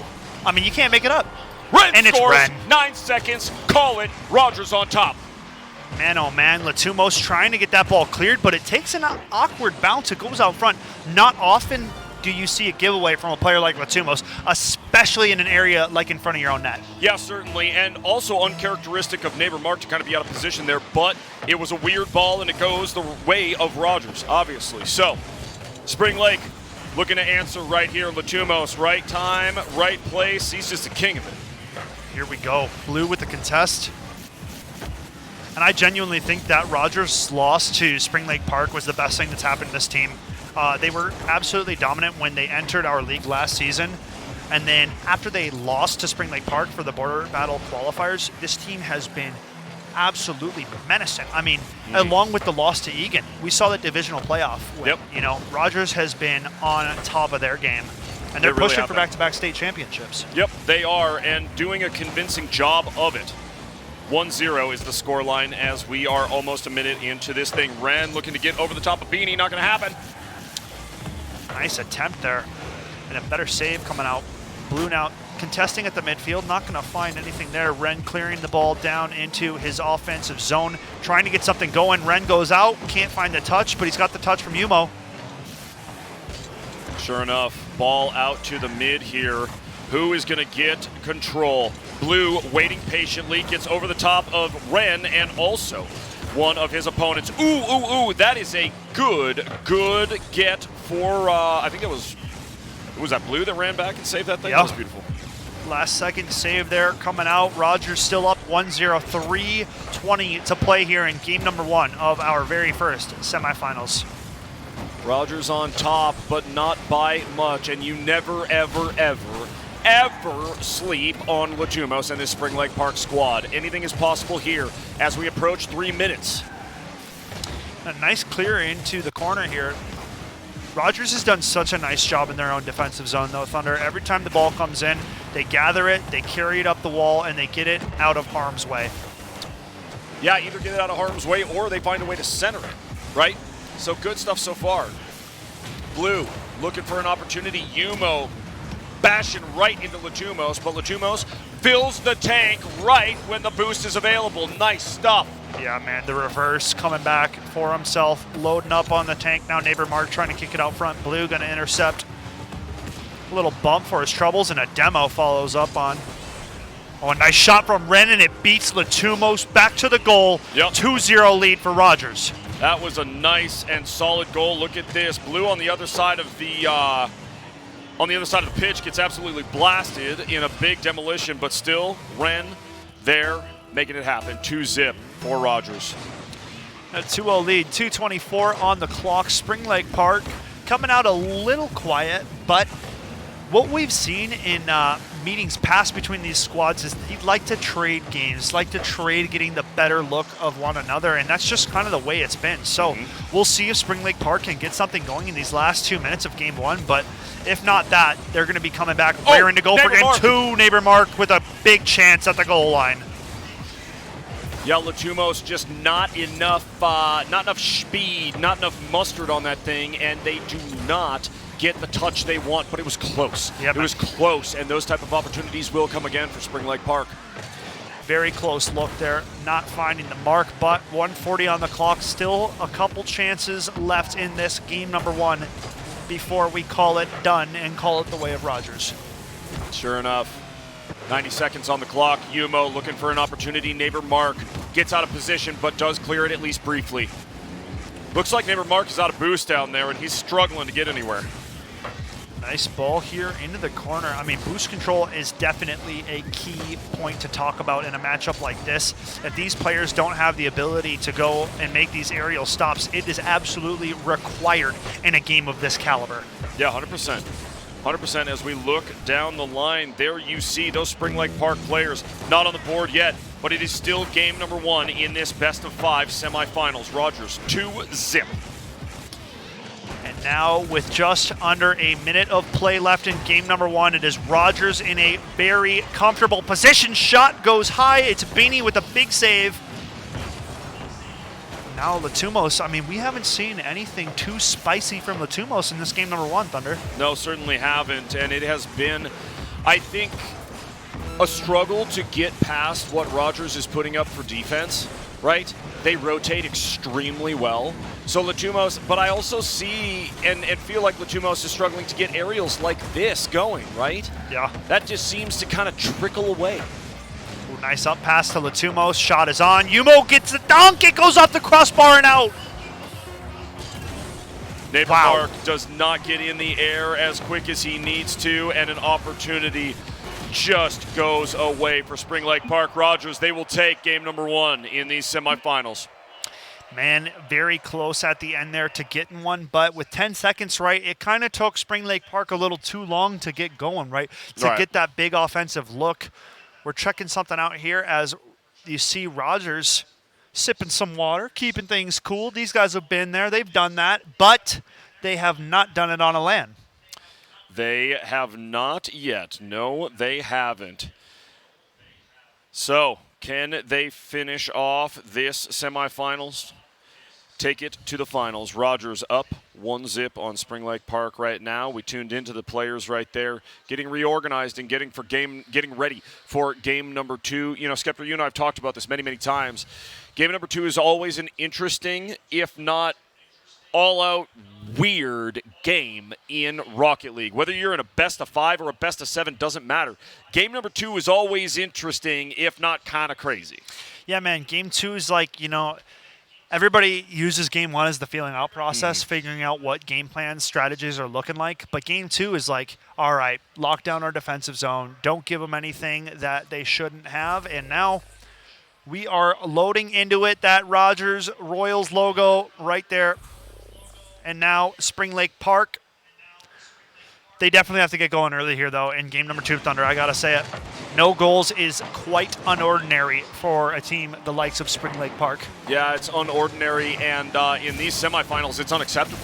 Right? Exactly. And I can only imagine that Neighbor Mark, Beanie, and Latumos are all over there talking to each other, getting ready together, right? Calming each other down. That's what they got to do. And I know this team plays as a squad. They really, really don't get too toxic or chippy at all. Ooh, a nice shot. Off the post almost, you know. Cutting it very close. Getting the save, but not clearing the zone quite yet. Blue going to step up with a nice zone entry here. Rogers keeping that pressure. Yeah, they certainly are. It's what they're known for, and it makes life a living, well, you know what, for their opponents. Now, I mean, no score on the board yet, but Rogers, as you mentioned, the only ones really putting up any offensive pressure right now. Yeah, here's Latumos finally having a go. Going to get denied midair, and it's long. a nasty ball, and it's Beanie to slide in and put it away. 1-0 lead for Spring Lake Park. I mean, it's off the back of Latumos, though. Challenging the net, going up top, gets denied, but it's not about the first look, Thunder. It's always about those rebounds, those second/third looks where the teams really start to find those scores. Exactly, because oftentimes, as we know, it is that second, that's third touch that is going to go in the goal. So, are your players in position? Are they ready for that second or third opportunity on the ball right there? Spring Lake Park, they are, and they go up 1-0. And that's a big goal to find, right? Getting shut out in game number 1. They definitely need to get on top here early, and that's what they do. 3:30 on the clock, so plenty of gameplay left for Rogers to kind of even things up here. But Spring Lake Park getting the start they needed here in game number 2. Yep, absolutely. As Neighbor Mark going to just revert back into the goal and get in Yumo's face. Beanie there to get up in the goal and cover for our guy, Neighbor Mark. Nice denial out of Neighbor Mark, but Yumo still with possession, beats one defender. Not going to beat Latumos, though. He is sharp and on the money. Blue up top to clear. They trade demolitions, and now an opportunity. Beanie up top. Nice kick off the back wall. Opportunity. Nice shot on goal, and it's Latumos with the second goal for Spring Lake Park. It is the star from Spring Lake Park finally getting one buried in the goal. That has got to feel good for Latumos. 2-0 is the score line. A lot of game left to play here in game number 2, but I tell you, this is the rebound we were looking for. Yeah, dude, what did I say just moments ago? I mean, these teams love trading one after another. Yeah. It was a 2-0 win for Rogers. We're looking at a 2-0 lead for Spring Lake Park. You know, it's like the win upsets them that much. They're like, all right, we'll take it up a level. We'll take it up a level, and it's Yumo putting the first one on the board for Rogers, cutting that lead in half. That's right. Yumo coming in hot with the octane says, man, we're not done here yet. Fruits everywhere. The fruit platter, fruit splatter, whatever you want to call Bananas, it. That's what apples, happened. and oranges all over the place. It's good for you. Blue now. Getting it going over to Ren. The long ball pass won't land, but man, it was close. Sure enough. Halfway through game number 2, and Spring Lake Park still on top by 1 goal. That is not at all a comfortable lead when you are playing up against Rogers' neighbor, Mark. Ooh, a good opportunity. Now the pressure from Latumos. Ball up top. Dangerous position. Rogers trying to get the clear. Neighbor Mark going to step up now. Can't get the touch. Blue trying to track it down. The challenge is there, but Latumos comes out on top. Now ball going back into this Spring Lake Park zone. The goal line save from Beanie. And Manny needed that one. Beanie has played some lights-out defense here in game number 2. It was decent in game number 1, but game number 2, I've seen 2 or 3 saves from Beanie where he just come flying in from the side or underneath and save his team. That is what you want to see continue. And Beanie's that all-out aggressive player we've seen, man. Always pedal to the metal, burning through that tank of boost. And I mean, you know, that's the way he plays the game, and that's what we love to see. Nice entry from Latumos, getting pushed back. Now it's Rogers trying to create an offensive rush here. Ball out front. Yumo goes up top. Cleared away by Latumos. There you go, Ren picking up a full tank of boost, waiting patiently for it, but Blue here high flying, coming in from their zone, and Spring Lake Park. Latumos will collect in the corner and get himself an opportunity to look at him drop on that boost. I know, dude. He's so smart, so the finesse, right? Latumos is the finesse king out here. Sure enough. The ability to stop on a dime, collect that ball. I mean, the mechanical prowess on this, man, is just nuts. Yeah, you ain't lying about it, Mr. Skeptor. Un minuto left on the clock, and Spring Lake Park looking to even up the series here. You know, as far as we could have set it up, right, this series is following suit. Yep. Trading games. As long as Rogers don't put one away in 40 seconds here, but an OT wouldn't be bad. I'm not going to complain if they push things to OT. Certainly no. Certainly no. And, you know, we can expect an overtime in this series. These two teams, you mentioned it, trading blows back and forth. The way that the momentum ebbs and flows through games like this when the teams are simply this talented. What a win on that 50 from Yumo, beating neighbor Mark up to that ball up top. Now the follow-up is there. Beanie clearing it out. And with just about 10 seconds left, Rogers have to create a rush right now. Otherwise, it's Spring Lake Park evening it up at 1 apiece, and they squeeze one out. What was that? The 5-second goal, a ball from Yumo, and look at this touch from Blue. It gets pinched from Beanie, an unlucky play, but it's Rogers reaping the reward. And they reap that reward because of their offensive prowess and pressure. They continue with it, they trust it, they know their sequence, and they know their skill, so they do not back down. This thing is still up right here, and it is in the Spring Lake Park zone. Ooh, what a close. You got to put that straight to the ground, and that's exactly what they did. Yep. OT game number 2 going right now, folks. Yeah, you said it. Spring Lake Park planting that puppy in the grass and sending it to OT. Here we go up top. Blue kicking it off the backboard. Nobody there. Beanie now trying to gather his neighbor Mark. Plays it to the corner. Can he get anybody out front? He goes for a fake, tries to drop it low, but Ren reads it. Look at that touch. Unbelievable. The front flip hits it each time on the front side and then on the back side. I mean, that is calculated play coming out. 30 seconds eclipsed through this first overtime. But, I mean, it really could go either way. Yeah, you said it, calculated play. And actually, that's probably my favorite thing to drop in the Rocket League chat when I am playing. Calculated? Yeah, it's one of my faves for dang sure. Yeah. Yeah, calculated always feels nice. Yumo now trying to go up top over to Ren. The redirect, it's off the corner. No way! He could have left it go and it would have been a goal. Oh, unbelievable. Beanie now trying to go down the length of the field. I mean, we've seen so many opportunities on one end, then go to the other side and end the game here in overtime. I mean, one goal is all that it takes. But if Rogers steal this game 2 away, you got to think that Spring Lake Park's mentals are going to be shot. Yep. Yeah, absolutely. You would think, and then we would be on series point, right? Yeah. If Rogers can pull this off. So Spring Lake Park has got to put it together now. They are in Rogers' zone, so this is a good start. Beanie centers that thing, but Latumos off grabbing gas, man.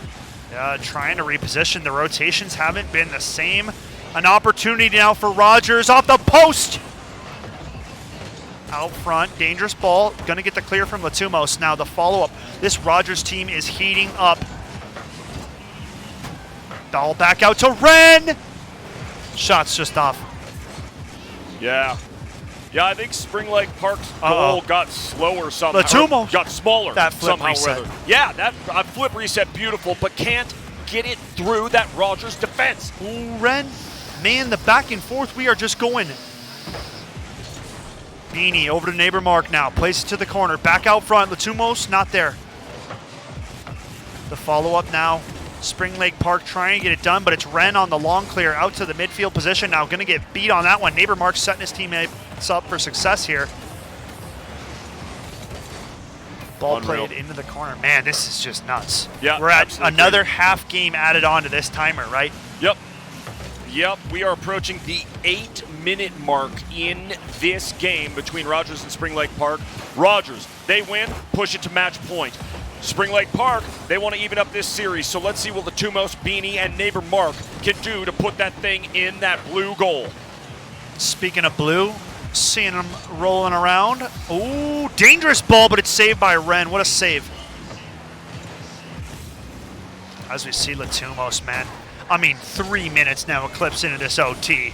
Latumos with the shot. Nobody's home, and it's Spring Lake Park making it a 1-1 series. An absolute laser beam for the superstar Latumos, and they even up the series. It's 1-1. Rogers, Spring Lake Park, and Rogers over there kind of just a little bit of a sheesh moment for our players on that side of the table. They played great, but Spring Lake Park taking a crucial dub. It wasn't pretty, it wasn't clean, but they take the dub. Yeah, man, and we see a little bit of upsetness, frustration on the faces of Rogers, right? Like, they climbed all the way back into that game. They get that 5-second goal, and now a chance to close out, right? Yeah. Yep. Absolutely. What a game. Game number two. They're going the way of Spring Lake Park to even up the series. So then, as we go to game number 3, momentum swinging the way of Spring Lake Park, but to your point, and your point perfectly made, Skeptor, these two teams love to trade. They love to trade games and trade back and forth. That's just how they play, my man. Yeah, dude. I mean, both these teams are so darn talented. We talked about it at the start of the day. We really felt that this is going to be a 5-game series, so good on Spring Lake Park to finish out that OT. It got closer than they would have liked, but getting the job done certainly extends the lifeline of this series. Yeah, you said it. And both of these teams, we keep talking about them. It truly is. At the end of a game, the losing team gets this mindset of like, whatever you can do, I can do better. And then they go out and they prove it on the pitch.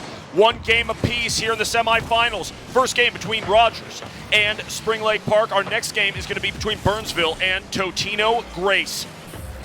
And here we go. Neighbor Mark playing it up the half wall. Yumo going to kick that one right back down to earth. And it's Rogers trying to get back to work. Yep. Yeah, they are trying to put together that classic, just very, very hard pressure, hard pressing offense, right? But Spring Lake Park, they found little avenues around what Rogers likes to do. They're finding lanes. They're not easy to find, but they're finding them towards that blue goal. For sure. Yeah, I mean, Rogers is an offensive-minded team. They want to get out there. They want to put the pressure on their opponent's butt. What Spring Lake Park does is counter that, man. They throw a monkey wrench right into the middle of the whole shebang. Yep. So, looking to see who strikes first here in game number 3. I mean, this one could go either way. I think number 1 goal to kick it off is so very important here, Thunder. It sure is. Big momentum swing for that first shot that goes in. Blue, I think it was, or maybe it was Yumo, had a beautiful save over there. Spring Lake Park putting some pressure on, and now 3:48 left to go. Neighbor Mark cruising out of the goal. Shot. Gets out of position. Oh, but they are there to cover. Spring Lake Park almost going down a goal. Inside of the post, and it bounces out. Lucky day there coming out of Spring Lake Park. That post can only bail you out so many times. And there are only so many times that post is going to be your friend before it decides to turn on you. We always see it in Rocket League. It's the way it is. Zip, zip.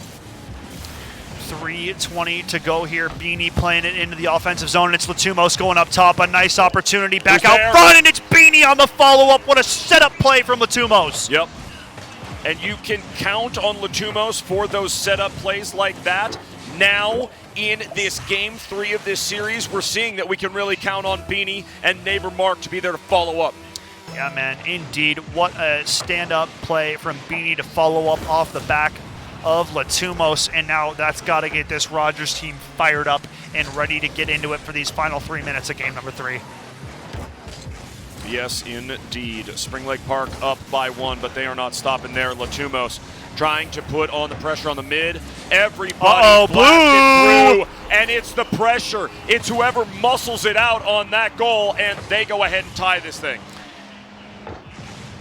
You know, nothing to say. I mean, this is going all as planned right now. This series, you could not switch out any one of these players and have it be a more equal series. Like, these guys are meant to be playing against each other, man. I don't know what else to say. Yep, they really are. You see a little chirping. Yumo's out there like doing some sort of little doggy bark every time they score. So they got to, hey, if you're going to do that, you better win this thing. Straight up. I mean, a lot riding. You got to remember, these guys are like some of the best buddies in terms of two teams, right? All right. So as much as they are friends, the wins against your friends, especially at tourneys like this, are so sweet. I can tell you firsthand, man. Some of these dubs, you don't forget, Thunder. No, you never would. Certainly. Tied up at 1 as we are just over halfway through this game number 3. Does Spring Lake Park have what it takes to not only keep it out of their zone, but put it in the goal on this very, very good Rogers squad? Latumo's going to fire it up. Nice defense out of Yumo, though. Such a clutch save. And then to turn it around and get a shot off was beautiful out of Yumo right there. Now back into this defensive zone for the side of Spring Lake Park. Latumo's going to kick it over to the corner. Yeah, nice little corner there out of Latumos. Get it out of the way. Oh, and there it is, neighbor Mark bumping it over Yumo. Some beautiful defense out of our neighbor in the Fennec. Man, we are approaching crunch time, Thunder. It's 1:30 on the clock. We are tied up at 1 goal apiece, and I don't think we're far off from another overtime, my man. No, not at all. Not at all. However, you know, Rogers, okay, finding those last wheel. The demo! Oh my, absolutely insane. Beanie blasts Blue in the goal, opening up that lane, and it's a score for Spring Lake Park. Man, just as we thought we were tied up and thinking about an overtime, Spring Lake Park show what made Beanie famous. The demo on the tendy and the wide open net. He knows it. He knows he's a troublemaker. We call him Beanie the Stanker for a reason, Thunder. He is a stanker, and you see him in the chat. My fault, my bad, my fault. Loving it. They are up by 1. Does Rogers have what it takes to tie this thing up? Almost a minute left to go. Rogers and Spring Lake Park. 1:05 on the clock, and these defending champs know they have to get it going right now if they are going to make this a game. We saw them score with 5 seconds left last game, so you cannot count Rogers out until that clock is at 00. Nope. It's not over till it's over, everyone. 1-2 the score line still, but 44 seconds is an eternity between these two teams. Beanie up on high, an opportunity, bringing it in, and Latumos will follow up, but not quite there. Now, our Rogers cars in blue collecting the ball and trying for something, but disrupted by neighbor Mark, and Latumos going to catch that thing out of midair. Ooh, Latumos not done yet, out front. Ball cleared away, 20 seconds. Rogers have to run the field if they are going to stay alive here in game number 3. Yep. Latumos trying to deny. And if they put one away, it was on Mark, and Latumos put it off. But they're doing the right thing. This pressure, that's what they need. Ren, an opportunity, but guess what? It's Beanie up on the wall to collect. Latumo's going to get a touch. Anybody needs to keep it up in the air for Ren Rogers. with the pinch. Out front, Yumo doesn't hit it. Wow. Split second earlier, and there is a potential that thing is tied. But guess what? Spring Lake Park, series point, man. Series point, man. You see the team talking about that dub. So close between these two squads. Man, that demo from Beanie was so sick. Yeah. Literally so sick. So nasty, man. I was like, oh, well, that goal isn't going in. And then all of a sudden, an explosion right before the goal explosion in this just beautiful couple of seconds of Rocket League for our friends over at Spring Lake Park. And they put it to Rogers. Series point now, my nerds. 2-1 lead for Spring Lake Park. Defending state champs, tournament lives on the line, right? They can play for third place if they drop this one, but I'm going to tell you something. There's no way they're wanting to. Nope. They want to play for that chip. I know Rogers was hard set and focused on being the very first ever Rocket League team to go back-to-back. Yep. But right now, don't know if that is possible the way Latumos, Neighbor Mark, and Beanie have turned up in these last 2 games. Yep. Well, and to your point there, right, they want to be the first team to repeat.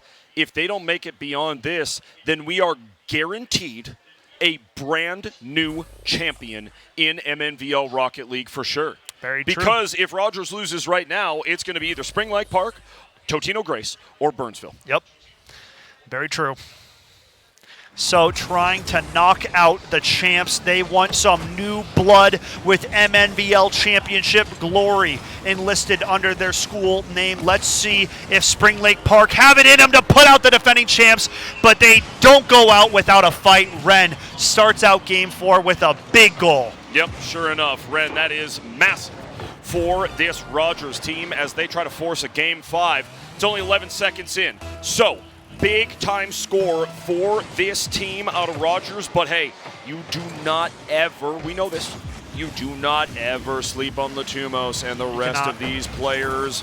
No. You cannot. With 4:30 on the clock, I mean, I don't think you can sleep on any player in MNVL, just the way we've improved. Everybody, all these schools, all these players, I mean, the season, the work they put in, it's all coming down to this. Yep. Spring Lake Park down 1 here in game number 4, but a 2-1 series lead. They just got that. Sure production quicker than my mind. Exactly. Our production staff, man, best in the biz, dude. There ain't no doubt about that. Making it happen all through today, yesterday, all through these state finals. Been impressive, been incredible. Oh, that's a nasty ball if you are Spring Lake Park, but they do clear it. Beautiful stuff. And Neighbor Mark gonna chase that thing down. Oh! Nice save for Blue. Falling backwards is Blue, kicking that one to the corner. Now it's Spring Lake Park who need to create the offensive looks here. Beanie gonna get denied by Blue. But Latumos is there. Beautiful aerials. Resets off the wall and gets it centered. Neighbor Mark bumping it up, and there, Ren will clear. Latumos kicks it to the corner. Now Spring Lake Park trying to gather themselves, trying to create some offensive opportunities for themselves. Nice ball out front. A bump from Latumos. Yumo going to clear it out now. Yeah. Getting physical down there in the Rogers goal, but they do manage to clear it out and get it back Spring Lake Park way. Here we have Neighbor Mark now trying to play it into the corner, but it goes directly over to the side of Ren. Now it gathers. Latumos stepping up now. Uh-oh, this could be trouble. Yumo going to clear, but not a lot on it. Spring Lake Park going to be able to put some pressure off this. Sure enough, a good bump from Beanie. It is followed up by Neighbor Mark on the steal. Yumo over to the right-hand side, but Latumos able to center it yet again, almost. But Blue, a nice collect in the corner. This thing is just trickling all over this one side of the field. Boom. They're clear from Ren, almost. Nice ball from Latumos off the backboard. The follow-up, and he's going to do it. It's a 1-1 game. Yeah, those opportunities for Latumos, you're going to give those to him probably 11 or 12 times out of 10. You know what I mean? Oh, yeah. And that's just funny mathematics. Dude, I know. This guy, I mean, when he's in these moments, whenever you think they're about to be a little bit out of it, Latumos like, no. We're still in this thing, dog. No. Y'all slow down. Indeed. Oh, my. They're in this blue zone and deep in the blue zone right now. Getting it turned around. Rogers struggling in the last couple of seconds here, trying to gather themselves, right? I mean, the play after a goal is some of the most important few moments in Rocket League, so they have to gather themselves and have to strike back. A nice shot on net, but Neighbor Mark going to deny. Yep. And now out of the net, but I think Neighbor Mark did steal that boost out from under one of the Rogers players, which is a massive get for Spring Lake Park, not allowing them to have that extra speed and that extra tank of gas here deep in the Spring Lake Park zone. A whiff, but Beanie will continue with it.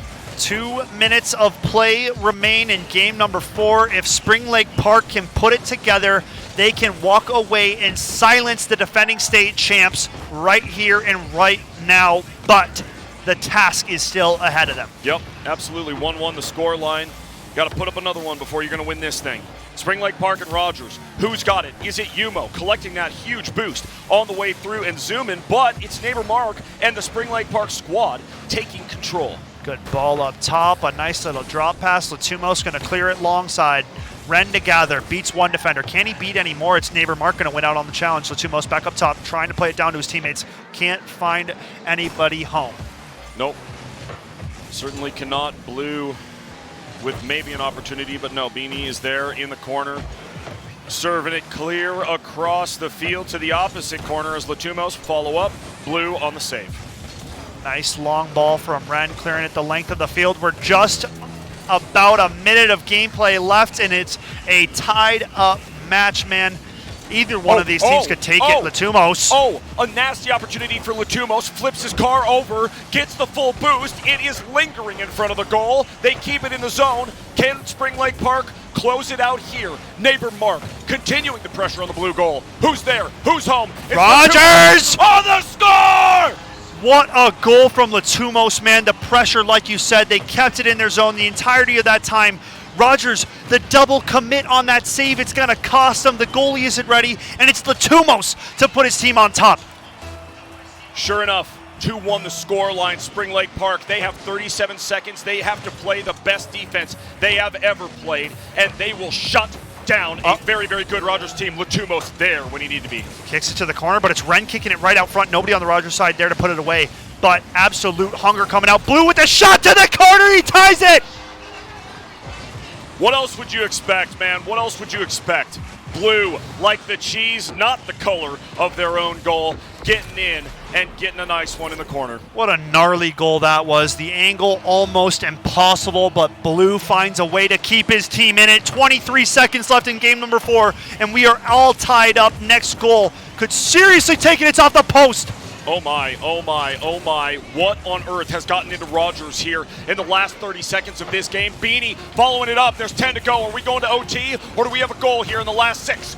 Ren hunting it down like a madman, trying to track this ball down. It's airborne out front. Who keeps it up? Oh! Oh my! Wow, indeed. Overtime saving the lives of Spring Lake Park. Skeptor, if I start grabbing my chest, it might be a heart attack. Sounds good. Okay? All right, thank you. We'll keep a doctor on hand. We'll keep a doctor on hand. Though, in all seriousness, what on the earth is this competition? Can Spring Lake Park shut them down right now? We will have to see. Rogers, a must-win game to stay alive. If Spring Lake Park net this next one, it's 3-1 series victory, set and match. Beanie the demo at the net. It's a save from Ren.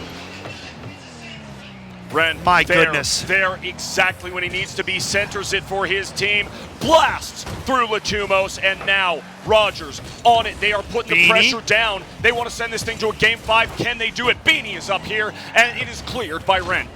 Neighbor March stopping at the midfield, denies. Blue stops it, but a bad ball, tries to recover. Could be an opportunity for Spring Lake Park, pushing it forward. Latumos, another look gets denied. Now it's Yumo trying to bring it back. No boost to his name, so surely going to have to peel back and refill that tank. Yep, for sure. Nice shot! What a goal! Unbelievable stuff out of this Rogers squad. They come back at it, and now game 5, everyone. Game 5 between Rogers and Spring Lake Park. Whoever that guy was can't believe it, and neither can we. Yeah, you know, we call that one Bardowski, where I'm from. So, what a goal indeed. I mean, Blue, an absolute sniper on the pitch here. Bruh. A big-time goal at couldn't have had a bigger moment to do it. Blue stepping up, putting the respect on this Rogers team like they deserve. We told you it was going to game 5. They deliver a game 5. We wouldn't want to have it any other way. Certainly we would not. You know what? A absolutely stellar effort out of Rogers to take it in overtime and send this thing to game 5. Like you said, we would not expect anything less from these two teams. They have played their hearts out all year. They've played against each other, right? These are rivals across the table from one another. So, who has it in game 5? Man, the momentum seems in the way of Rogers right now, but you know that Spring Lake Park team is talking. They're huddling right now like, man, what do we do? What do we do? What do we do? I know, man. It's this is where I say it's a reset button, right? Game 5. You got to forget what has happened so far in this series. It's all coming down to this game right here. So we load in one more time. The very last time of this semifinal, Rogers, Spring Lake Park. I mean, some of the best rivalry we've seen in MNVL from these two teams here in Rocket League. The sickest series these two squads have put on. I mean, they all deserve the tip of the cap. Yep. Yeah, they really do. Now, into game number 5. Spring Lake Park, Rogers. Which one of these teams will go to play for a championship and which one will go to play for 3rd? We find out in potentially 4:45. Oh, what a save! Beanie, what a save! What a save! How are they making these kind of plays, Thunder? This is just bonkers. It's absurdity. It's obscenity. What other words can I come up with just real quick? I don't know, but it's loco, I'll tell you that. Muy loco, mi amigo. Claro que sí. Here we go. Blue now kicks it up top. Latumos trying to go airborne. Won't find it. Nice save from Yumo. What do we have? Blue clears it to the corner. But not safe as neighbor Mark and the rest of these Spring Lake Park players will collect and again keep it in the zone. Beanie, the patience. a very, very Up top. nice touch, but Lajumos cannot finish. A big demo from Yumo as he chases this thing down. And Latumos gonna speed on back and beat him to the ball. I mean, crazy. Now a nice long clear. Blue is waiting. Chips it up to himself. Gonna get another follow-up. Little bicycle action. Not a big deal.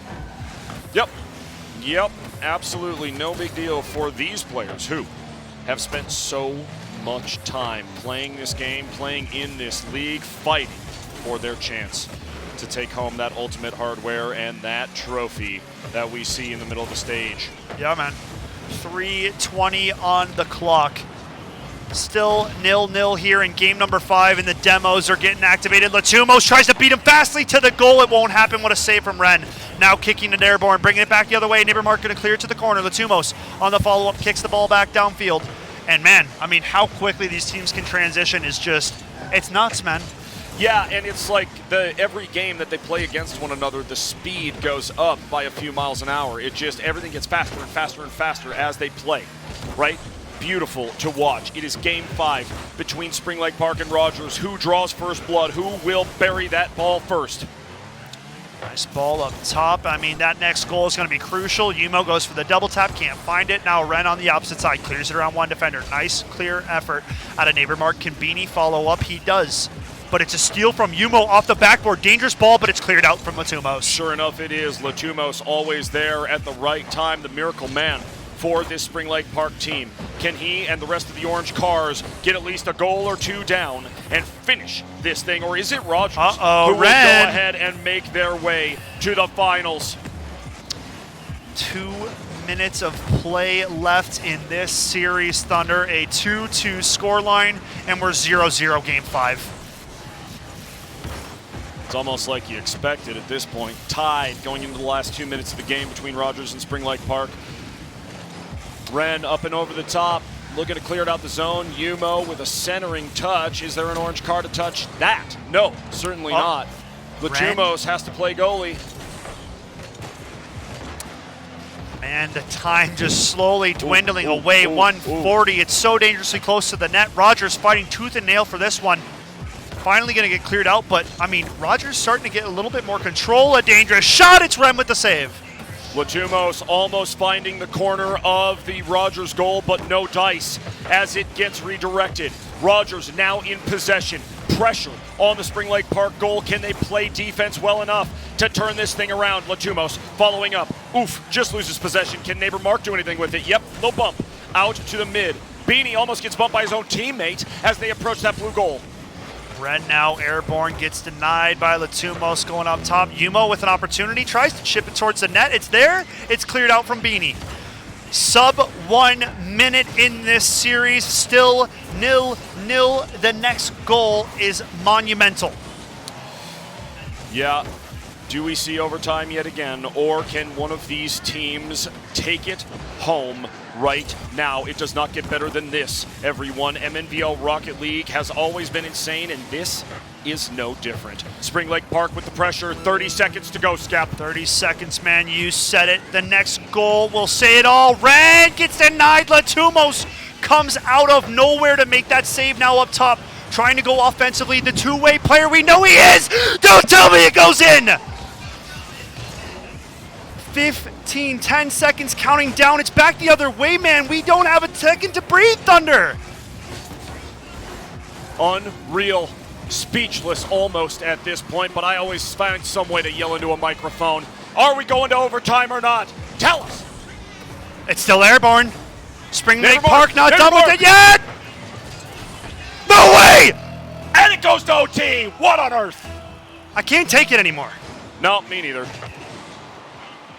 Here we go, man. Next goal wins it all. Game 5, it all came down to this. Rogers has put in the effort. Spring Lake Park has put in the effort. There's been no slouch across the pitch today. Both these teams have delivered. Yeah, they most certainly had, or have. What an absolutely entertaining game of Rocket League between these two. Unbelievable semifinals. Blue getting this thing going. A nice air dribble, but neighbor Mark is there. There it is! There it is! We'll take the other SLP to the finals. Madness, Thunder McFadden, it's done! What on earth? They bury Rogers in OT in Game 5. It's impossible to go back-to-back Rocket League state champions here, man. The league is too good. It's improved every single season. Spring Lake Park find a way to separate themselves from the defending state champs, and Rogers is going to have to settle with fighting for a bronze. Unreal. Unreal stuff. You said it, Skeptor. There are no repeat champions in MNVL Rocket League. Why? Competition's just too stiff. Spring Lake Park will play in their 3rd straight championship. Call it 3 for Spring Lake Park. Will they finally catch a dub? We find out later on. But after this break, we still have to get to other semifinals there, Skeptor. Yeah, man, we still got some matches ahead of us. Real quick, you see that nice little MLB logo in the top right of your screen. The Minnesota Twins have become a very, very good part here at MNVL. And as a proud sponsor of the Minnesota Varsity League, they would love to see you at Target Field. That's why every single live stream, folks, we're going to be giving away a set of 4 tickets to a future regular season 2022 home game at Target Field. So if you want to get activated and get in on that, hit up the Twitch chat, drop a hashtag #GoTwins. No capitalization necessary. You just get in Go Twins. We'll take care of the rest. Some restrictions apply, but at the end of the stream tonight, we will be picking a winner. So, hey, that can go for you guys in the venue. So get on Twitch, type a hashtag #GoTwins. You can win 4 free Twins tickets. Come on, we're doing good this season. We're #1 in the AL Central. Let's go. Right. That's right. Twins looking good out there. Spring Lake Park looking good out there. They take out Rogers, send Rogers to fight for the consolation prize. And we have an update. Our other semifinal game played off screen. We didn't know for sure, but it was played off screen. It's been a long day. Burnsville coming out on top, and they will go play in the championship. I know. I mean, that just sets up the Spring Lake Park-Burnsville matchup. This is something we've been talking about for quite some time. I think we're going to save the breakdown for that matchup for when we come back. We'll go to a little break. You and I got some breathing to do, but when we come back, folks, it is grand final Rocket League time. Spring Lake Park taking on Burnsville, and man, they've been undefeated. And they 3-0'd Totino Grace. So this is going to be an epic grand final, folks. Stay tuned, and don't you go anywhere. We'll catch you after the break.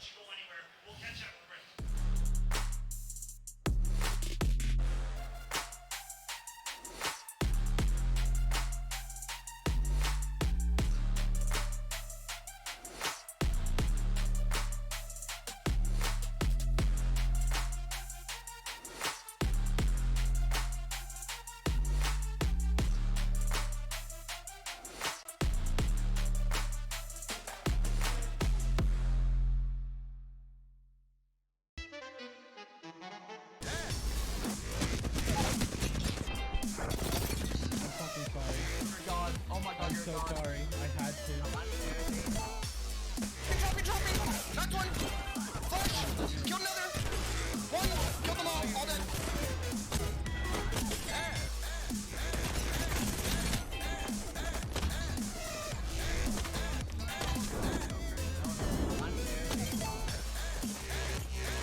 Track up. Flash on you. Is this thing called jazz?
Hello, everyone, and welcome back. There it is, the state championship trophy.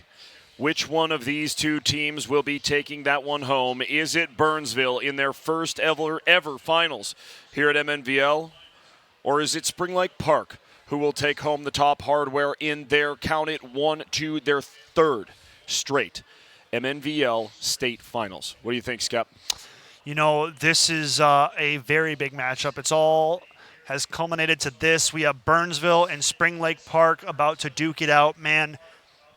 And these are two of the three teams, like 2 out of the 3 like that we expected, right? Yep. You know, there's 3 big teams we were talking about going into this series. Burnsville and Spring Lake Park were 2 of those teams, and they have delivered. They have shown up today. Burnsville, 10-0 through the regular season, 7 wins, 3 in the divisional playoffs, and they have been trouncing teams today. Man, this team has been looking unstoppable, but if I wanted to put one team up against a team like this Burnsville squad, you know who I'm going to say. It would be that Spring Lake Park squad. Yeah. Absolutely. An absolute pleasure to see them back in the big dance, but even more of a pleasure, as we said, to see Burnsville, a relatively new team, right? So, good to see them. Yes, indeed. We're going to go to the players.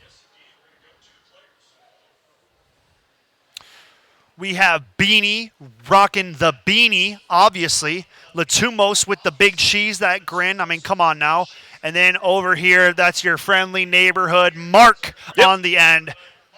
Neighbor, and he's named Mark, and you love to see it. There we are. That is your Spring Lake Park squad.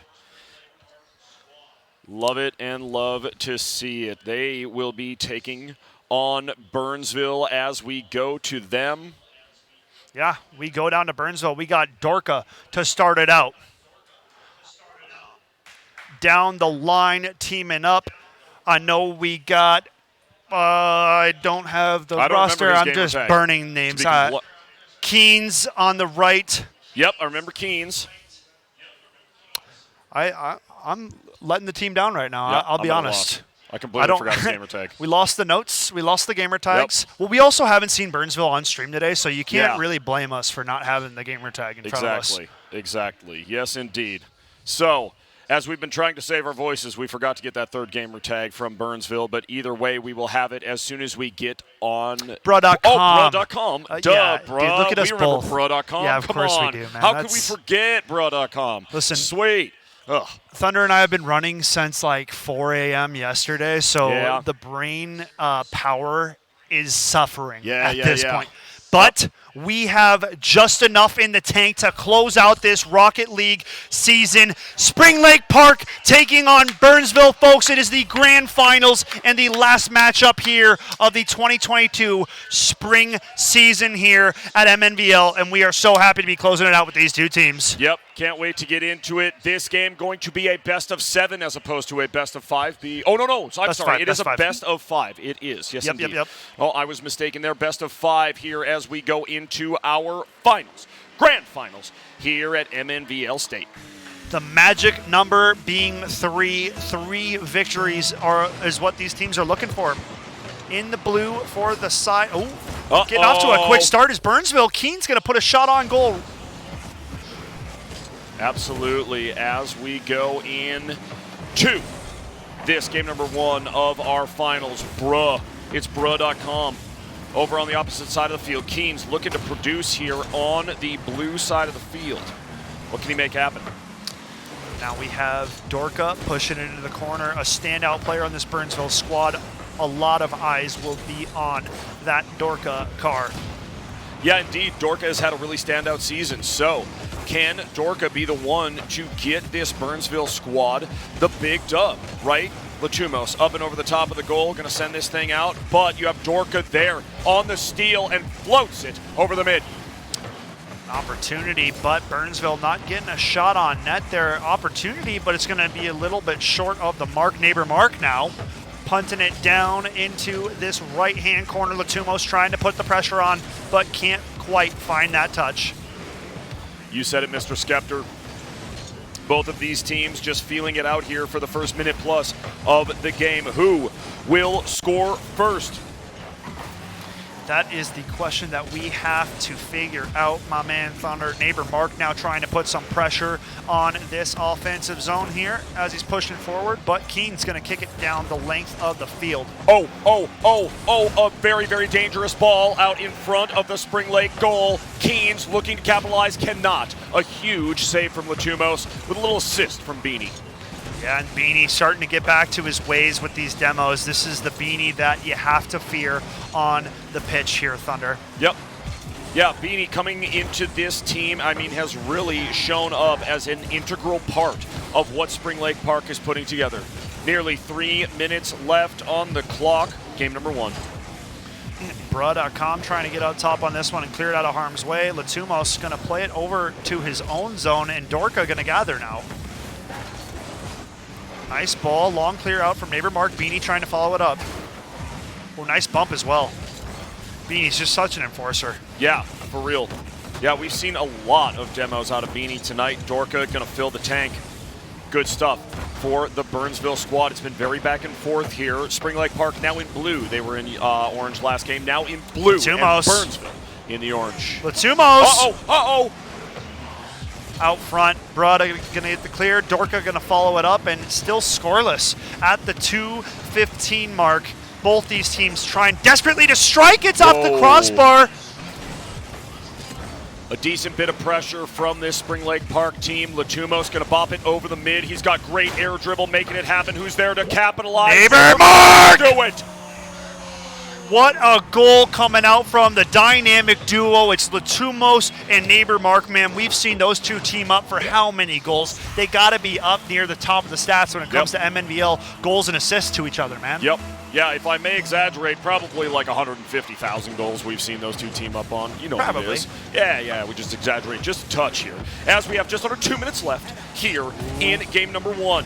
Dorka trying to answer the call, can't find it. The defense has been too strong, and this is something that Spring Lake Park has worked on. They have grown in their defensive zone. The offense, they don't have to sweat it. It's going to come naturally, but if they lock down their D zone like they have been, they have a great shot at becoming state champions today. Most certainly they do, and now we're looking to Burnsville to answer here. What does our team in orange have? I mean, they've been kind of stuck in their end of the field for the last minute or so there, Scout. Yeah. I mean, Burnsville hasn't had a plentiful amount of offensive looks here. Like, let's be honest. It's been Spring Lake Park that have been controlling the play and the pace of this game. Latumos going to have some time and space now, but Dorka going to step up to deny. And we're reaching the 1 minute mark here, Thunder. So Burnsville going to have to get it rolling here if they want to bring it back in game number 1. Yeah, they most certainly do. Let's see what Burnsville has in the remaining. Oh, Latumos! Latumos, a nice touch as he gets back to the center. Stop, go. What is he going to do? Gotta fall back and re-juice up those tanks. I mean, you talked about it yesterday, the gas prices, my man. You gotta refill while you can. Sheesh, and I live in California. It's not a joke. Oh, it's a goal! What a goal to tie it up from Keens. Sub 1 minute mark, 39 on the clock, and we are tied up at 1-1. Props to Keens and the Burnsville squad. Absolutely, and look, as we've been casting this game, we knew that that was a distinct possibility. Burnsville has been fighting all season to get to this point. They're an amazing school as well as an amazing Rocket League team. So, to tie it up, not totally a surprise here out of the Burnsville. Now Dorka clearing it the length of the field. No boost on him, so not going to be able to get too fancy. He finds a way to get a shot off, and the follow-up shot is denied from Beanie. What a save. 15 seconds on the clock. Now trying to rush the length of the field. Neighbor Mark repositioning, going back up top. Not going to find the touch he needed. Bro.com kicking it down. Now Dorka to follow up. 5 seconds and counting. A tie game, but it's off. It's high, and it's going to be overtime.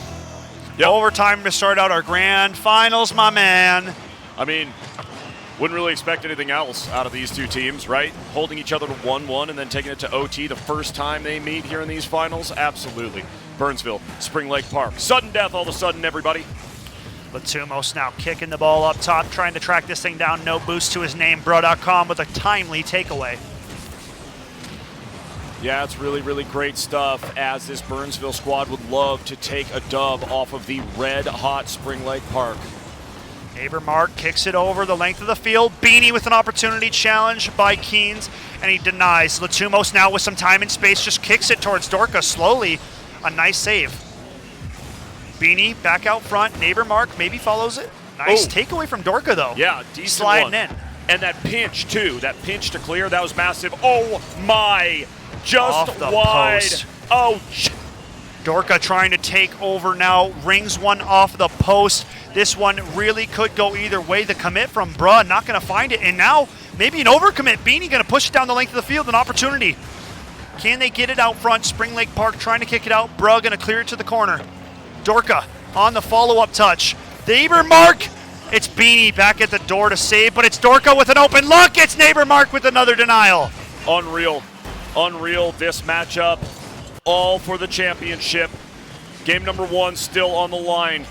Latumos up and over the top of at least a couple of Burnsville players as they attempt another clear. Neighbor Mark participating big time on this middle part of the field and on the defense as well. Uh-oh. A little fake from Neighbor Mark. He just did a pump backflip. Latumos had a second, but gets denied. Beanie on the pressure, and now an open look! He doesn't get back. It's Spring Lake Park who take game 1. They sure do. Unbelievable stuff. We go to OT and Spring Lake Park.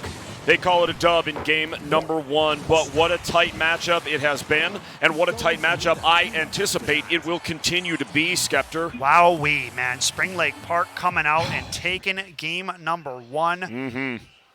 A big first win to find, especially for a team like Spring Lake Park. We've seen them at the final dance the last 2 seasons, man, and they have fallen short 2 seasons in a row. You know, this might have not been known information, but Latumos Sr., this is his last chance, man. Last chance. After coming to the finals in his last 2 seasons, man, you got to end it right. You're in your senior season, and right now they show up and they start the series off right. Yep. 1-0, 2-0. It doesn't matter, though. Spring Lake Park is desperate to see that 3 next to their school name. That's the only thing they've wanted for 2 years, is to see that they have won a state championship. And now Burnsville ready to just go ahead and disrupt the whole thing for Spring Lake Park if they can perform just slightly better than they did in game number 1. I mean, they're right there, Skeptor. Right. No, I mean, such a close game. We go to overtime to kick off our grand finals. Both of these teams showing up throughout the day. Burnsville has played some tough competition, but I got to say, man, the run out of Spring Lake Park has just been nuts. They took out 2 prior state champions on this run. They got taken to a Game 5 by Hill Murray, and it took them down to the wire, overtime. It's Latumos to find the winner. They played against, who else was it? Rogers, a Game 5. Overtime I mean, they as have well. been taking the distance. This team is on a warpath for this grand final. Burnsville have to pick up the tempo because so far, I mean, Spring Lake Park is feeling invincible, right? You know, and it does seem that way. It does. I think that they have found their rhythm. I think they know that this is their opportunity, right? This is the time. This is the time for Spring Lake Park. But on the other side of the field, Burnsville, they are holding them to only 2 points, and one of them comes in desperation time, in overtime at the very end, right? Right. So that defense is ready. They are. An opportunity that Latumos got for that score, yes, while it was huge, in overtime, I'm telling you, you don't count out Burnsville right here. They're ready, and it's a solid, solid squad. Well coached as well. For sure. Yeah, I mean, both these squads are elite caliber teams. I mean, they are here at our grand finals. 16 teams entered and only 2 remain. It's Spring Lake Park with the 1-0 lead right now. So we will have to see how things progress here in game number 2. But Burnsville, you got to come out and you got to start hot, right? I gotta see Dorka or Keens maybe get it going, maybe Bruh.com, right? They got to find some success early on here. And I think maybe, maybe I don't have the answer, but I think that maybe possibly the answer is to delegate one of your players. We know that Burnsville is a very evenly kind of spread team as far as their skill, right? It's not really one distinct guy. Dorka's amazing, yes, but he's not the overarching player of the whole team, right? So if you are Burnsville right here, I think it's either Dorka or somebody else. You send them. You send them and send them every time, right? Make sure that they are getting in the the face of Spring Lake Park. You got to even this series up at 1-1 here. Yeah, man. Let's see. I mean, Burnsville, you can't afford to go down 2-0. You can't afford to be put on match point. Nope. But right now, they need to come out and come alive on game number 2. We are about to load into it, folks. Spring Lake Park and Burnsville getting ready for game number 2. That's right. Let's get after it.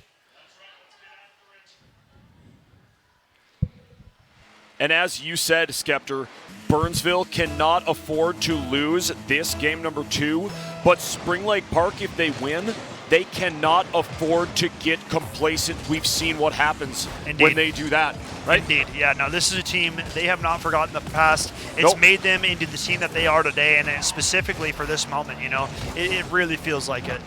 Sure We'll have enough. to see it. There's still plenty of Rocket League ahead of us and plenty of things that need to be taken care of before we crown a state champion. Sure enough, and right now Burnsville is the team with the serious pressure happening. Dorka almost buries that thing home, but it is the post. Keen's now trying to lay one into the basket, but you're going to have to put a little bit more mustard on that, as Thunder put earlier. Yeah, and I don't even like mustard. I don't either, man. It's pretty gross. Okay. More barbecue sauce then? I'm a big barbecue kind of guy. Okay, all right, Here we sweet. Now go. we're talking. Yeah, cool. Let's get back. It has been such a long day. I love you, man. Oh, yeah. Let's get to it. 4 minutes left. Spring Lake Park, Burnsville, and SLP is up by 1 in the series. In the series, correct. We're still at 0-0 here in Game 2. And as we've said about 16 times today, Game 2 is normally our slower paced game. It's normally our least scoring game, right? Like, it's Right. just historically, statistically, it just doesn't deliver as much. But the games are razor tight. Yep. And very close, usually resulting in an overtime. Totally. Yeah. You said it there, Skeptor. Our game 2s, 90% of the time, they're very slow. Slow-paced, slow to score, all of that. 10% of the time, our game number 2s are outrageous, and there's all kinds of just ridiculous stuff happening all over the pitch. A nice shot from Bra, but does not go. Just sails wide right. I'll tell you, the longer this Burnsville team goes without finding the net, the more it's going to start to weigh on them. Neighbor Mark starts it out with a 1-0 lead in its Spring Lake Park, getting it going. There it is. Spring Lake Park, what does Burnsville have to answer here? Are we going to see some really, really flashy play out of Dorka to even this thing up? It's got to come out, man. It's got to come out. This is a highlight player. This is the backbone of this Burnsville team. And so far, he's been iced in this series. I mean, you saw a wide open net from him. How many times does Dorka miss that shot? He bounces it off the post. I mean, it seems as though they are struggling, man. They are. They can't find the net. No, it just seems like that blue goal is a lot smaller than the orange one right now. Bra.com and the rest of this Burnsville squad struggling to find positioning to get this thing anywhere near the goal, right? Indeed. Latumos denies it the midfield. His teammate Beanie trying to track it down. A musty flick. Don't tell me. My goodness, that could have been atrocious. It would have been nasty. The mechanical play coming out from Beanie going for that musty. Yep.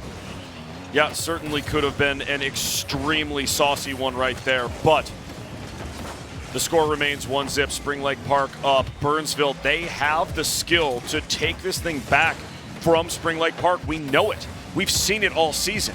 It's a matter of just turning it on right now. Now Beanie in the corner where he does his finest work. Yep. Long ball clear, but Latumos going to have no problem gathering and now trying to go up top. He doesn't beat Bruh to it. A good contest coming out of that one. And now Beanie going to get denied at midair. An opportunity for Burnsville. That's right. This thing is deep in the Burnsville territory, and this Burnsville squad, they want and need to capitalize here. Keeping it in the zone is There Dorka, it is. and the capitalization is Keys. Nice to tie it up. There it is. A nice play coming out of the Burnsville squad. The step-up pinch to keep that ball in the zone sets up Keens for success, and he buries. It's a 1-1 game, and they have tied it up with 1:41 to play here in game number 2. They sure have. Great effort out of Burnsville. We knew they could do it, and they do. Which one of these teams is going to be our newest, brand new state champion here at MNVL? No way, Neighbor Mark! What's up, Neighbor? Another one on the game at 91 seconds left. My goodness, man. An instant equalizer. They put another one up. Spring Lake Park up 2-1. Burnsville got to find it in them to answer back quickly. And I don't know if you saw it right there at the end, but Spring Lake Park, they look satisfied. They don't look like out of place. They don't look stressed. They're so not stressed that Beanie was checking his texts in between the goal scoring and getting back into the game. He's just checking things out. Why not? No, we call that ice in the veins, my dude. Beanie Ice cold. doing it like nobody else. Latumos now the pass over to his teammate. It's a wide open goal. It doesn't happen. What a save from Keynes. Neighbor out is there on fire. And looking for a hattie. En fuego. En fuego, dice. Yes, for sure. And he wants that third goal. 45 seconds on the clock. It's a 2-1 lead for Spring Lake Park. Game number 2. If they come out on top, they push things to match point. They have got to play their hearts out right now. Both of these teams, it's only 30 seconds to go, and Burnsville, they have an opportunity. They are deep in Spring Lake Park's zone, and SLP is struggling to clear it. Look at that. You have got Bruh.com cruising on in. It's Dorka now, but neighbor Mark, oh no, oh boy. Neighbor Mark, you cannot be serious. A hat trick in game number 2, separating himself from the competition. Spring Lake Park, they're posing for selfies. It's unreal. It's unreal.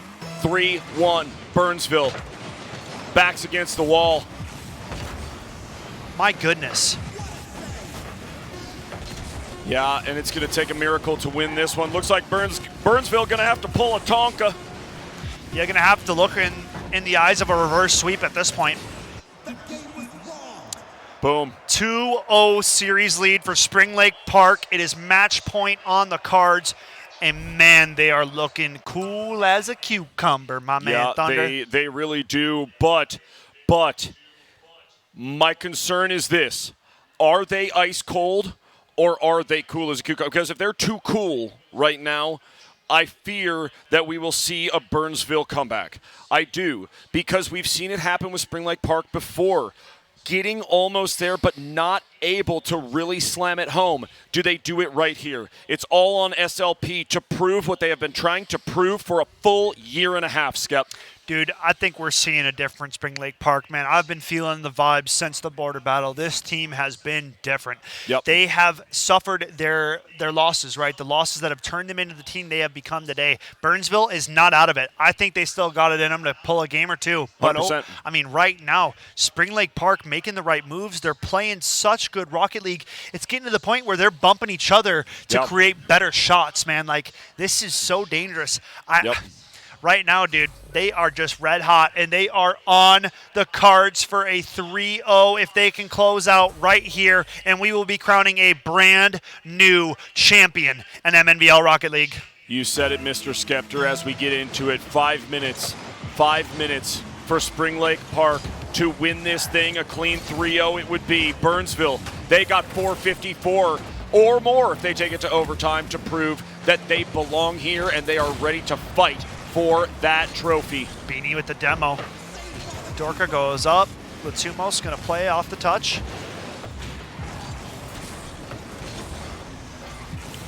A nice ball out front. Opportunity. Latumos kicks it back. Nobody home.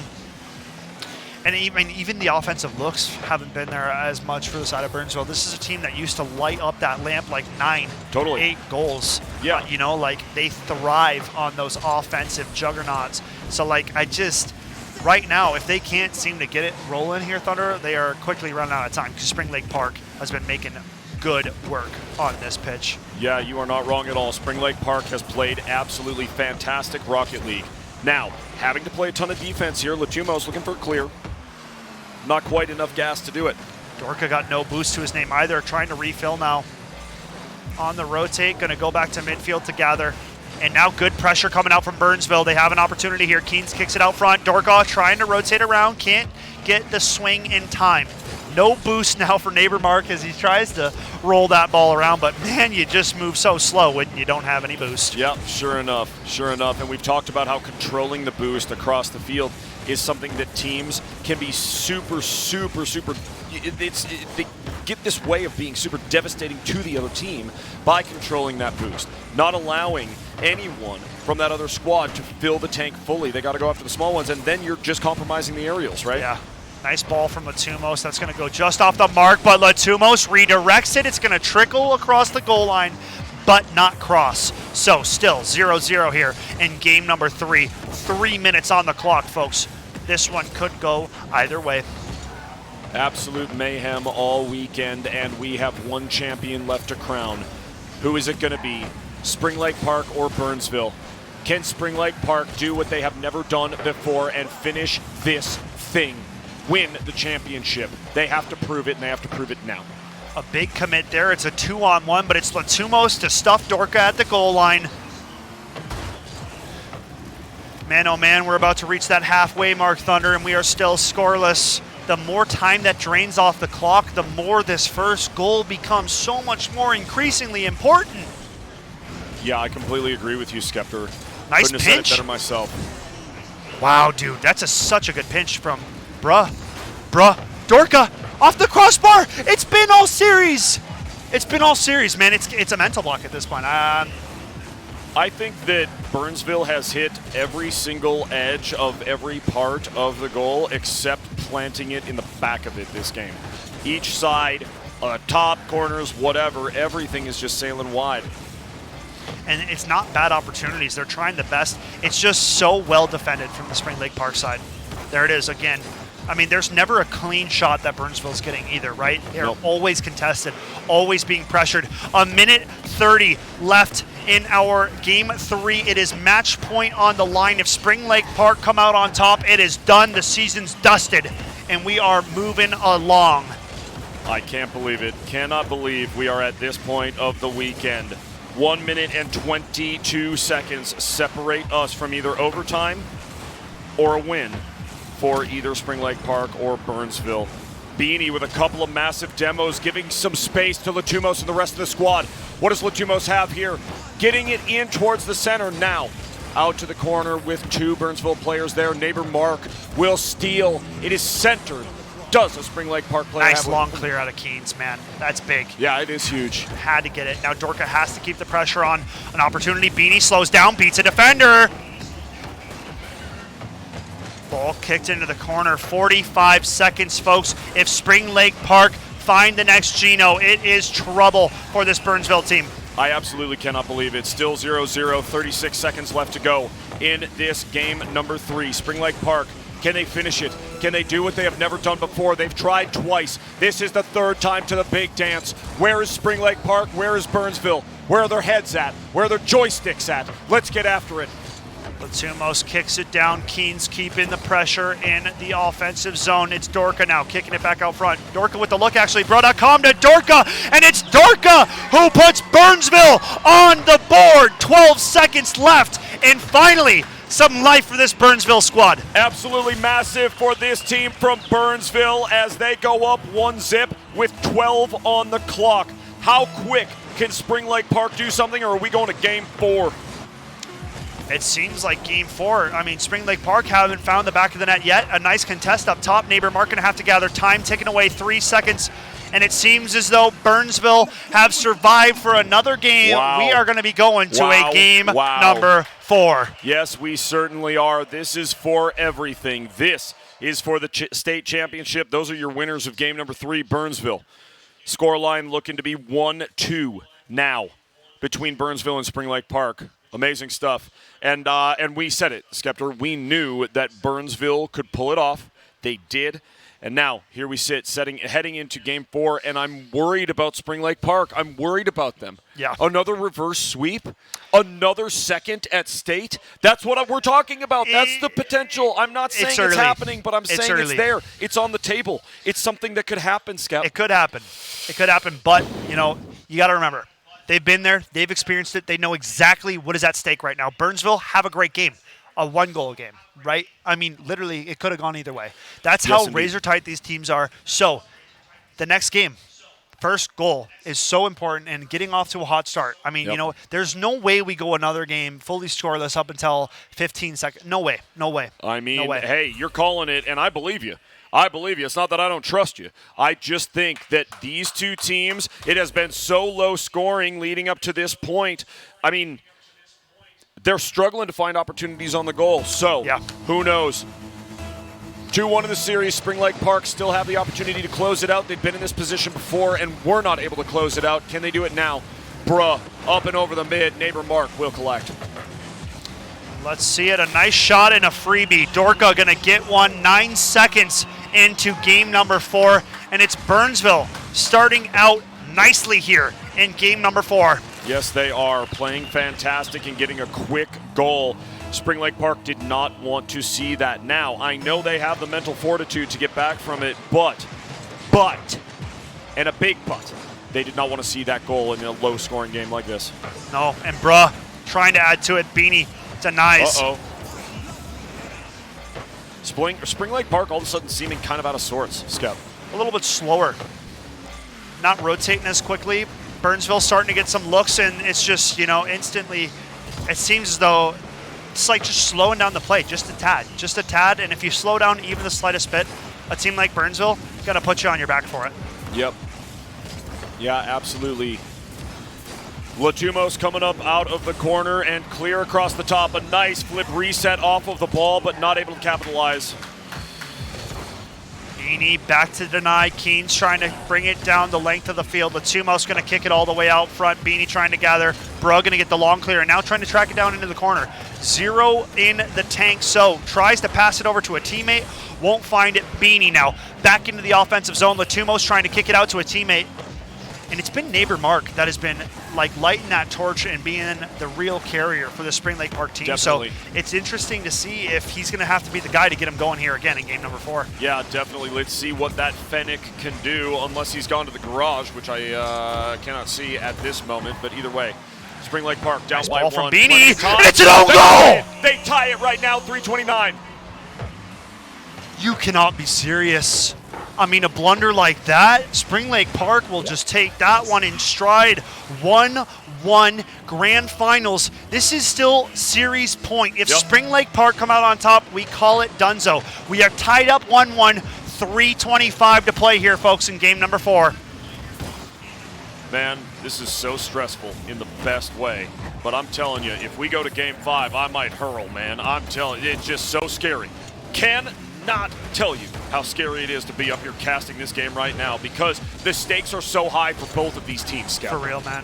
For real. Last dance chance for Latumos. Burnsville trying to put together a perfect season. I don't know if we've seen that yet. Perfect through the divisional playoffs. Perfect through the regular season. They've been spot on. And to fall in a championship would be heartbreaking.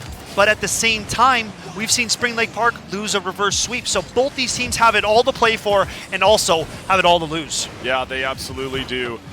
Each of these teams out with something to prove, but for very, very different reasons, right? Spring Lake Park out to prove that this last medal that Latumos will get before he graduates is not a third silver, it's a gold. That's what they're out to do. Burnsville, they are out to prove that they are the new kids on the block, and they have got a bunch of hits. Latumos out front, ball airborne, chances are coming. Nice pass out front, Beanie with the shot, denied nicely out of Brud though. Burnsville had to step up their defensive play, and they surely have. The offensive looks have dwindled here for Spring Lake Park. A nice long ball, trying to track it down. Neighbor Mark keeps it contested. It's a chance for Latumos, going to get knocked away. Beanie now back at the midfield. Sub 2 minutes, folks, in Game 4 of our Grand Finals, the very final event of our MNVL Spring 2022 Finals. Man, it's been a blast of a weekend. Oof. You said it, Skip. A nice shot! It's a rifle from Beanie! Laser beam to the goal, and Spring Lake Park are up by 1 all of a sudden. Unbelievable. Out of this squad. My goodness, still plenty of time on the clock, though. 1:39 Each and every one of these players on Burnsville is very capable of putting one in the back of the net. We cannot call this one safe until we see 3 zeros on top of that scoreboard, Thunder. A nice shot off rip, and Burnsville right back to that pressure, putting it on him off rip here. Yes, good they ball are. out front, a long clear, but they can't leave their net open. Sure. Oh, wow. And another one for Neighbor Mark. It's 3-1. This Spring Lake Park squad, they are looking to finish this thing now. There it is again. There it is again, baby. It's ice in the veins. It's ice in the veins, man. That's it. 122. Not out of it. 2 goals. Plenty of game time. But Burnsville have to get it going right now. Brugg going up top has a good chance to put this one away. A nice pass down front. Dorka can't get it off in time. I just have a feeling that one of these Burnsville players is going to score here, and we'll be looking at a 3-2. Can they make it happen? They are coming in red hot. They cannot relent. I mean, they are putting on the pressure, trying to take away everything they can, opportunities, but we are sub 1 minute, moments away from crowning a state champion unless Burnsville can turn it around. It's Dorka going up top. Is that on? Is it on? It's the post! Oh, they can't get it in! It's an actual curse, man. I don't know how many posts we've seen from this Burnsville team. They still have time, but we're almost at the 30-second mark. Dorka does it! He puts one away! I'm telling you right now, this Burnsville squad, they're charged up. You see it on their faces. Very serious. They want nothing but the dub, and they're chasing after it 34 seconds, and that is plenty of time for any one of those orange cars to put one home, baby. Man, 34 seconds. They have to score at least one to tie this thing up, or it is Spring Lake Park that we will be crowning Season 4 Rocket League champions. The shot is off, but Burnsville are putting the pressure on there in the offensive zone. Dorka trying to carry it up top. Bruh follows up nicely, but it's Beanie with the long ball clear. Nobody's home at the defensive zone. Beanie's going to kick it out front. They're biding time. They're just bringing it back the other way. Yep. Latumos playing keep away and doing it nicely. They want to keep that thing buried on the ground. Neighbor Mark tucks it past. There it is! There it is! Oh, 3 seconds! Spring Lake Park! Latumos is the man that does it. 2 Game 5 OT winners today. A big goal to close it out here today. And man, has this guy earned it, man. 2 bridesmaid appearances, right? Never catching the flowers, but never receiving the groom. Nope. You said now they are here. Spring Lake Park, uncrowned kings, finally get their crown and their trophy. It's Latumos, it's Beanie, and it's Neighbor Mark that get it done here today. What a showing. Unbelievable. What a showing. Unbelievable. The amount that Spring Lake Park has been through over the past year and a half. That brutal reverse sweep in the finals, going to the finals again and getting just took by Rogers, and now they beat everyone that they need to and they come out champs. Unbelievable. Way to go, Spring Lake Absolute Park and madness. Burnsville. No slouch out there. They have shown that they have what it takes to get to the big dance, man. I know, man. Burnsville is right in line, dude. Those kids have a future ahead of them. They are a younger squad, so plenty of time for that Burnsville squad to come back, regain, and I guarantee you they're going to be even better next season, right? I mean, they didn't lose a single game until the finals, man. Such a heartbreaker. All season long, perfection to falter at the end, but I got to say, man, if a team was going to beat Burnsville, Spring Lake Park have earned it, man. 2 finals showings, 2 finals losses, man. It has been so difficult for this team. The fact that they got it, man, it puts us over the moon, man. This is the stuff that we live for. Yes, absolutely, absolutely. It is a pleasure to watch anybody win at Minnesota Varsity League. Of course, today a heartbreak for Burnsville. They will take home the silver, and they have earned it. They take home 2nd place in this tournament. Again, if I may make an analogy, it is a heartbreak for Burnsville.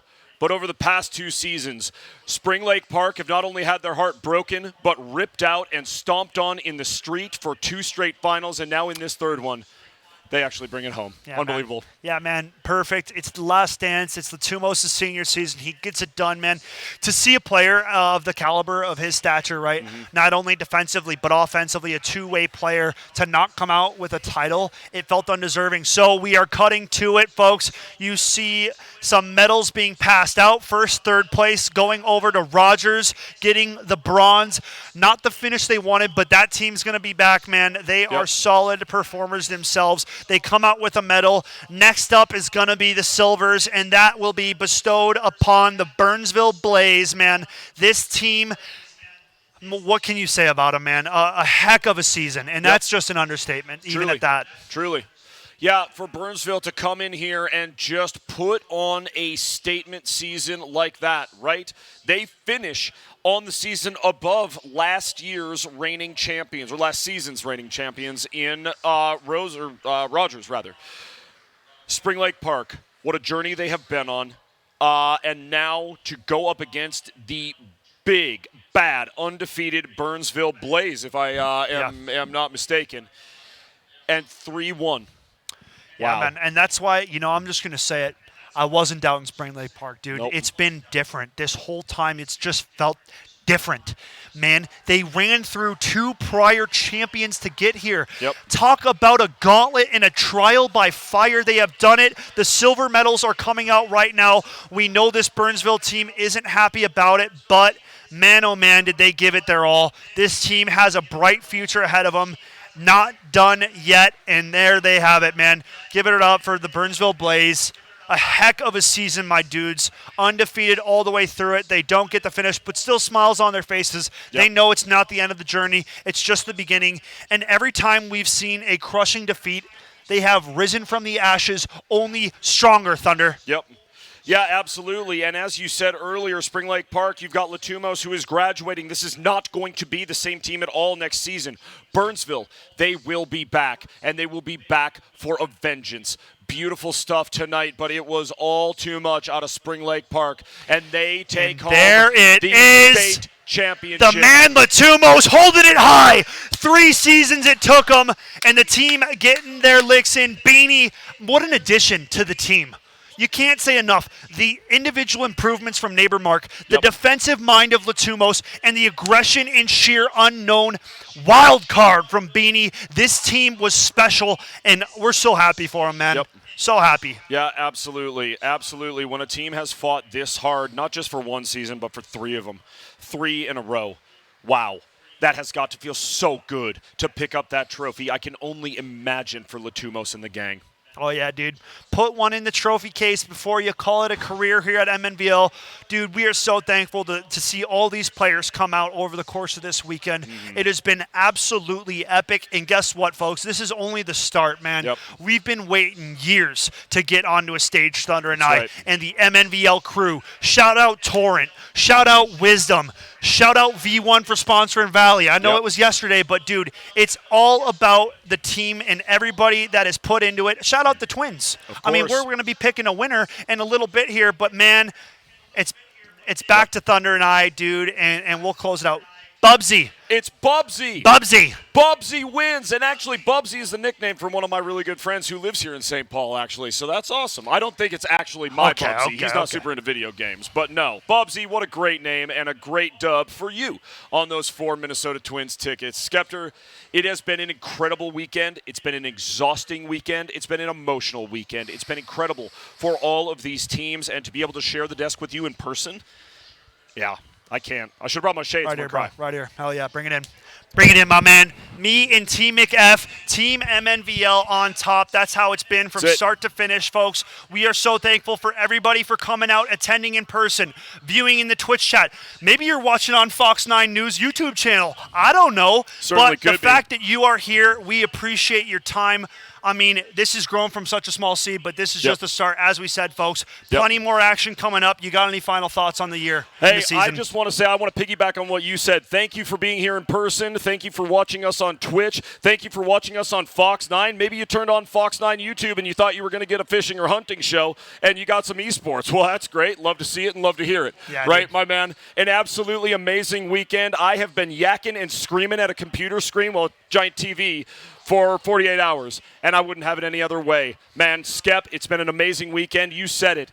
Big ups to our production staff Yes. and everyone who has participated, who has volunteered, our Yes. interns, everyone here at MNVL. Do you have any final thoughts, man? Dude, same thing, man. Everybody that's helped out from Wisdom, everybody that's helped out from Torrent, and everybody that has volunteered to help out Team MNVL, you guys are the reasons we had success. We ran through some troubles, but that's bound to happen at LAN. Folks, we thank everybody one more time from the MNVL team. We'll catch you guys next season. We are far from done. As always, thanks for coming out. Thank you so much for coming out, everybody. On behalf of myself, on behalf of everybody at the production staff here at MNVL, on behalf of the best casting partner in the business, Skeptor, my name is Thunder McFadden. Thank you for being here for MNVL State, and we'll see you next time.